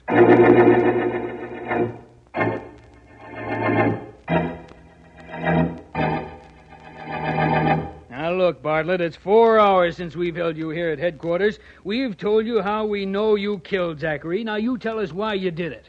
I don't see why the why is bothering you so much, Sergeant Heath. Bothering me? Of course it's bothering me. We know you got down to Zachary's early on the morning you murdered him. You do, eh? Sure. And after you stabbed him and the body fell into the pool, you remembered that the key to your hunting lodge was in Zachary's clothes. So you grabbed the rod and reel. It was only a trout fishing rod, but you figured it'd be strong enough, and you threw the line out toward the body. Did I? Yeah, you did. The hook caught on Zachary's clothes. You started to reel in the line when you heard Mrs. Zachary arrive, so you dropped everything and ran. Why would I go through all that procedure, Sergeant Heath, just to get back a key?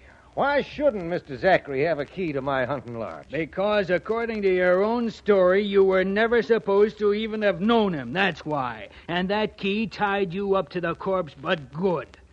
That little description I gave you just now, that's the way it happened, wasn't it? Who saw me? I can't tell you that. Why did you kill him, Bartlett? He tried to trick me with a frame contract.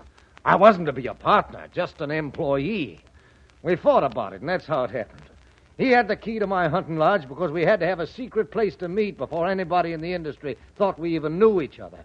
I had to get the key back, just like you said. Heath, tell me, who was it saw me? Mrs. Zachary? Tell you the truth, Bartlett, nobody saw you. Nobody? But they must have. You knew the whole story. If nobody saw me, how'd you know? I didn't know. Philo Vance knew. But how he knew? Well, you can search me.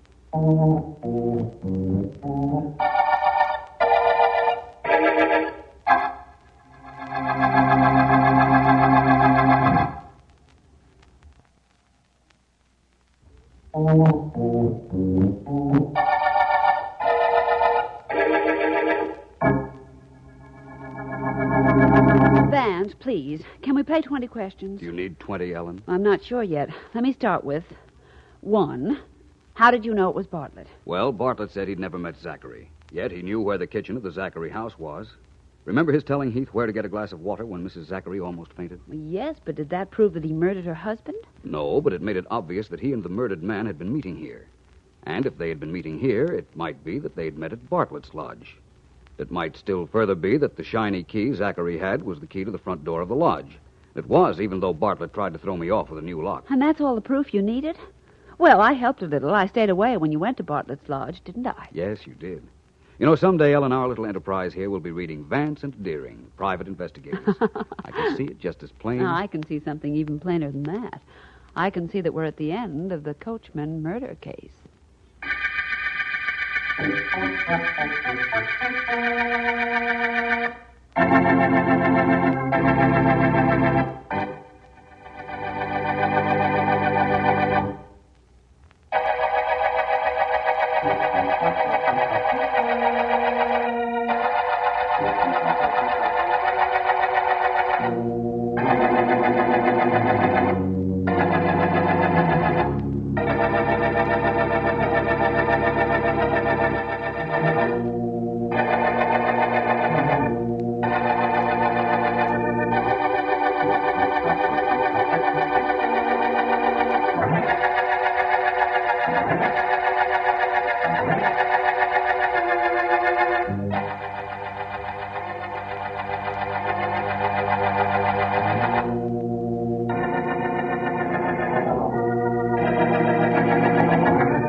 You know what happens when you take a fish out of water? Sure, it dies.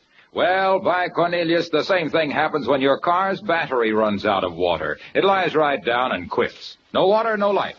So what did the Autolite people do?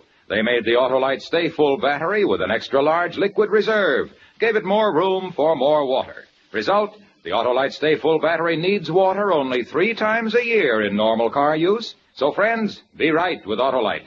Switch to an Autolite Stay Full battery tomorrow. Keep it tuned right here to HOJO Radio for more classic old-time radio. William Gargan stars as Barry Craig, confidential investigator.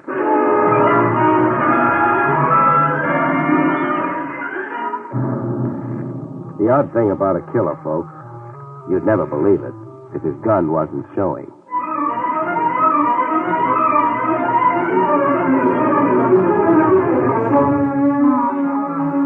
The National Broadcasting Company presents William Gargan in another transcribed drama of mystery and adventure with America's #1 detective, Barry Craig, confidential investigator.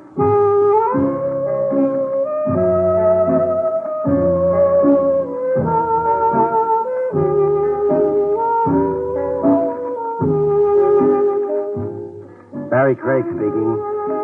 The big gripe with a confidential investigator is that he has no confidential life of his own. You're on call day or night. Some jokers found your pedigree in a Manhattan telephone directory. There's a missing uncle wanted off his nuts, a double-crossing partner wanted off with the cash registers, or a tomb relic sure to set off a tongue war if you don't recover same lickety-split. Oh, carve out 5 minutes of privacy for yourself and bet on it.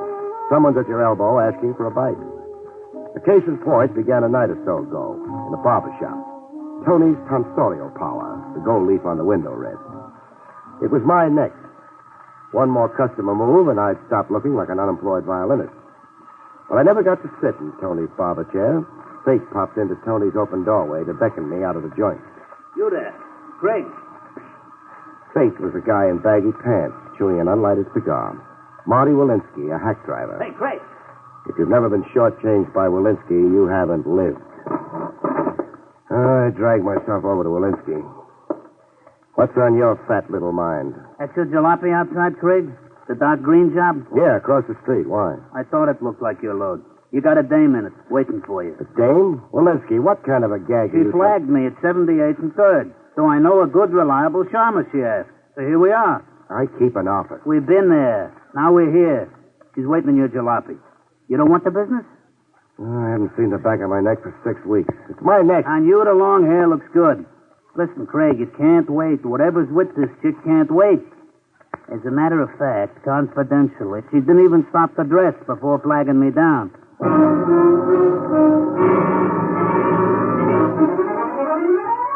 Walensky wasn't too inaccurate about the lady's get-up or lack of it. Hair pinned up high like she just left off washing her ears. A mink wrap over a nightgown that flapped over satin bedroom slippers. And fear. Fear and neon lights all over a pretty face. I'm Barry Craig, miss. I'm Peggy Palmer. Well, what's it about? Not here. Drive somewhere quickly. But just an idea. There isn't time. I have a feeling I've been followed. Oh, please start your car. Look, miss, this isn't a public act. And before I get involved, I want to know what... What? Somebody's rifle happy. You hurt, miss? No. You... How does the side of my jaw look under glass? You're bleeding. Flying glass has that effect on me.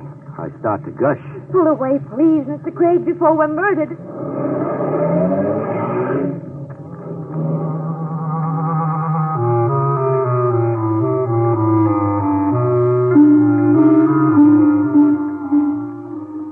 Later, in my office, while I kept busy with incidental washing and cauterizing, a frightened lady in mink gave me the facts.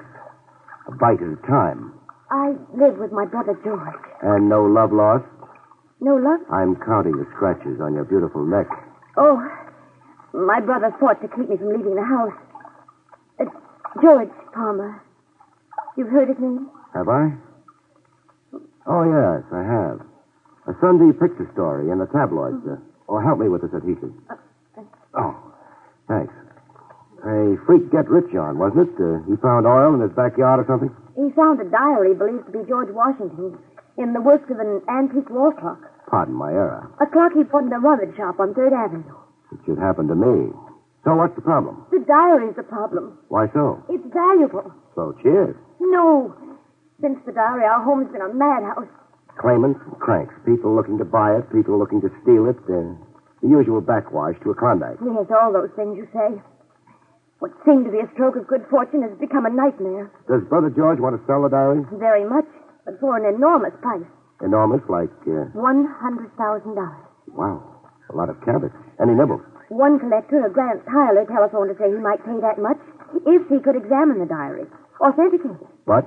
My brother wants the money in hand, in cash, first. I see. The window glass on my jalopy, who do I bill for it? I don't know. Brother George? Perhaps for anybody, Mr. Craig. Anybody? You said claimants and cranks. The usual backwash. How right you are. Anonymous phone calls. Notes in weird hieroglyphics slipped under the door. Bricks hurled from the street. Broken window glass.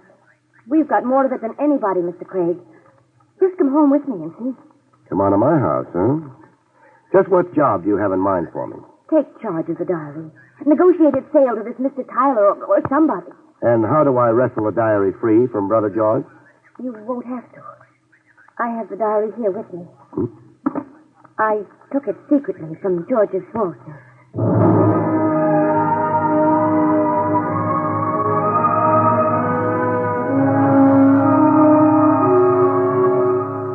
$100,000 sometimes doesn't look it.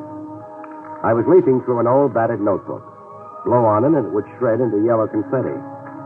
Valley Forge and Bunker Hill. I could make out some of the date lines and references. Mostly personal stuff, it looks like. The Founding Fathers' beast at the end of the day, good cheer. Yes, that's what makes the diary so valuable. It isn't a history of the revolution. It's the story of the people around him, his personal relationships. I say turn it over to a museum. What? Do that and turn your brother over to an asylum, huh? Negotiated sale, please. End this terror. What's your phone number? My phone number? To negotiate anything, I'll need your brother's consent. But, The way it stands now, beautiful, you stole the diary and I'm compounding a theft. Oh, don't fret. I'll talk to him like a Dutch uncle. Forsyth 2, 1643. Forsyth 2, 1643.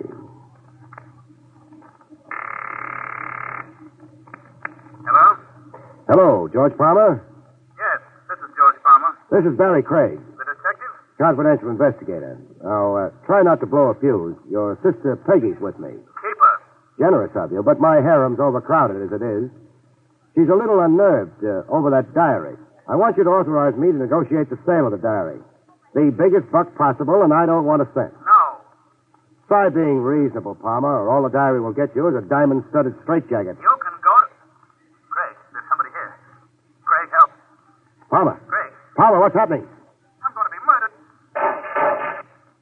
Something happened to my brother. You've just inherited a George Washington diary. Oh, no. Let's go pay our last respects.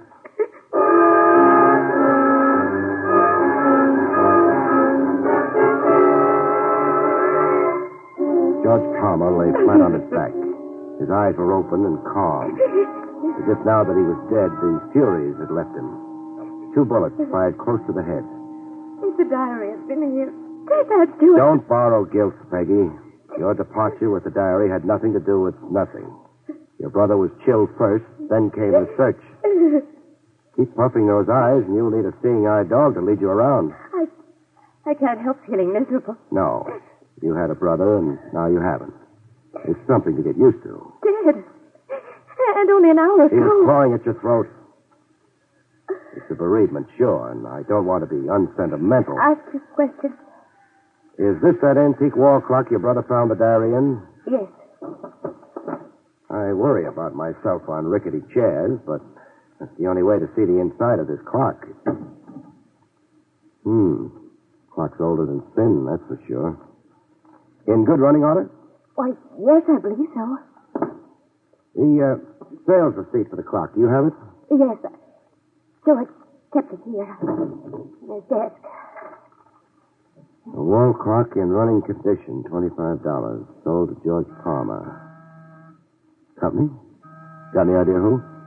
No. I'll play butler. Who is it? Telegram for Miss Palmer. Let's have... Halloween was last week, mister. Your hands raised, please. Thank you. You too, Miss Palmer?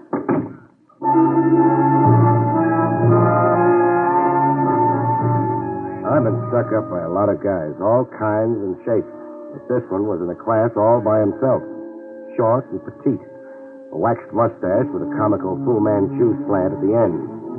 White gloves and a moth-eaten formal tuxedo, 2 sizes too big for him.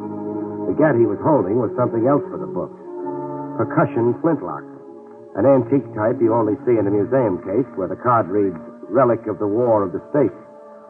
I watched him sniff around the room a little and then come back to us. The George Washington diary. You will please give it to me, Miss Palmer. The diary? He hasn't got it, friend. No? Back up 2 feet and say hello to a stiff. He is George Palmer? Was. Oh, dear. Whoever gave him those twin perforations of the skull took off with the diary. Is the truth, Miss Palmer? Yes, it's the truth, of course. Of course not. The lie sticks in your throat. It's only a prominent Adam's apple. Give her a complex about that, and you'll The find... George Washington diary. Give it to me. To give you what we haven't got, we'd have to be magicians. Even to live, you'd have to be magicians. So it comes down to that. You have 1 minute. That hunk of museum cast iron that can do the work of a gun? You'll see. Yeah. Boom, boom, and where did the world suddenly go? Funny thing, I can't wait to see. I'm that curious. Curious? Uh-huh. I know about guns. Times get tough in my business. I can be a gunsmith. If I live, This is idiotic quibbling. I'm coming to a decision. My hunch is that what it takes to load that museum piece isn't around anymore. Nobody manufactures it. Nobody sells it. The minute is gone. My hunch is that you're bluffing, friend, applying the old psychological squeeze. What if I just begin moving? You'll be shot. Barry, don't. Don't bury me on the side of a hill, beautiful. I hate sleeping lopsided. Please, nothing foolish, nothing heroic. Give him the diary. My life's against it, beautiful. Give it to a runt in white gloves and a baggy tuxedo, I'd have to disown myself. I'm coming over, No, friend. stop, you fool. I'll shoot. Let me go. Sure, but when your outlook on life gets a little more...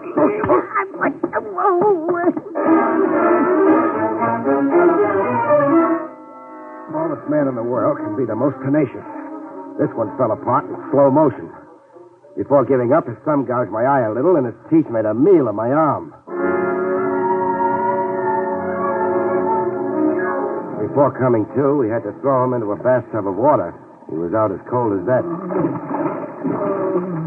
Keep an eye on him, beautiful. The size of him, he can wash down the drain pipe.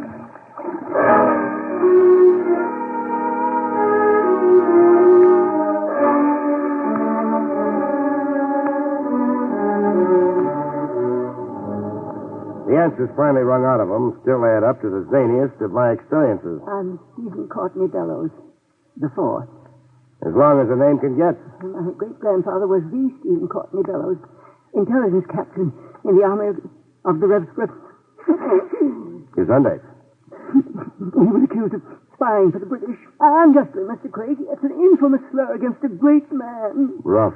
Even now, I have a petition before the President of the United States demanding that he restore the good name of my great ancestor. Which brings you to the diary? Yes, I wanted to examine it. Mm-hmm. If George Washington wrote things that reflect well of my great ancestor, I want this information shouted from the rooftop. And if General Washington called your great ancestor a skunk? Then the diary must be suppressed. The infamous lie must not be repeated. It must not. Cut it. One question, Bellows. Yes? What lunatic asylum do you call home? Harbor Heights. But I was detained there unjustly. It was all part of an infamous...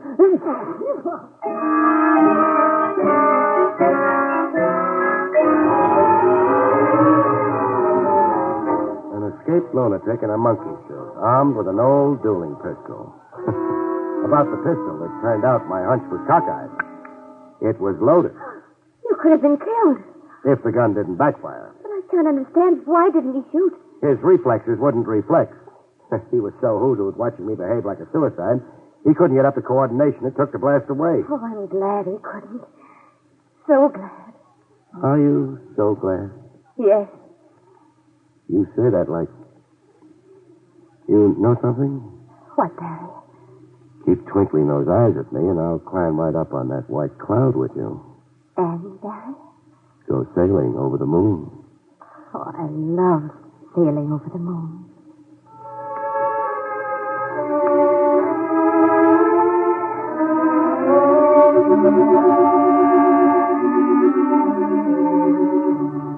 A little later, over ham steaks and coffee in the Midtown Hofbrau, Peggy and I batted the case around with Lieutenant Trav Rogers.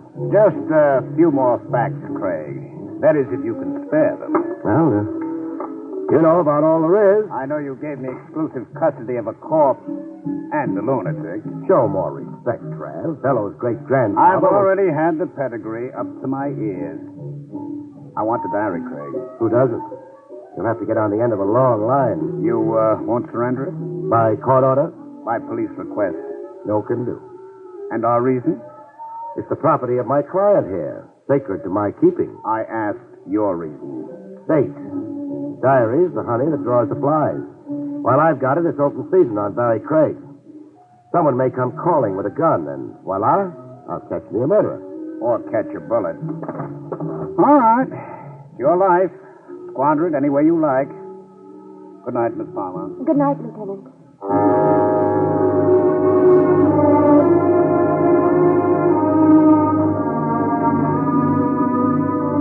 With the good lieutenant off, muttering to himself, and Peggy off, tending to whatever it is girls tend to, I made like a negotiator.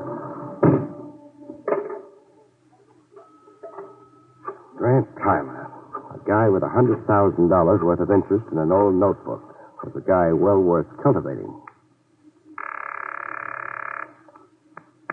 Hello? Hello. I want to talk to Grant Tyler. This is Grant Tyler. Barry Craig, representing the Palmers. Yes, Mr. Craig. That cash offer of $100,000 for the George Washington diary, does it still hold good? It does, providing, of course, that I can first examine the diary. I'll bring it right over. If you like. What's the shortest route to your place? Up Cohegan Boulevard, the third traffic light past Forest Park. Third traffic light. I've got it. Be seeing you, Tyler.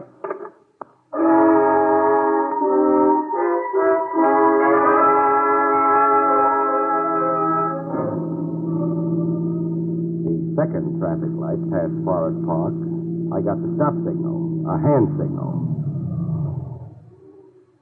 A guy in a blue uniform, traffic cop or a fireman or a parcel delivery messenger. In the dark, he looked like all three of them.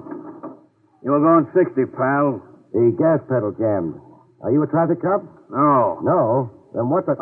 Don't get impolite, pal. No. I'd be a dope too. So it's a stick-up. Surprise. $40 is all I've got. You'll never make Bermuda. Keep your wallet in your pocket. Now drive into the park. All I want is your company. Into the park, pal.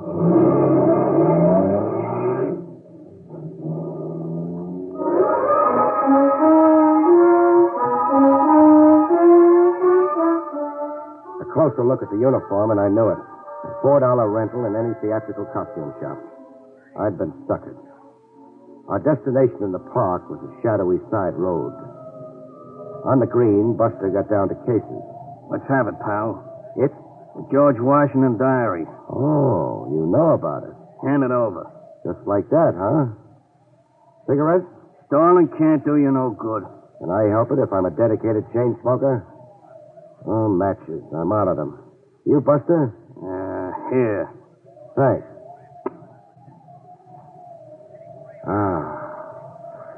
I can face the future now. Give me the diary.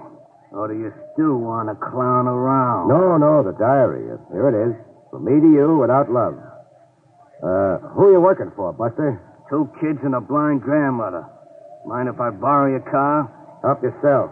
Thanks, sport. Now turn around. Must you? It's a compulsion with me, pal. I'll cash in this diary and go get analyzed. Promise? My word of honor.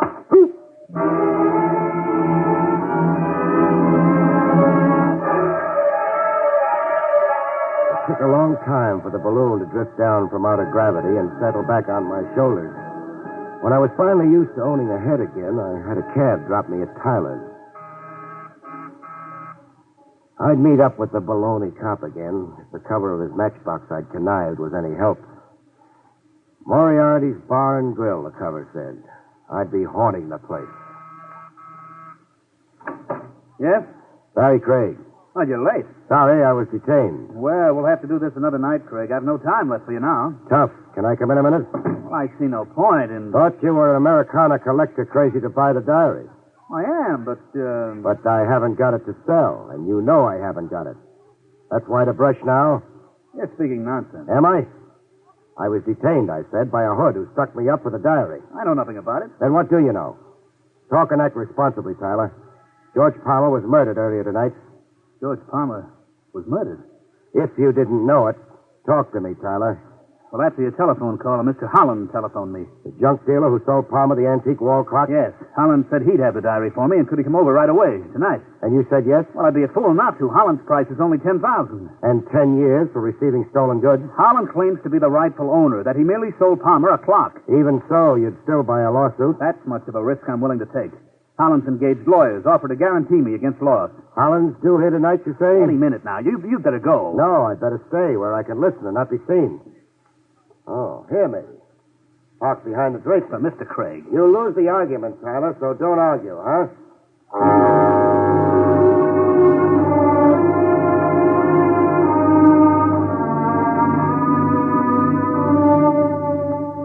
I got an earful.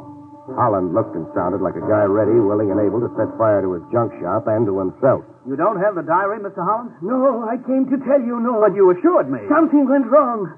But give me one day, Mr. Tyler. One day, and I will get you that diary. One day, and I will finish the transaction, I promise.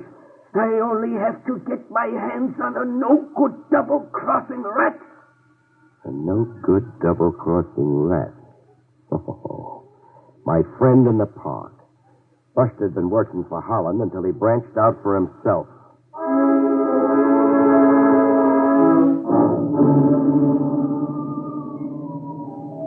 Moriarty's Bar and Grill was a sewer joint. Open a manhole and drop in.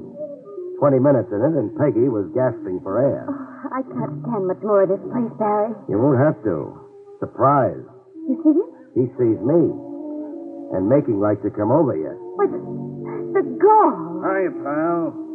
The name's Barry Craig. I'll sit with the law. I just figured out how you got to Moriarty's. Did you? Cute gimmick. Conning me out of that matchbox. Your car keys. Car's parked on a corner. Thanks for the loan. Don't mention it. Oh, I almost forgot. The diary. You'll be wanting that back. Here. A change of heart? Yeah. I'm a regular Jekyll and Hyde. Half of me wants to go straight, the other half gets out of line. Sad. How worthless did you find the diary to be? Hey, you're smart, Craig. smarter than one guy's got a right to be. You approached Grant Tyler with the diary? Yeah, I approached Tyler. He checked it through with a spyglass, page by page, and then threw it back at me. It wasn't worth a plugged nickel, he said. The diary isn't worth... Don't take it so hard, lady. You got the diary in a grab bag. It's my brother. Oh, yeah. That. What about that, Buster? You can't pin it on me. No? I'm for hire, but I'm not a torpedo or a fall guy. Whoever murdered Palmer wasn't me. Can I go now? No. For coming clean like I have? You give me a break. Make out like we never met. No. Sawhead, huh? Yeah, I'm the compulsive type. But I'll go get analyzed after I even up the score.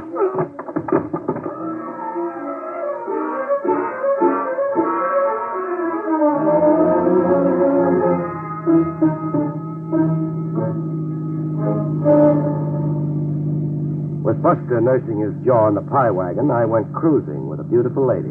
Uptown, crosstown, downtown, watching the lights go out. Dawn's coming up. Yeah, for me too. For you too, Barry? Dawn.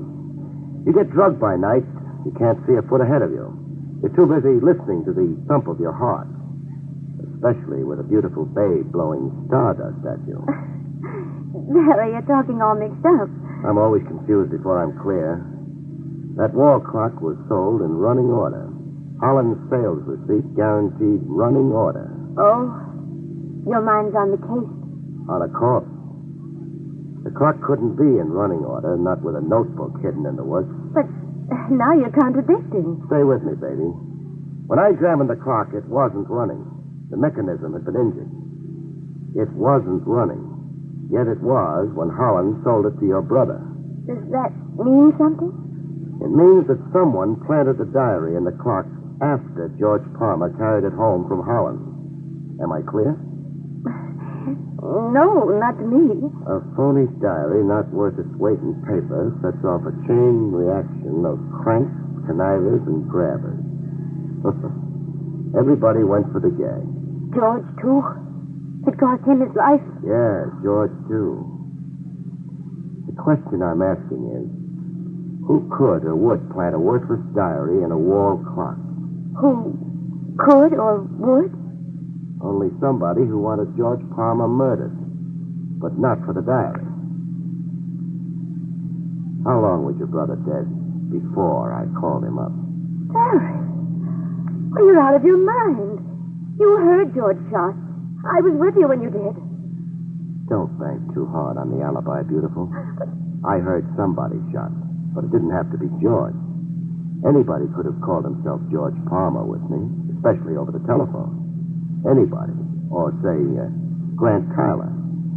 Staging a phony murder so you could blow stardust in my eye. Make me your iron alibi. We're stopping? End of the road, beautiful. Police headquarters. I don't suppose you want to tell me your motive. Insurance, I guess it to be. You're the lucky beneficiary. Those nights riding a white cloud, beautiful. You and I'll never see them again. Yeah, dawn's really come up. It's broad daylight now. Good night, folks. See you next week.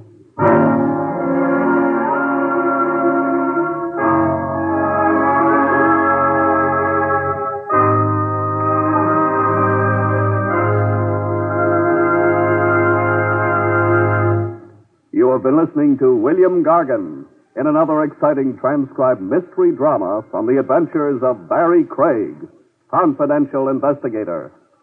Tonight's story, Dead on Arrival, was written by John Robert. Next week, it's the strange story of murder in wax, about which Barry Craig has this to say. Next week, I meet a wandering parrot screaming bloody murder, a sculptor with an amazing knack for making the dead lifelike, and a hired killer who sticks closer to me than my socks. The three put together spell murder. See you next week, folks.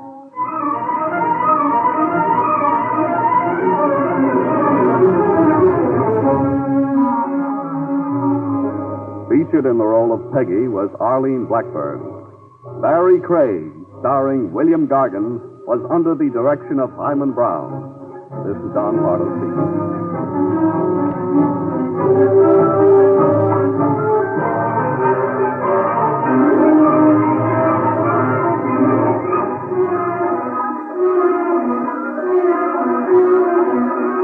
Being a Lux girl, Jean depended on a quick beauty pickup. A refreshing Lux soap beauty bath did the trick, she told me. Well, now that their beauty soap is in big new bath size, a Lux soap bath is more luxurious than ever. Well, I can't imagine a nicer bath soap, John. Wonderful creamy lather, even in hard water. And a lovely, delicate fragrance that lasts and lasts. The Lux soap perfume is an exclusive blend, you know. It combines lily of the valley, lilac, carnation, and other delicate flower fragrances. I'm sure every woman who tries the big new bath-size Lux toilet soap will love it. Yes, that generous satin smooth bath cake is a good item to put at the head of your shopping list. Why not try the new bath-size Lux toilet soap tomorrow? It's another fine product of Lever Brothers Company. HOJO Radio, we're your old-time radio headquarters. Stay tuned.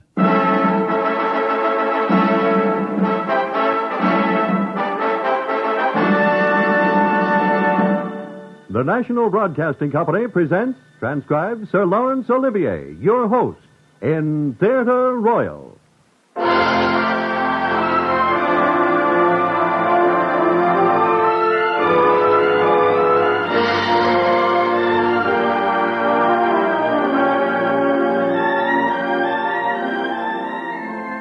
This is Laurence Olivier. I shall quite shortly, as you know, be appearing each week in various roles in this series. But until then, it is my pleasure to present to you some of my own good friends from the theater. My guest this week is an actor who will be familiar to you through films such as Goodbye, Mr. Chips, The Citadel, The Count of Monte Cristo, The Ghost Goes West, The Winslow Boy, The Magic Box, and many more. His name, needless to say, is Robert Donat. He has chosen a story by Robert Louis Stevenson, and it gives me particular pleasure to tell you that you will hear with him in this play an actress who it was my own good fortune to have with me in the role of Catherine in my film of Shakespeare's Henry V. I should perhaps remind you that while we all know her as Renée Asherson, she is also Mrs. Robert Donat. Here, then, is Robert Donat in the role of Denis de Beaulieu, with Renée Asherson as Blanche de Maltois in Robert Louis Stevenson's story, The Sieur de Maltois' Door.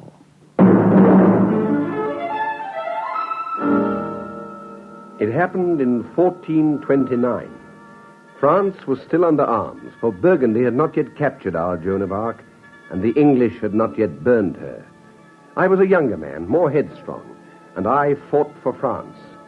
It was September, and I had ridden into Chateau Landau under a safe conduct, and I had been to dine with a friend. It's been like old times seeing you again, Dennis. Well, I couldn't pass so near the town and not look in on an old friend. And you really must go. Oh, it's after midnight, and I have to make an early start in the morning. Well, 2 of my men will take you back to the inn, then. No nonsense. It's only 5 minutes' walk. But the town's full of soldiers, an English garrison, and 3 companies of Burgundians. What of it? I'm frightened of neither of them. The streets are not safe. Suppose you were challenged. No, I have my safe conduct. Even so, I still think it better... No, there is no need.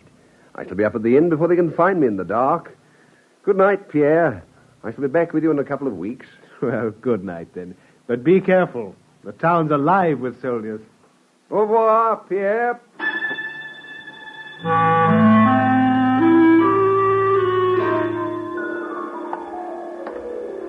It was a moonless night, and the streets were darker than a dungeon. They wound their way among the sleeping houses, many of them so narrow that I could touch both walls at once. I had only a general sense of direction to go by. I knew that my inn lay somewhere beside the church and that the way to it was uphill. When the lane I was following turned to the left and began to lead sharply downward, I knew that I'd missed my way. But I still went on in hopes of a bit more light. Till at last, I found myself up against a high stone wall. The lane had come to a dead end. There was nothing to do but turn back. Then, suddenly, I heard them coming. Wine, Corporal, wine. Soldiers, coming this way. I can't go back. If they come down here, I shall... Oh, confound this dark. Hey. Who goes Why the devil was that doorway? Here we are, in here. Who goes there? Can't get out. It's a dead end. Bring the torches. Burgundians. Well, if they want to fight with my back against this door... It's queer. The door's open. All right, then. Slip inside. I had slipped inside the door and partly closed it behind me to conceal myself. Nothing was farther than my thoughts than to close it altogether, but for some inexplicable reason, perhaps by a spring or a weight, the ponderous mass of oak whipped itself out of my fingers and clanked to with a formidable rumble and a noise like the falling of an automatic bar. At least I was safe from the soldiers. Open! Open the door!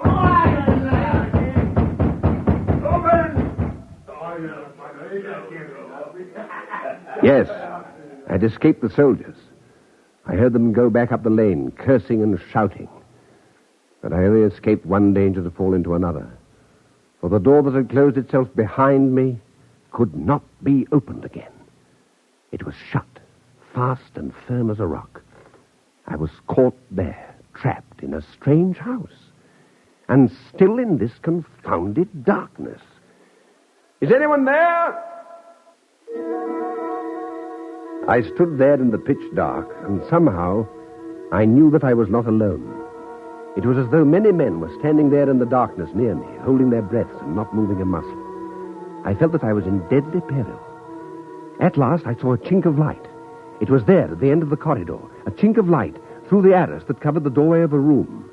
Whoever was in that room, at least I should be able to see them and not be stabbed in the dark as I might be there in the darkness of the passage. I made towards the doorway, lifted the arras, and entered the room. Good evening, my friend. I've been expecting you for some time. I'm afraid there must be some mistake. Whoever you may have been expecting, it wasn't me. I never intended to intrude on you like this. Well, here you are, which is the main point. Sit down and make yourself comfortable. I must apologize. But that door... What about my door? A little piece of ingenuity.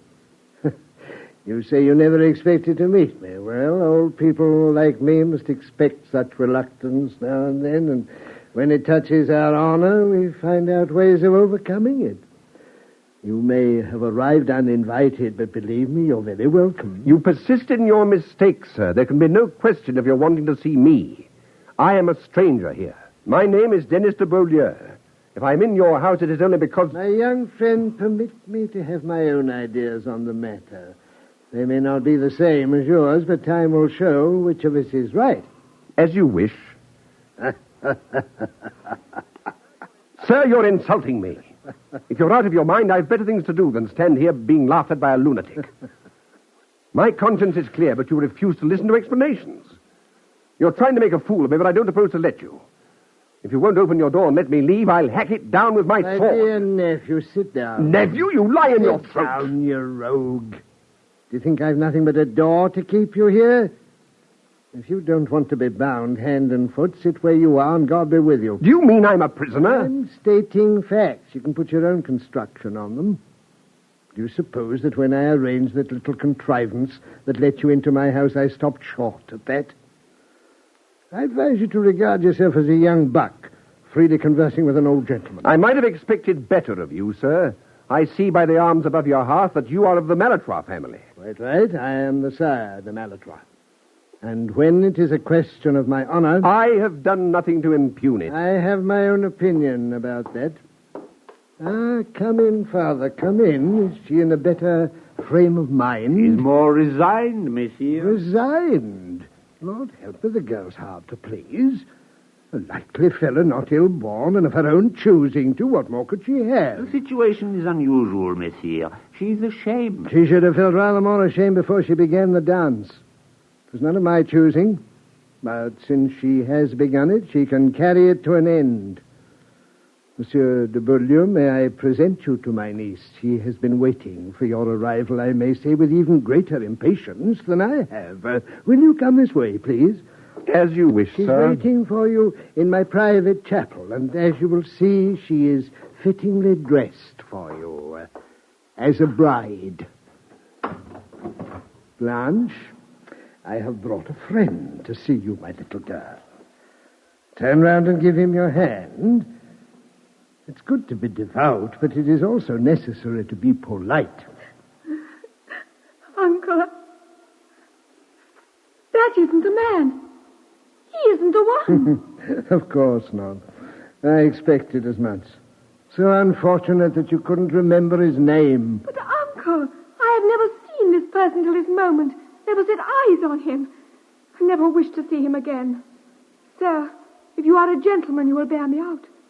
Have you ever seen me before this? To speak for myself, I have not had the pleasure. This is the first time I have ever seen your niece, Mademoiselle. I'm sorry to hear it, but it's never too late to begin. I'd seen little more of my late wife before I married her, which proves that these impromptu marriages are often a very good thing. Well, I suppose a bridegroom should have a say in the matter. So I will give him 2 hours to make up for lost time before we proceed with the ceremony. Uncle, you can't be in earnest. I swear I will stab myself rather than be forced on that man. You are dishonoring your family. I am dishonoring it. Uncle, have pity. There isn't a woman in the world who wouldn't prefer death to a marriage like this. Don't you believe me? Is it possible that you still think that that you still think he is the man? Quite frankly, I do. But let me explain to you once and for all, Blanche de Malfroy. When you took it into your head to dishonor your family... Uncle! Dishonor the family and the name I've borne in peace and war for more than 60 years, you forfeited not only the right to question what I do, but even the right of looking me in the face. Please. If your father had been alive, he would have spat on you and turned you out of doors, as you very well know.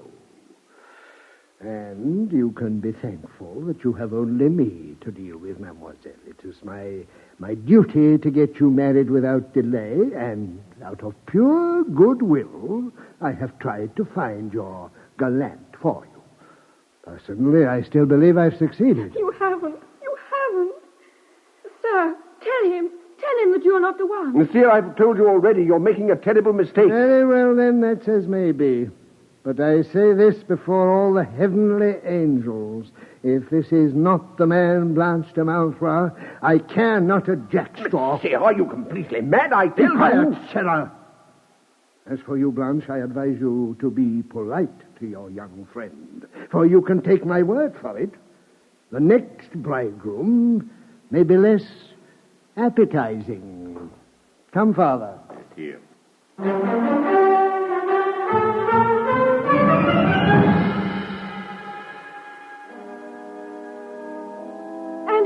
Sir, is your part in all this?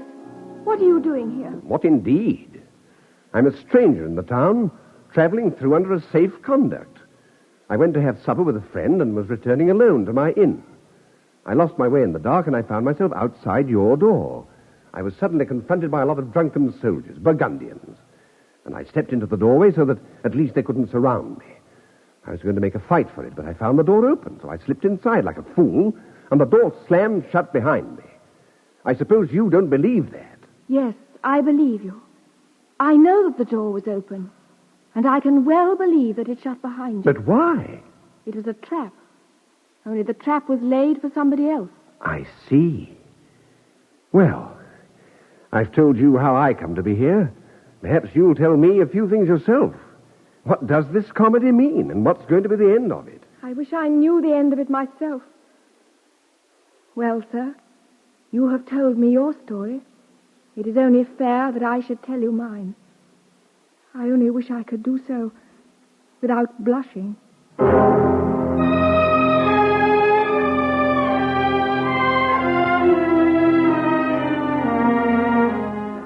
If you would rather not tell me, mademoiselle, I've no desire to pry into your secrets. I'm only concerned with my own affairs. I seem to have become a part of them, sir. My name is Blanche de Malfroy.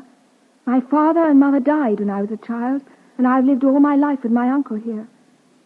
I have been very unhappy. I can well believe it. 3 months ago, a young captain began to stand near me every day in church. I could see that I pleased him, and I was glad that someone should love me. I should be ashamed of it. But when he slipped a letter into my hand, I took it home and read it. It was very wrong of me. I should be the last to blame you, mademoiselle. Since then, he has written me many letters. He was so anxious to speak to me, poor fellow, that he begged me to leave the door open some evening so that he might talk to me on the stair. I begin to understand.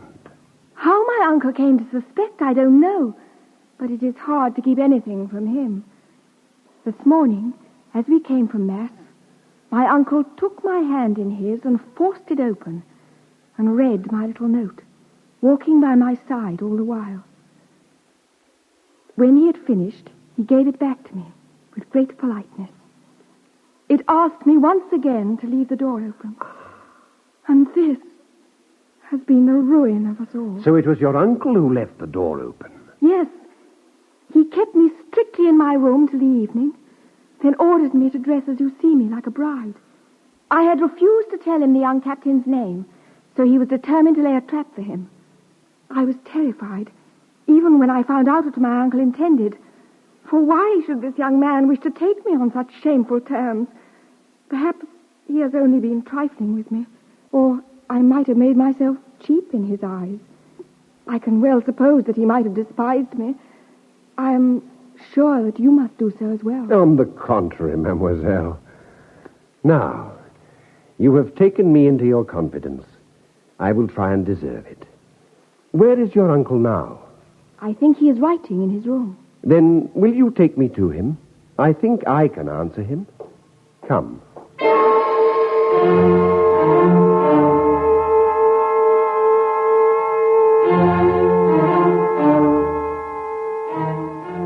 Well, nephew? Monsieur, as you said yourself, I suppose I'm entitled to some say in the matter of this marriage. So let me tell you at once, I refuse to be forced upon your niece. If she had been freely offered me, I should have been proud to accept her hand, for she is a good and beautiful woman. As things are, I have the honor of refusing her. I am afraid, Monsieur de Beaulieu, you don't quite understand. You have a choice, yes. Outside this window, there is an iron ring in the wall. If you cannot bring yourself to marry my niece, I shall have you hanged from that ring at sunrise. I shall regret it, believe me. But it's not your death I want, merely my niece's establishment in life. Monsieur, I tell you... One moment, please. Your family, Monsieur de Beaulieu, is all very well in its way, but if you sprang from Charlemagne, you could not refuse the hand of a Maltroit with impunity. Not if she was as ugly as a gargoyle. Neither my niece, nor you, nor my own feelings move me in a matter like this. The honor of my house has been compromised, and I believe you to be the guilty person. Even if you are not, you are now in the secret. That being so, if you refuse to wipe out the stain, your blood be on your own head. If I cannot cure the dishonor to my family, I can at least stop the scandal. There are other ways of settling these matters, monsieur. You wear a sword, and I believe you've used it before now. Oh, when I was younger, I should have been delighted to honor you, Monsieur de Beaulieu, but I'm now too old. Armed retainers are the sinews of age, and I must employ what strength I can. Father Paul. Monsieur? If you will draw back the arras, Monsieur de Beaulieu will see that I'm telling the truth. As you say, monsieur. You see? The corridor is crowded with men, and they are fully armed. So I see. Well, you and the lady seem to prefer this room to the chapel for what is left of your 2 hours. I will gladly resign it to you. Monsieur, I am not afraid of... There is no hurry. If you dislike the thought of hanging, there will be plenty of time later to throw yourself out of the window or be cut to pieces by my men. 2 hours more are not to be despised. A great many things can happen in 2 short hours. Monsieur, I beg of you. You see, my niece has something to say to you. If you will give me your word of honor not to do anything desperate until the 2 hours are up, I will take my men off and leave you both to yourselves. Please, Monsieur de Beaulieu. Very well, monsieur. I give you my word of honor. Thank you. I shall return when the time is up.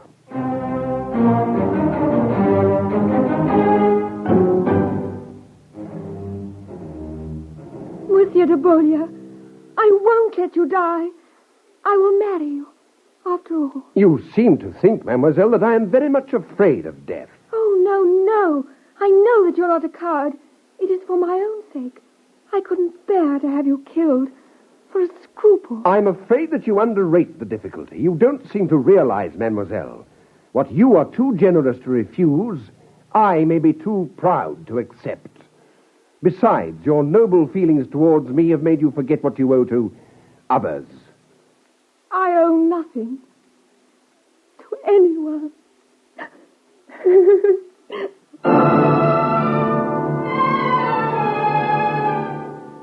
She walked suddenly away and fell rather than sat on her uncle's chair at the other side of the room. I was in the very acme of embarrassment. Seeing a stool, I plumped down upon it for something to do, playing with the guard of my rapier and wishing myself dead 1,000 times over. My eyes wandered round the room. There were wide spaces between the furniture, and the light fell baldly and cheerlessly over all. The dark outside air looked in coldly through the windows. The regular sobs of Blanche de Maltroit measured out the time like the ticking of a clock, to remind me that my last 2 hours were running out and death was on the march. Can I do nothing to help you, monsieur? Mademoiselle, if I've said anything to offend you, believe me, it was for your sake, not for mine. No, I'm sorry, mademoiselle. I wish there was something that I could do to help you. There can't be a man in all France who wouldn't gladly die to help you. I know that you can be brave and generous. I want you to know that I am grateful for that. But is there no way that I can help you? Now or afterwards? Of course there is. Let me sit beside you as if I were a friend, instead of just an intruder who's got mixed up in your troubles. Try and forget how embarrassing all this is to both of us. Let me enjoy these last moments with you, and you'll be giving me the greatest possible pleasure. You are very gallant, monsieur. But somehow it hurts me more than ever. Come and sit beside me, if you like. And if you can find anything to say to me, well, at least you'll find a friendly listener. But, Monsieur de Beaulieu, how can I look you in the face? Listen, I haven't very much longer to live, mademoiselle, so try not to make those last few moments unhappy. They will be unhappy if you make me feel that I can't do anything to help you, not even by giving my life. I'm sorry. I'm very selfish. I will try to be braver and stop crying for your sake, monsieur. There now. That's better. But surely there must be something I can do for you. Something. There must be some friends that I could go and find for you, if only to give them your goodbyes. Ask me to do anything you can think of. The more, the better. For then perhaps I shan't feel so helpless. Put it in my power to do something for you more than weep. Please, it isn't as bad as all that. Truly it isn't. My mother's married again and has another family to think about. My brother Guichard will inherit my fortune. I'll be surprised if that doesn't amply console him for my death. You are cynical, monsieur, or bitter. No, not really. I'm trying to be philosophical. When a man's in a fair way and sees all life opening up in front of him, he seems to himself to cut a very important figure in the world. His horse whinnies at him, the trumpets blow, and the girls look out of the window as he rides into town before his company. He receives many assurances of trust and regard, sometimes in a letter, sometimes face-to-face with persons of great consequence falling on his neck. It must be wonderful and exciting being a man. Oh, it's not surprising if his head is turned for a time. But once he's dead, if he was as brave as Hercules or as wise as Solomon, he'd soon be forgotten. Not always. I've only a few friends just now, and once I'm dead, I shall have none. You are forgetting me, monsieur. You're a kind girl, mademoiselle, but you exaggerate what I'm doing for you. No, you mistake me if you think I am so easily touched by my own concerns. I shall remember you, because you are the noblest man I've ever ever met. And because you have a spirit that would have made even a peasant famous throughout the land. And yet here I am, dying in a mousetrap, with no more noise about it than my own squeaking. No, you mustn't think meanly of yourself. You, my champion, anyone who gives his life for another, as you are doing, will be met in heaven by all the heralds and angels of God. You have no cause to belittle yourself. Neither have you. Do you really think that I am beautiful? Very beautiful. Oh, I'm glad. Do you think there are many men in France who have been asked in marriage by a beautiful girl and who have refused her to her face? I know that you men would half despise such a triumph, but believe me, women know more of what is precious in love. There's nothing should set a person higher in his own esteem, and women prize nothing more dearly. Oh, you're kind, mademoiselle, but you can't make me forget that I was asked in pity, not for love. I am not so sure of that. Monsieur de Beaulieu, I know how you must despise me, and I feel that you are right to do so. I am too your mind, even though you are going to die for me this morning. But when I asked you to marry me, it was because I respected and admired Mademoiselle, you. please, don't. Yes, and loved you with my whole soul, from the very moment that you took my part against my uncle.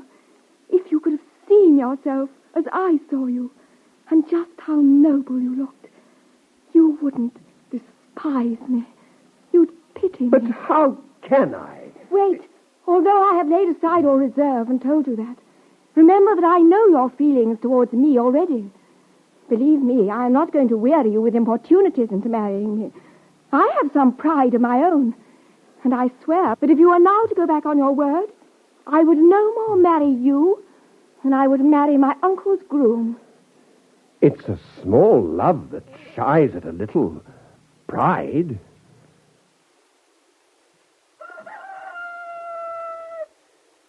Come over here to the window. Dawn is breaking. Already? Well, the night has been long enough. Oh, what shall we say to my uncle when he returns? What you will. Oh.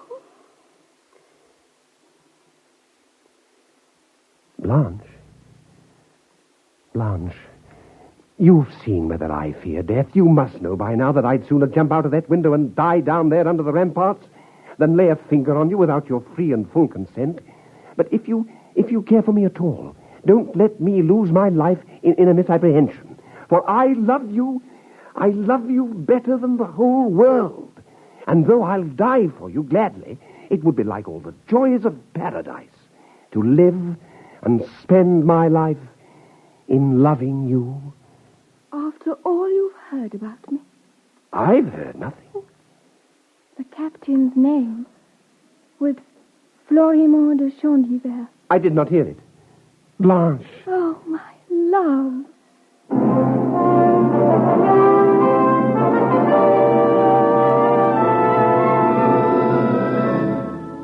So, I see you've overcome your aversion, Monsieur de Beaulieu. Monsieur. Uncle. Good morning, niece. Good morning, Uncle. And good morning to you, too, nephew. Good morning, Uncle. Father Paul. Monsieur? Let us go back into the chapel. I fear the candles may now have all burned out. Oh, sir, but we shall see well enough. Yes, Uncle. Look, it is a clear, sunny morning.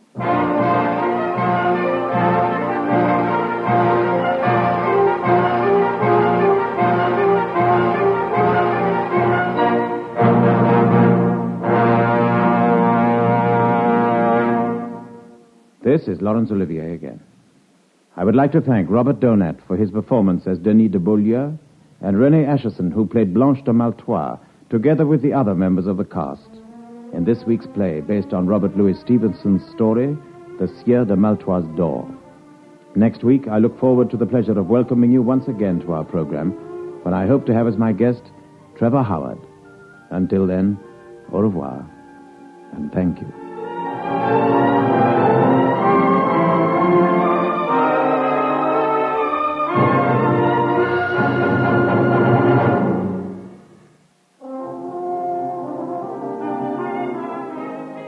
Sir Lawrence Olivier introduced Robert Donat in this week's transcribed program. The script was by Derek Patmore. The music was under direction of Sidney Torch. Theatre Royal is an NBC presentation, produced and directed by Harry Allen Towers.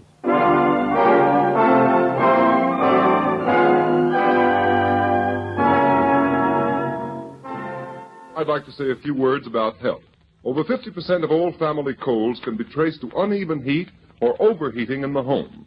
So protect your family's health by burning blue coal, America's finest anthracite. Then you will be sure of steady, lasting, healthful heat at less cost. The next time you order fuel, ask for blue coal by name.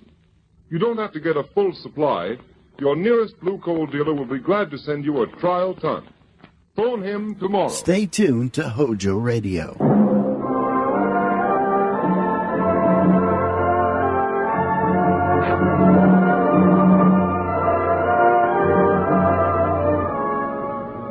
I have flown.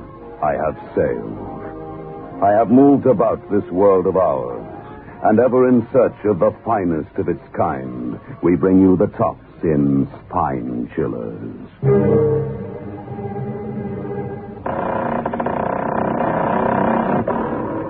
The creaking door.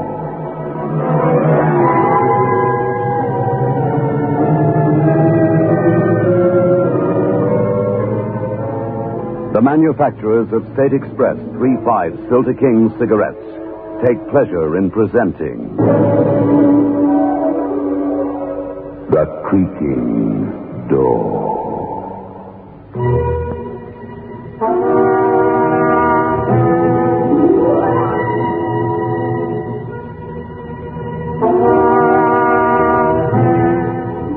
Good evening, friends of The Creaking Door. The creaking door is open, so do come in. Wide the pause, listening to the strange noises coming from above. Oh, don't let it worry you. It's merely the articulation of a worried corpse. He finds that he cannot enter into the spirit of the thing.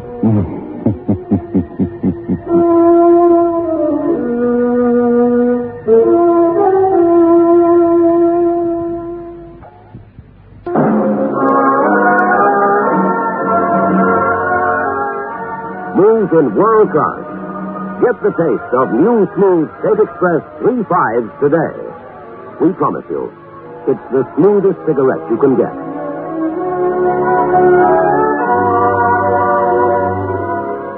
It's a blend that has been perfected after years of constant research by our master blenders. And the recent development of an entirely new process which gives you an even smoother 3-5 smoke. We promise you, it's the smoothest cigarette you can get. Smooth in world class. Get the taste of new, smooth State Express 3-5s today.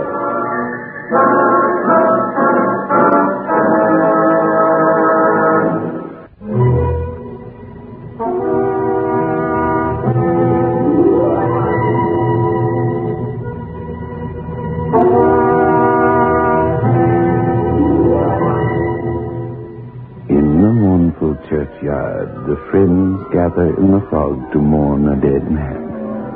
An organ drones over the scene. The coffin is lowered into the earth, and the sad mourners don't even watch each other. It is a day of truce. Poor old Butch. Who would have thought his heart was so bad? Harry, who'd have thought it? Well, listen to us all, Carla. Could be any one of us. Now, if he'd died of violence, I could have understood it. That cop, Inspector Sharp, he's watching you. Huh? Oh, the rat. Don't he show any respect on a day like this? He's coming over. Hello, Red. Hello, Carla. Hello, Inspector Sharp. Happy now? Happy? Butch was a good friend of mine. Carl says he was your biggest enemy, and you know it. Oh, what a thing to say. If you'd killed him, I wouldn't be a bit surprised. It's a lie. I never done it. I was framed. Oh, I know his death was natural. Dr. Moore says so, and everything he says is true. That's right. He signed the death certificate. Yeah, you've got no grounds for suspicion. Unfortunately, no. See you around, Red. And you, Carter. I'm off now. The obsequies is over. Obsequies? Yes, the funeral rites. Don't be so suspicious, Red. Bye now.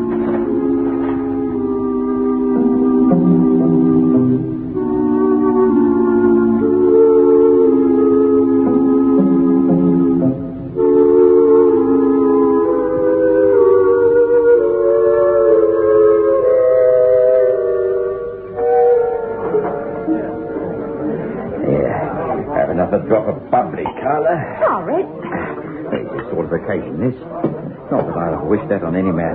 I can't say that Butch Hennessy will be missed. No, Red, nobody could say that. Besides, think of the things he controls, eh? All the best records, gambling machines, the racetrack bookies, protection and clubs. Yeah, they do say a little spot of drug running.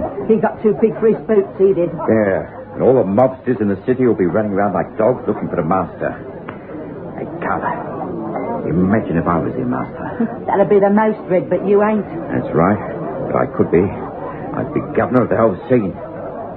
Carla, you used to know Butch well, didn't you? Yeah, I knew him since we was kids. Tell me, who would be second in the gang? I mean, after Butch. Bloke called Kentish Jack. Tough in a fight. Huh? He is he? I wonder.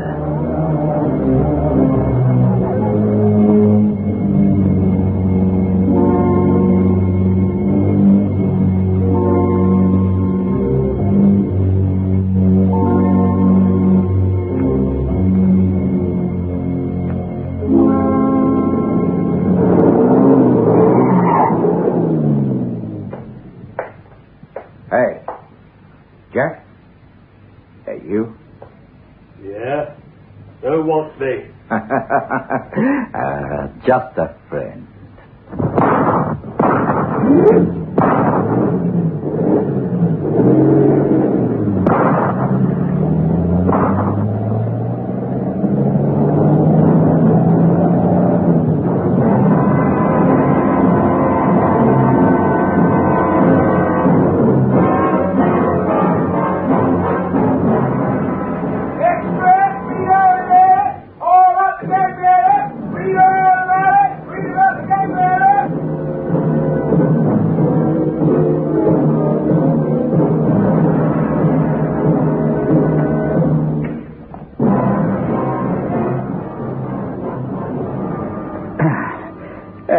There, Charlie. How about that, eh? You got me properly snookered, Red. Yeah, Charlie, and you ain't the only one either. You mean the old Butch Hennessy mob? Yeah, could be, boy. Now, look, Butch died from natural causes. Kentish Jack was shot by an unknown assailant. Who runs that mob now, eh? No, I'd rather play this game, Red. Yeah. Oh, we don't keep racketeering up forever, boy. That's the mistake people make. They don't know when they've had enough. The way I see it, clean up in a year or two, goes to the Bahamas, somewhere like that. What do you say? Ray, nobody ever quits the rackets. Never. Everybody knows too much. No, they don't quit. Unless they go the way Butch Hennessy went. Or Kentish Jack come to that. Well, the way I... Oh, that's the signal. Must be the cops. They're on their way. Yeah, but don't worry, boy. They can be on their way. They got nothing on me. Morning, boys. Hello, Inspector. Kentish Jack was killed last night, Red. So I see from the paper. Well, you didn't have anything to do with it, did you? Us? Well, whatever can you mean, Inspector? Well, we got no motive. Only his rackets, eh, Red? Red, you started something I'm going to finish. I won't have violence in the city. I'm a peace-loving man, Inspector. You got me all wrong, honest you have, Mr. Sharp. Red, you'll end up in jail for life or face downwards in a gutter. And I'll laugh, believe me. Understand this, Red? Break the peace of this city and you'll be destroyed. That a threat, Inspector? I don't have to threaten a rat like you. Your own kind will destroy you. Did you know that Butch Hennessy left a lot of money? No. Besides, I wouldn't touch that kind of money. Maybe you wouldn't. Or couldn't. But somebody has. There wasn't a penny in his safe deposit box. Been cleaned out. I'd nothing to do with it. Over 50,000 quid. Gone with the wind. 50,000 quid. Fancy that. That's right, and the old underworld will be looking for it. Hard cash, Red. And I've heard that Butch isn't sleeping so soundly about it. What do you mean? They tell me that his ghost has been seen. That's all, Red.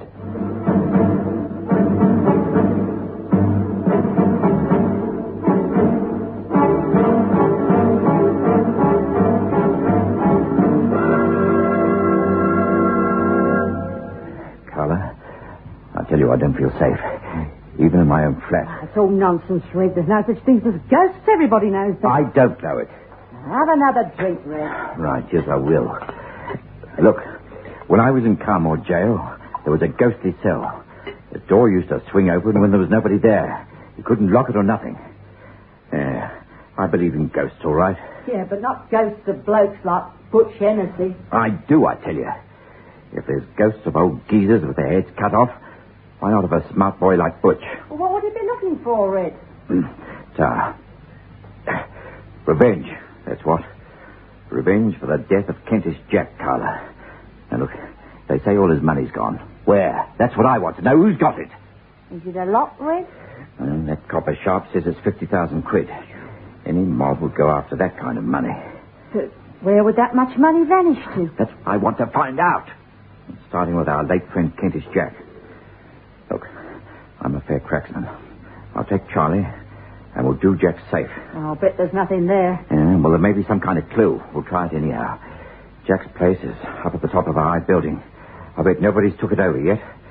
I'll tell you what we're going to do. We climb the fire escape, and then...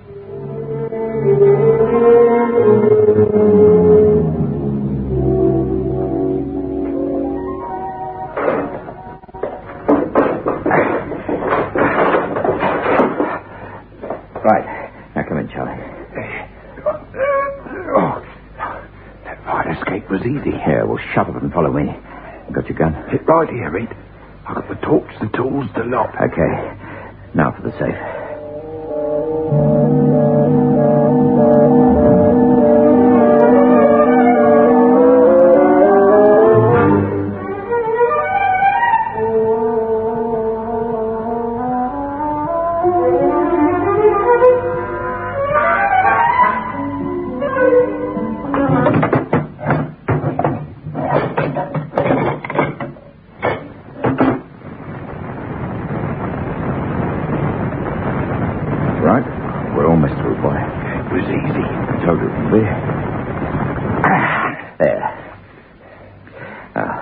Let's have a look inside, Right, let's give it a go.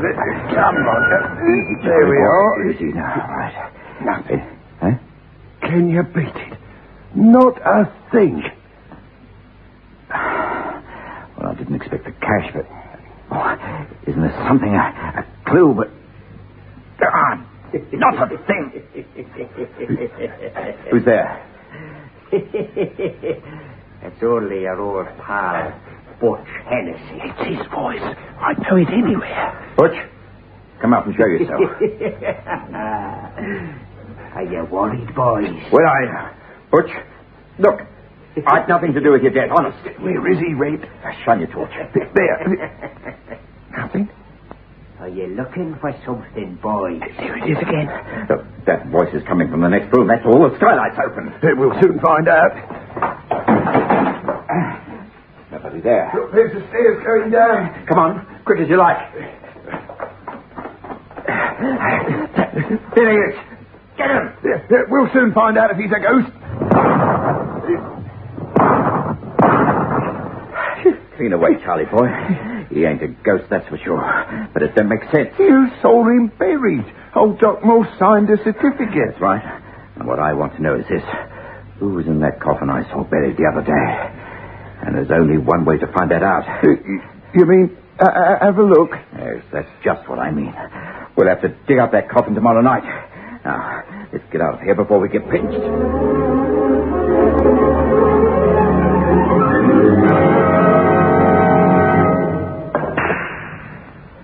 Oh, I don't like it, Red.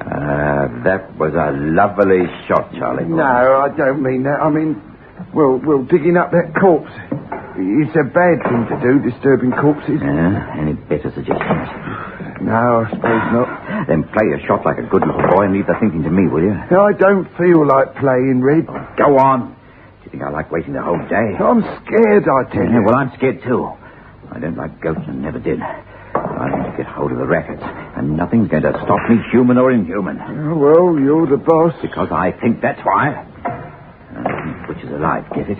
He's no ghost. Then why pretend he's dead? Look, you said a true word the other day, Charlie. You said villains like us never leave the rackets because nobody will let them. And suppose Butch Hennessy wants to be the first man to walk out. You've got Ed on you, Red.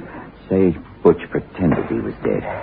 That way, he'd be in the clear. Yeah, well, then who was in the coffin you saw buried? The money, Charlie. The lovely money we want to get our hands on.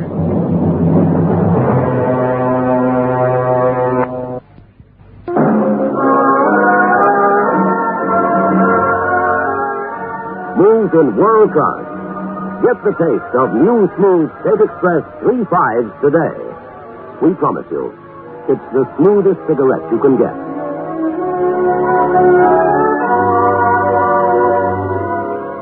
It's a blend that has been perfected after years of constant research by our master blenders. And the recent development of an entirely new process which gives you an even smoother 3.5 smoke. We promise you, it's the smoothest cigarette you can get. Smooth in world class. Get the taste of new, smooth State Express 3.5s today.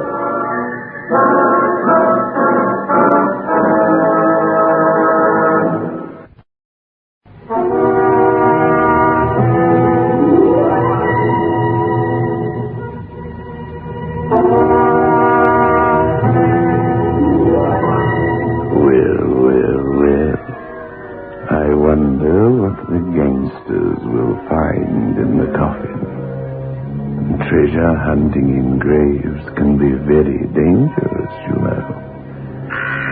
However, let's find out what the police want with Charlie and Red, shall we? Yeah, I bet it's that copper sharp. Yeah, well, what's in now? Lovely shot, Charlie. Morning, boys. Hello, Inspector. Why, if it isn't Mr. Sharp, eh? Someone broke into a safe last night, I thought you'd like to know. Well, I never. The things people do for a few quid. The robbers were armed and fired a gun at somebody.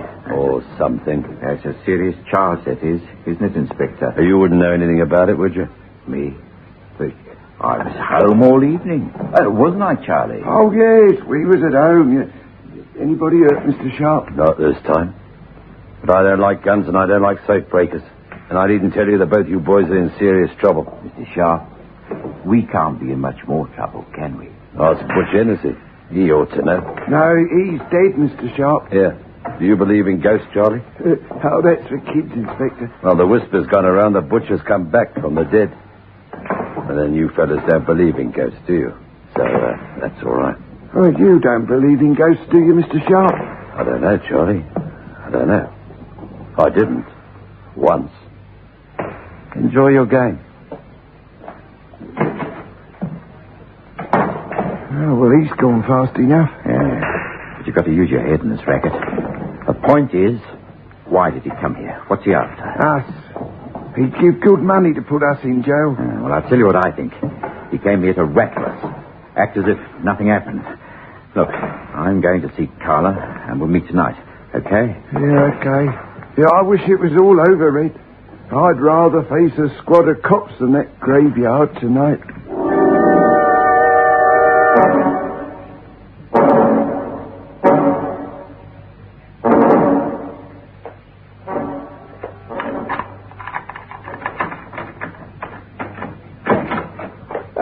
Hi, Carla. How's the girl? All right, Red.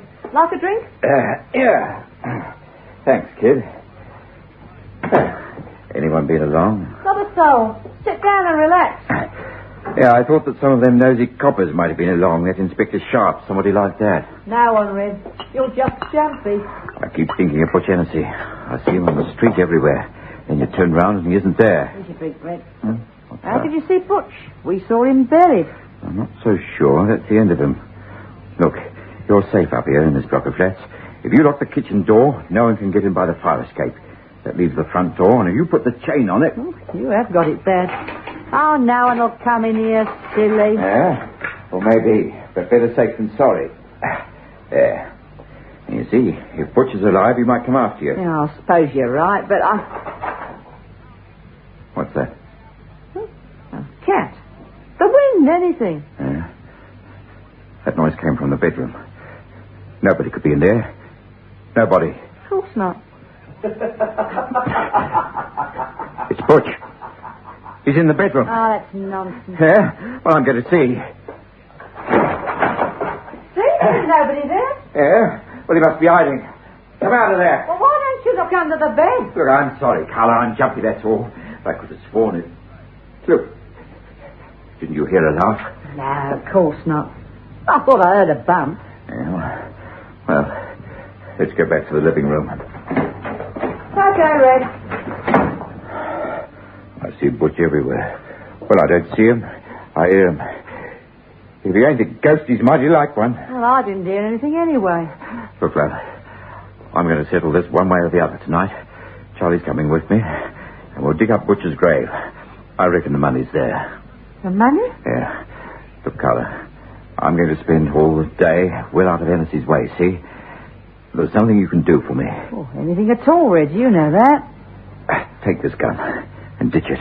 The clip, ammunition, and everything. It's the gun I used to kill Kentish Jack.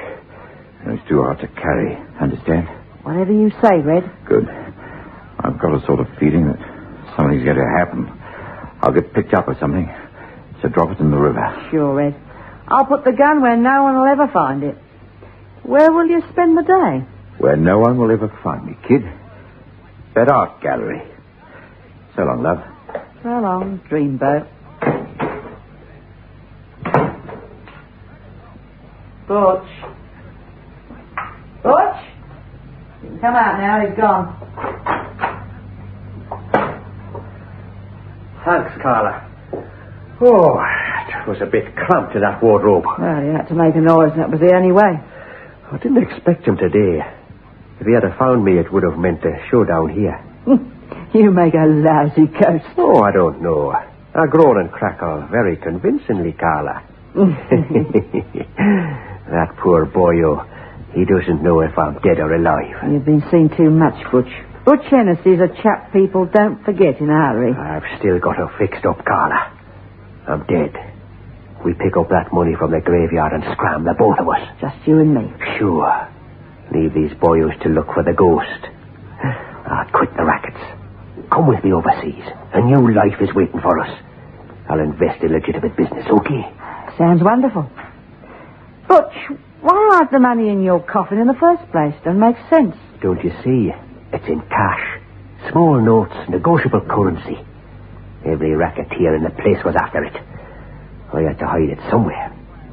Remember what happened to poor Kentish Jack's safe? That's right. Did you square Dr. Morse? Sure, he signed the death certificate for money. Morley the undertaker, too, he worked for money. No, Carla, I've been seen around, but people think I'm a ghost. I'm the first man to break clean as a hound's tooth with the rackets. You make it sound wonderful, Butch. I hope it stays that way. I swear it will. Everything's fixed. All we have to do is go to the grave and dig up that coffin. Well, you better be fast, Irisher, because Red's got the same idea. Has he now? I wonder what I'd do without you, baby.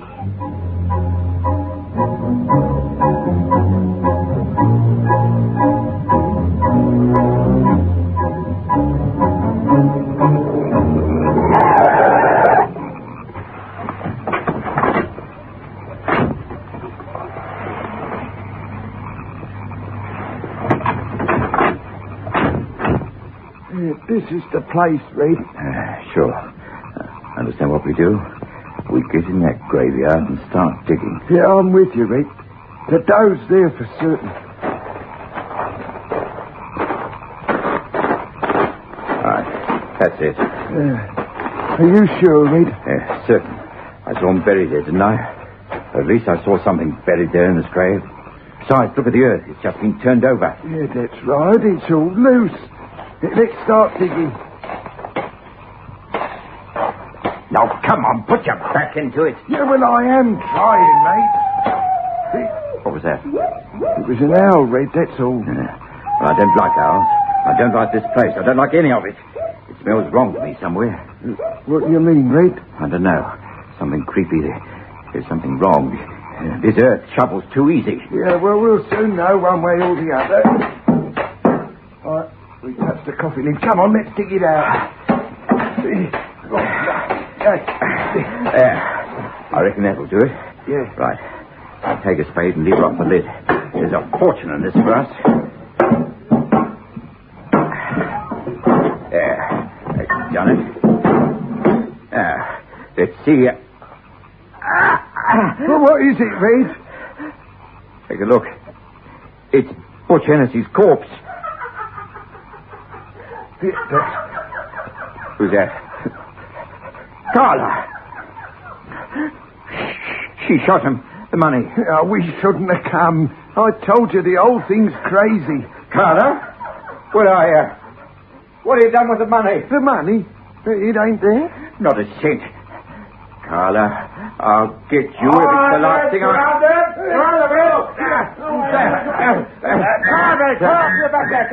I've got you this time, Rick.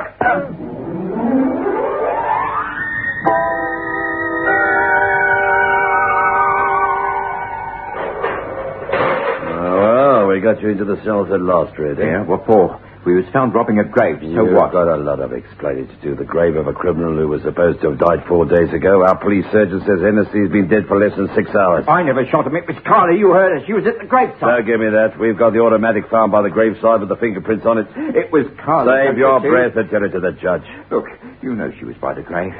You must have been following her for days. Otherwise, how would you have been by the graveside? I told her everything. Now you're trying to frame me for shooting Butch. You're wrong, Red. Carla's confessed to shooting Butch. We are holding you on a charge of murdering Kentish Jack, otherwise known as John Garseed. I'll be seeing you. The rotten, filthy... No, not again. You're dead this time. I saw your corpse. This time you must be a real ghost.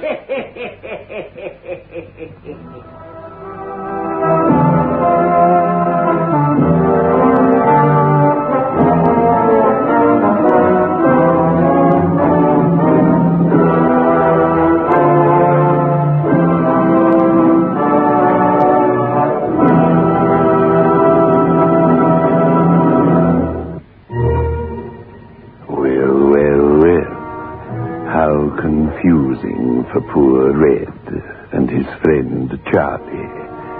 However, the confusion will soon be resolved after they pay the penalty. Once they've made the big drop, the 4 of them, Kentish Jack, Carla, Red, and Charlie, will all be meeting here, behind the creaking door.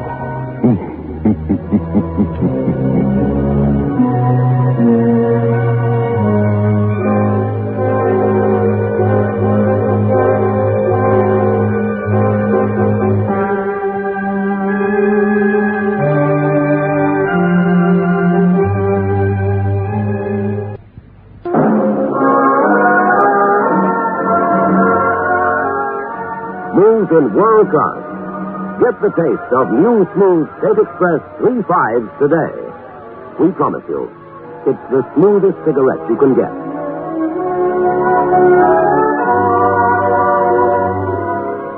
It's a blend that has been perfected after years of constant research by our master blenders, and the recent development of an entirely new process which gives you an even smoother 3.5 smoke.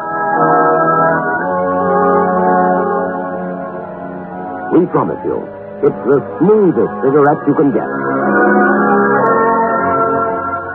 Smooth in world class. Get the taste of new, smooth State Express 3.5 today.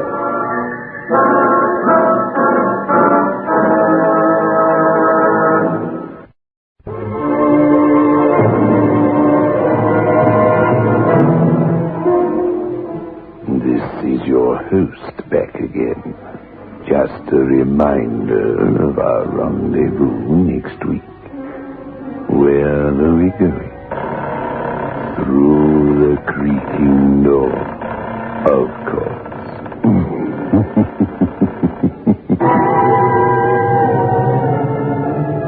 The manufacturers of State Express 3.5 Filter King cigarettes invite you to listen next Saturday at 9 o'clock when they will again present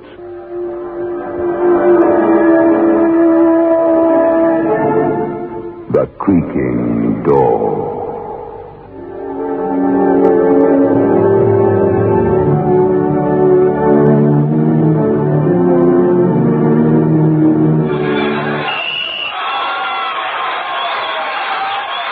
If that's the game you're missing because of a mean cold, here's something you should know. Every second someone takes it for the miseries of a cold. Millions more take bromo quinine. Every second someone takes it for the miseries of a cold. Bromo quinine. More people have taken more bromoquinine cold tablets for more complete relief than any other cold tablet ever sold.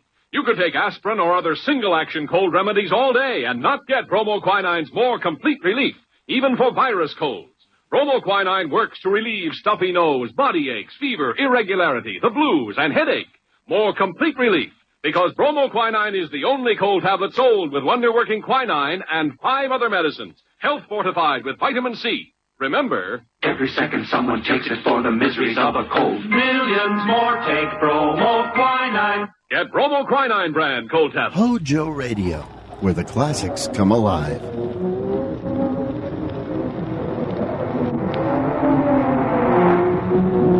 Dark fantasy.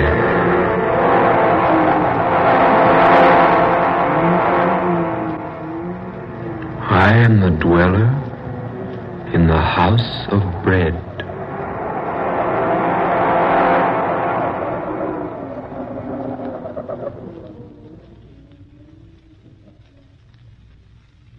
I'm Scott Bishop. I create fantasies for the radio. I write weird stories for magazines. I write books on strange subjects. Authors who do these things sometimes attract odd happenings. I don't ask listeners to believe my stories. I do not expect you to believe what I'm going to tell you now. As I was sitting alone at my typewriter one evening, plotting in my mind an outline for a story, my room was quiet. There was a soft, spicy odor of incense being wafted in from some other portion of the house. An organ was playing softly somewhere in the distance. That was when I fell asleep. And in my dream, I found myself alone high on a precipice, the highest in all creation, where I could observe with a naked eye all the far-flung wonders of the universe, where I could overlook that common clay that mankind calls the earth. And as I watched high on that vantage point,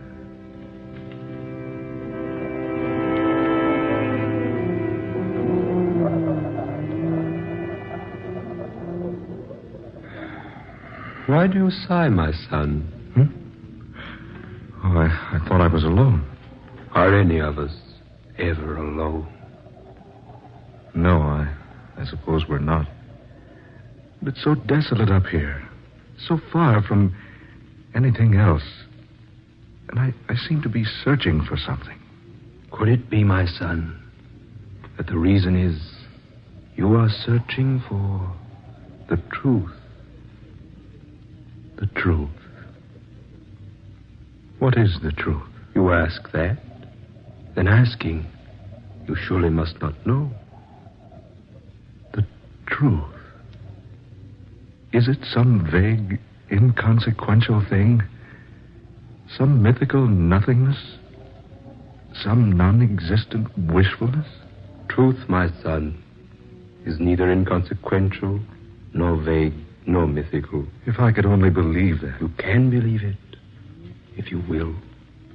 Can one believe something he's never seen? Perhaps.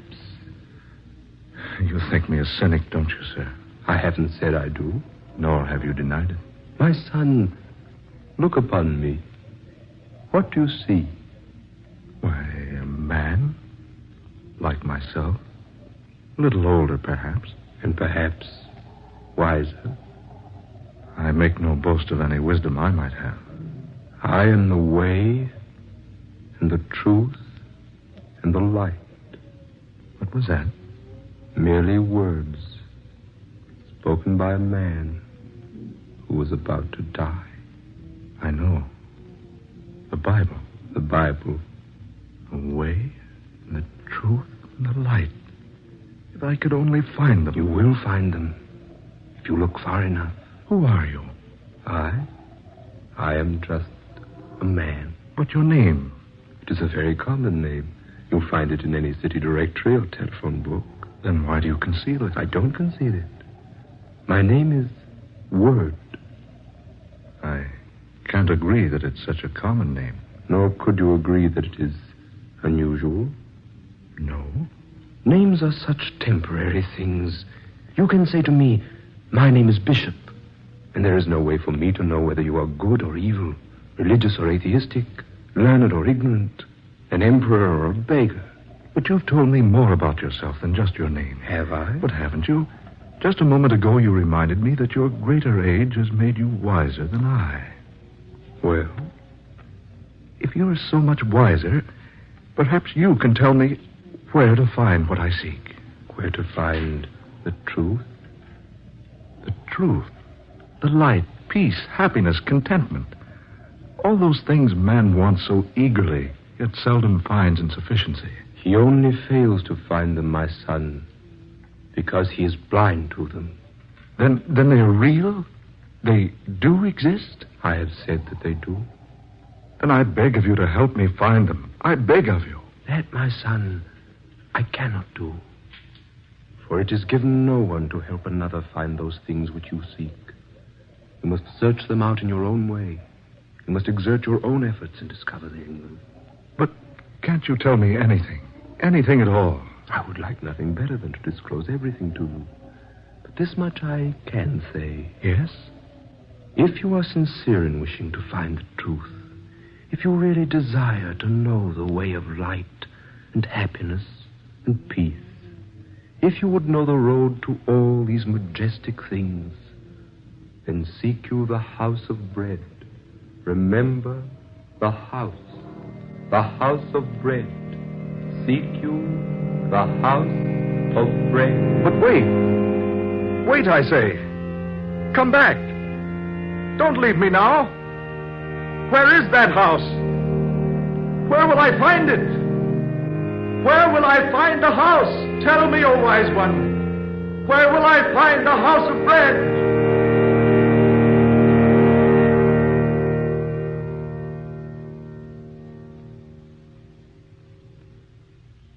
I've already told you I was dreaming. I make no secret of that. At first, I didn't tell my dream to anyone. Instead, I cherished it. Gave it many hours of deep thought and serious contemplation. I didn't even tell Sonia. Not at first. I gave much thought to the things the man on the mountaintop had said to me. Those lines he quoted from a book almost as old as Christianity itself. And the house of bread. Where was it? Could I find it? I resolved to try, so I went to my boss.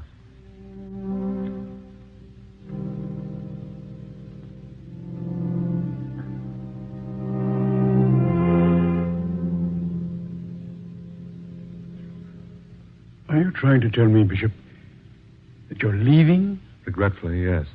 But your work, your future. I wonder, sir, if there is a future. Well, Bishop, what intonations come over you? You've got a great future. Your books are selling like peanuts at a circus. Here's a wire from fantastic periodicals. They want a contract for a series of 12 short stories about the supernatural. That's $3,000. $250 apiece. That's not hay. Oh, good Lord, man. Are you out of your mind? Why, think of the years you've spent building up the reputation you've got. Think of those years you studied Greek and Latin and philosophy during the day and wrote cheap, sensational nonsense for the pulps at night to earn your education. And think of the trunk full of rejection slips you got from the slicks before you made the grade. Think of the money you've spent on travel and research. That's just it, boss. I am thinking of all those things. So what? So I've worked hard and maybe I'm a success. Who can say? Maybe you're a success. Maybe you're a success. Well, if you do leave, where are you going? I'd be glad to answer that if I possibly could. You mean you won't tell me? I mean, I don't know. Bishop, I'll tell you what I'll do. You take a vacation. Yeah, that's it. A rest. A week. 10 days. 2 weeks. Take as much time as you like. Then, when you come back, boy, you'll feel better. I don't think it's going to be that easy. Oh, Bishop, what in the name of heaven's come over you? Don't you think you at least owe me an explanation? Yes, I guess I do. I owe anyone an explanation as you. Well, some satisfaction in that, at least. Well, it's like this. It all happened about 3 weeks ago, out at my study. I had a story to write for the radio, the Egyptian mummy thing. While I was trying to come up with a reasonable plot, I drifted off to sleep.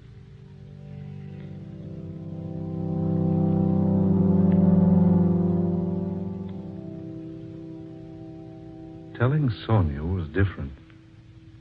The difference between telling her and the boss was like the difference between saying, I love you to an actress on the stage and the same thing to the girl you adore. It was pleasant and soothing because Sonia understood. Sonia understands everything. She wouldn't be Sonia if she didn't.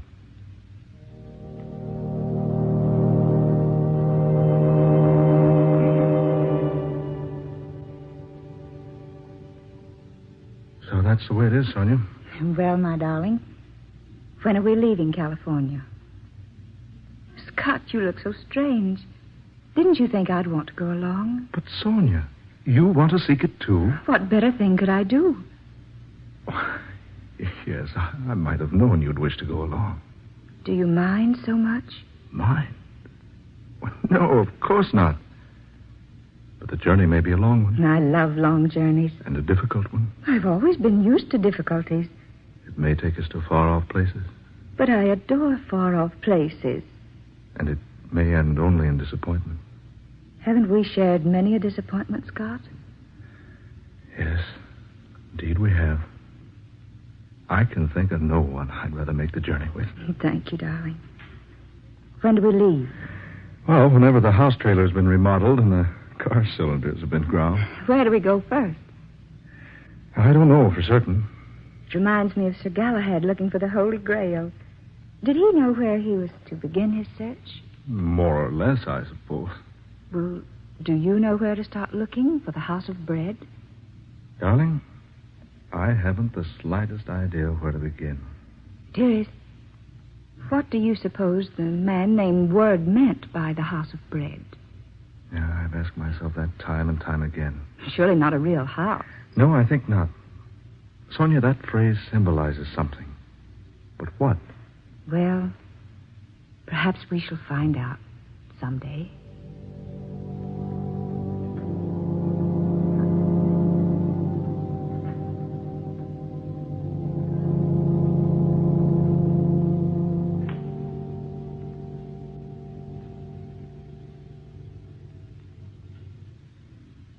That was when we decided to go seeking the House of Bread.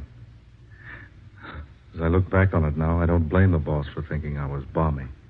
Here we were, Sonia and I, two supposedly sane, sensible people throwing up everything, kit and caboodle, and taking out to look for something more vague and unknown than Shangri-La or Arcadia or Nirvana, some other synonymous place. And all because of a dream.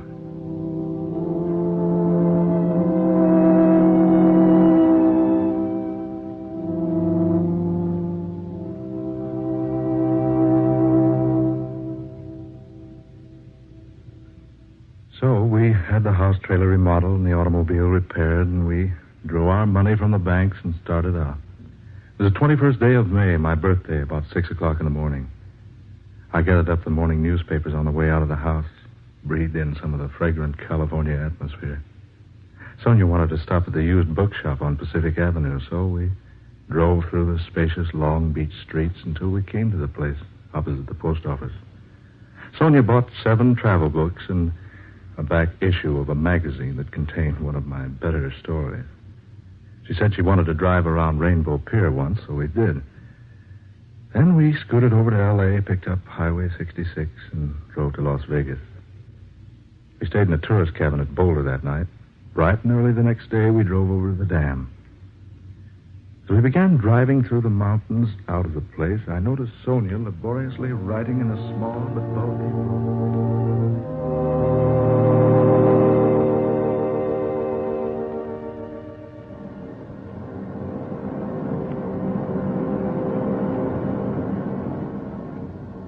What's that, dear? A 5-year diary. I thought we should log our trip. Perhaps we'll assemble enough material for you to write another book. If we log our trip, my sweet, you'll have to do it. Me, I write an IOU with a pencil. Oh, I've already started to keep it, Scott. Here, listen. May 21st. We left Long Beach at 7 a.m. and were out of Los Angeles by 10:30. The trip across the desert was uneventful, but quite pleasant, and we arrived at Las Vegas, Nevada, around...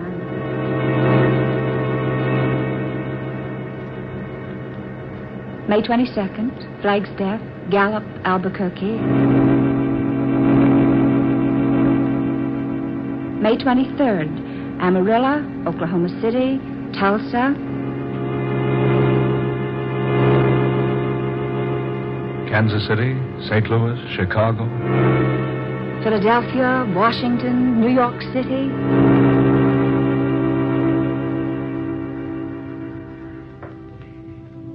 May 30th. We sailed today from Pier 17 for London aboard the SS America. As we stood at the ship's rail together, Sonia and I, we wondered just why we decided to leave the good old United States behind. Did something tell us our goal was far beyond the sea?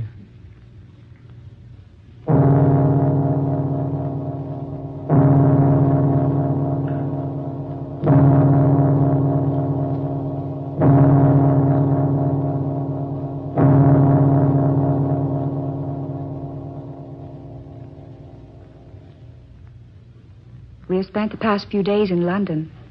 It is now June 27th. We have seen the River Thames, London Bridge, Trafalgar Square, Downing Street, Westminster Abbey, Buckingham Palace, Piccadilly Circus, and many other points of interest. We were especially attracted by a place called the Light of the World. But the people we asked there, and everywhere else, had never heard of the House of Bread.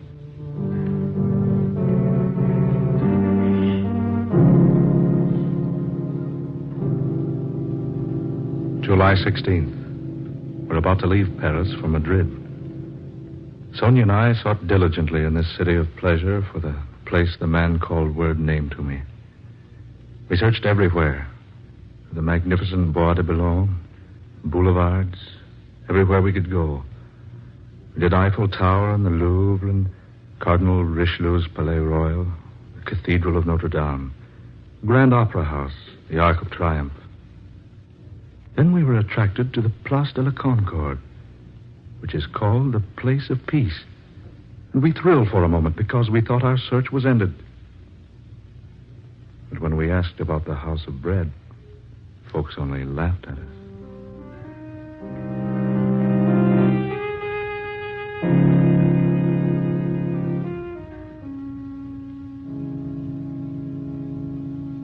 July 30th. Madrid, where there are two classes of people, those who go to bed after 3 a.m. and those who get up before 4.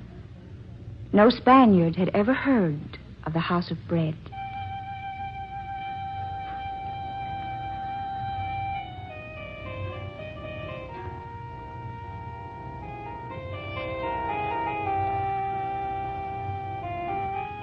Morocco, August 20th. Mingling with the Moors and Arabs, wandering up narrow, crooked, dirty streets, through shabby buildings and unkept markets, all with a general aspect of dilapidation and extreme neglect.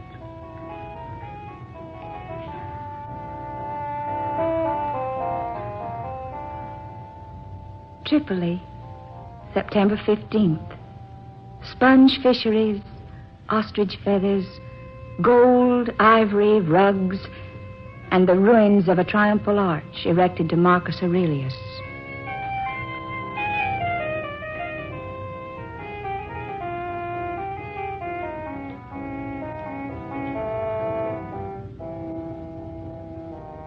Cairo, Egyptians, Arabs, Nubians, and Turks in a city of mosques, high stone houses, barred windows, stately turrets and domes, rising above the surrounding dirt and squalor, and the temple where tradition has it that God talked with Moses. No encouragement here either.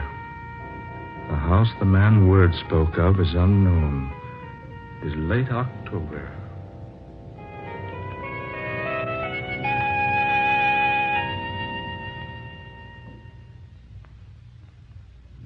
November 6th.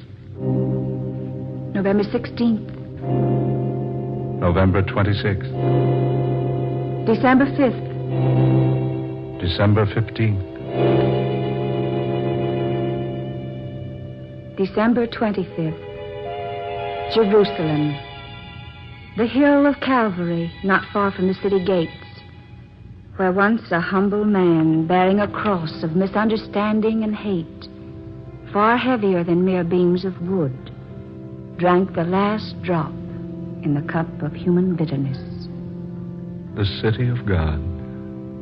City of David, Solomon, Cyrus, the Persian king. Nebuchadnezzar, the Babylonian, Alexander the Great, Constantine the Great, Pontius Pilate.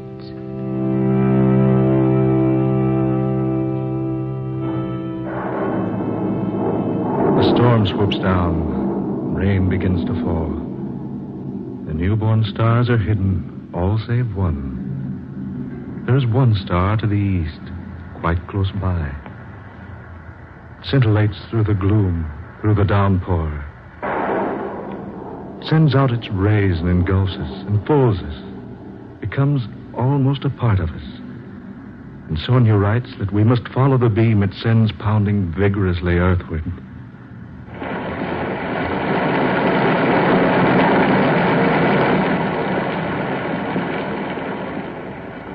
Sonia, let's go back. Or at least find shelter. Scott, you're tired. We've tried to find shelter. It's strange. The lodgings are completely filled. Then we'd best go back to Jerusalem instead of wandering about here in the darkness. Here. There's some sort of a shelter here, Scott. Let's step inside a moment, shall we? It's all right, dear.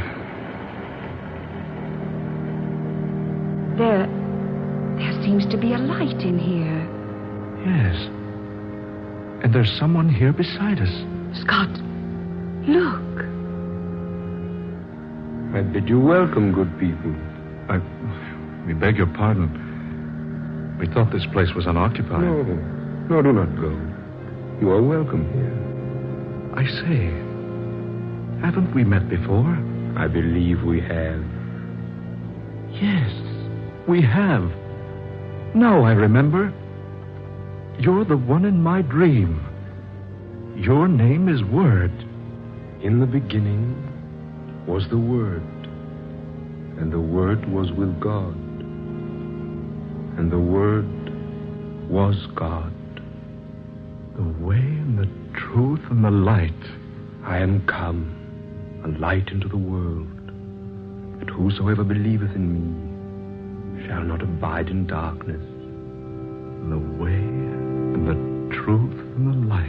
And lo, the angel of the Lord came upon them, and the glory of the Lord showed round about them, and said unto them, Fear not, for behold, I bring you good tidings of great joy. For to you is born this day a Savior, which is Christ the Lord. Be not afraid. Have you not been told, Seek ye the Lord, and he will not be scornful unto thee? Here in this humble manger, you were born. 2,000 years ago. Verily I say unto you, I am with you at all times, in all places, even unto the consummation of the world. Then this is our answer. This is what we have been seeking so earnestly. Because you have seen me, you believe. Blessed is he who has not seen me and still believes.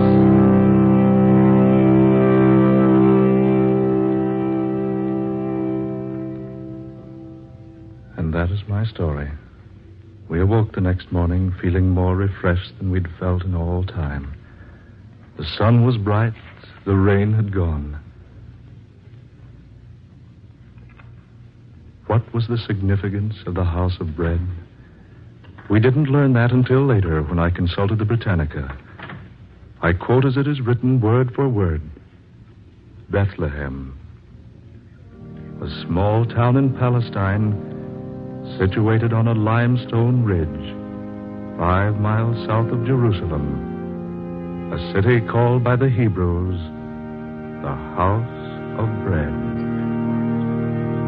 This is the National Broadcasting Company. Today can be more beautiful than 1949 because this year there's a better, brighter, self-polishing floor wax. It's 1949 Glow Coat. Yes, bright as it's always been, this year Glow Coat is brighter than ever, better than any.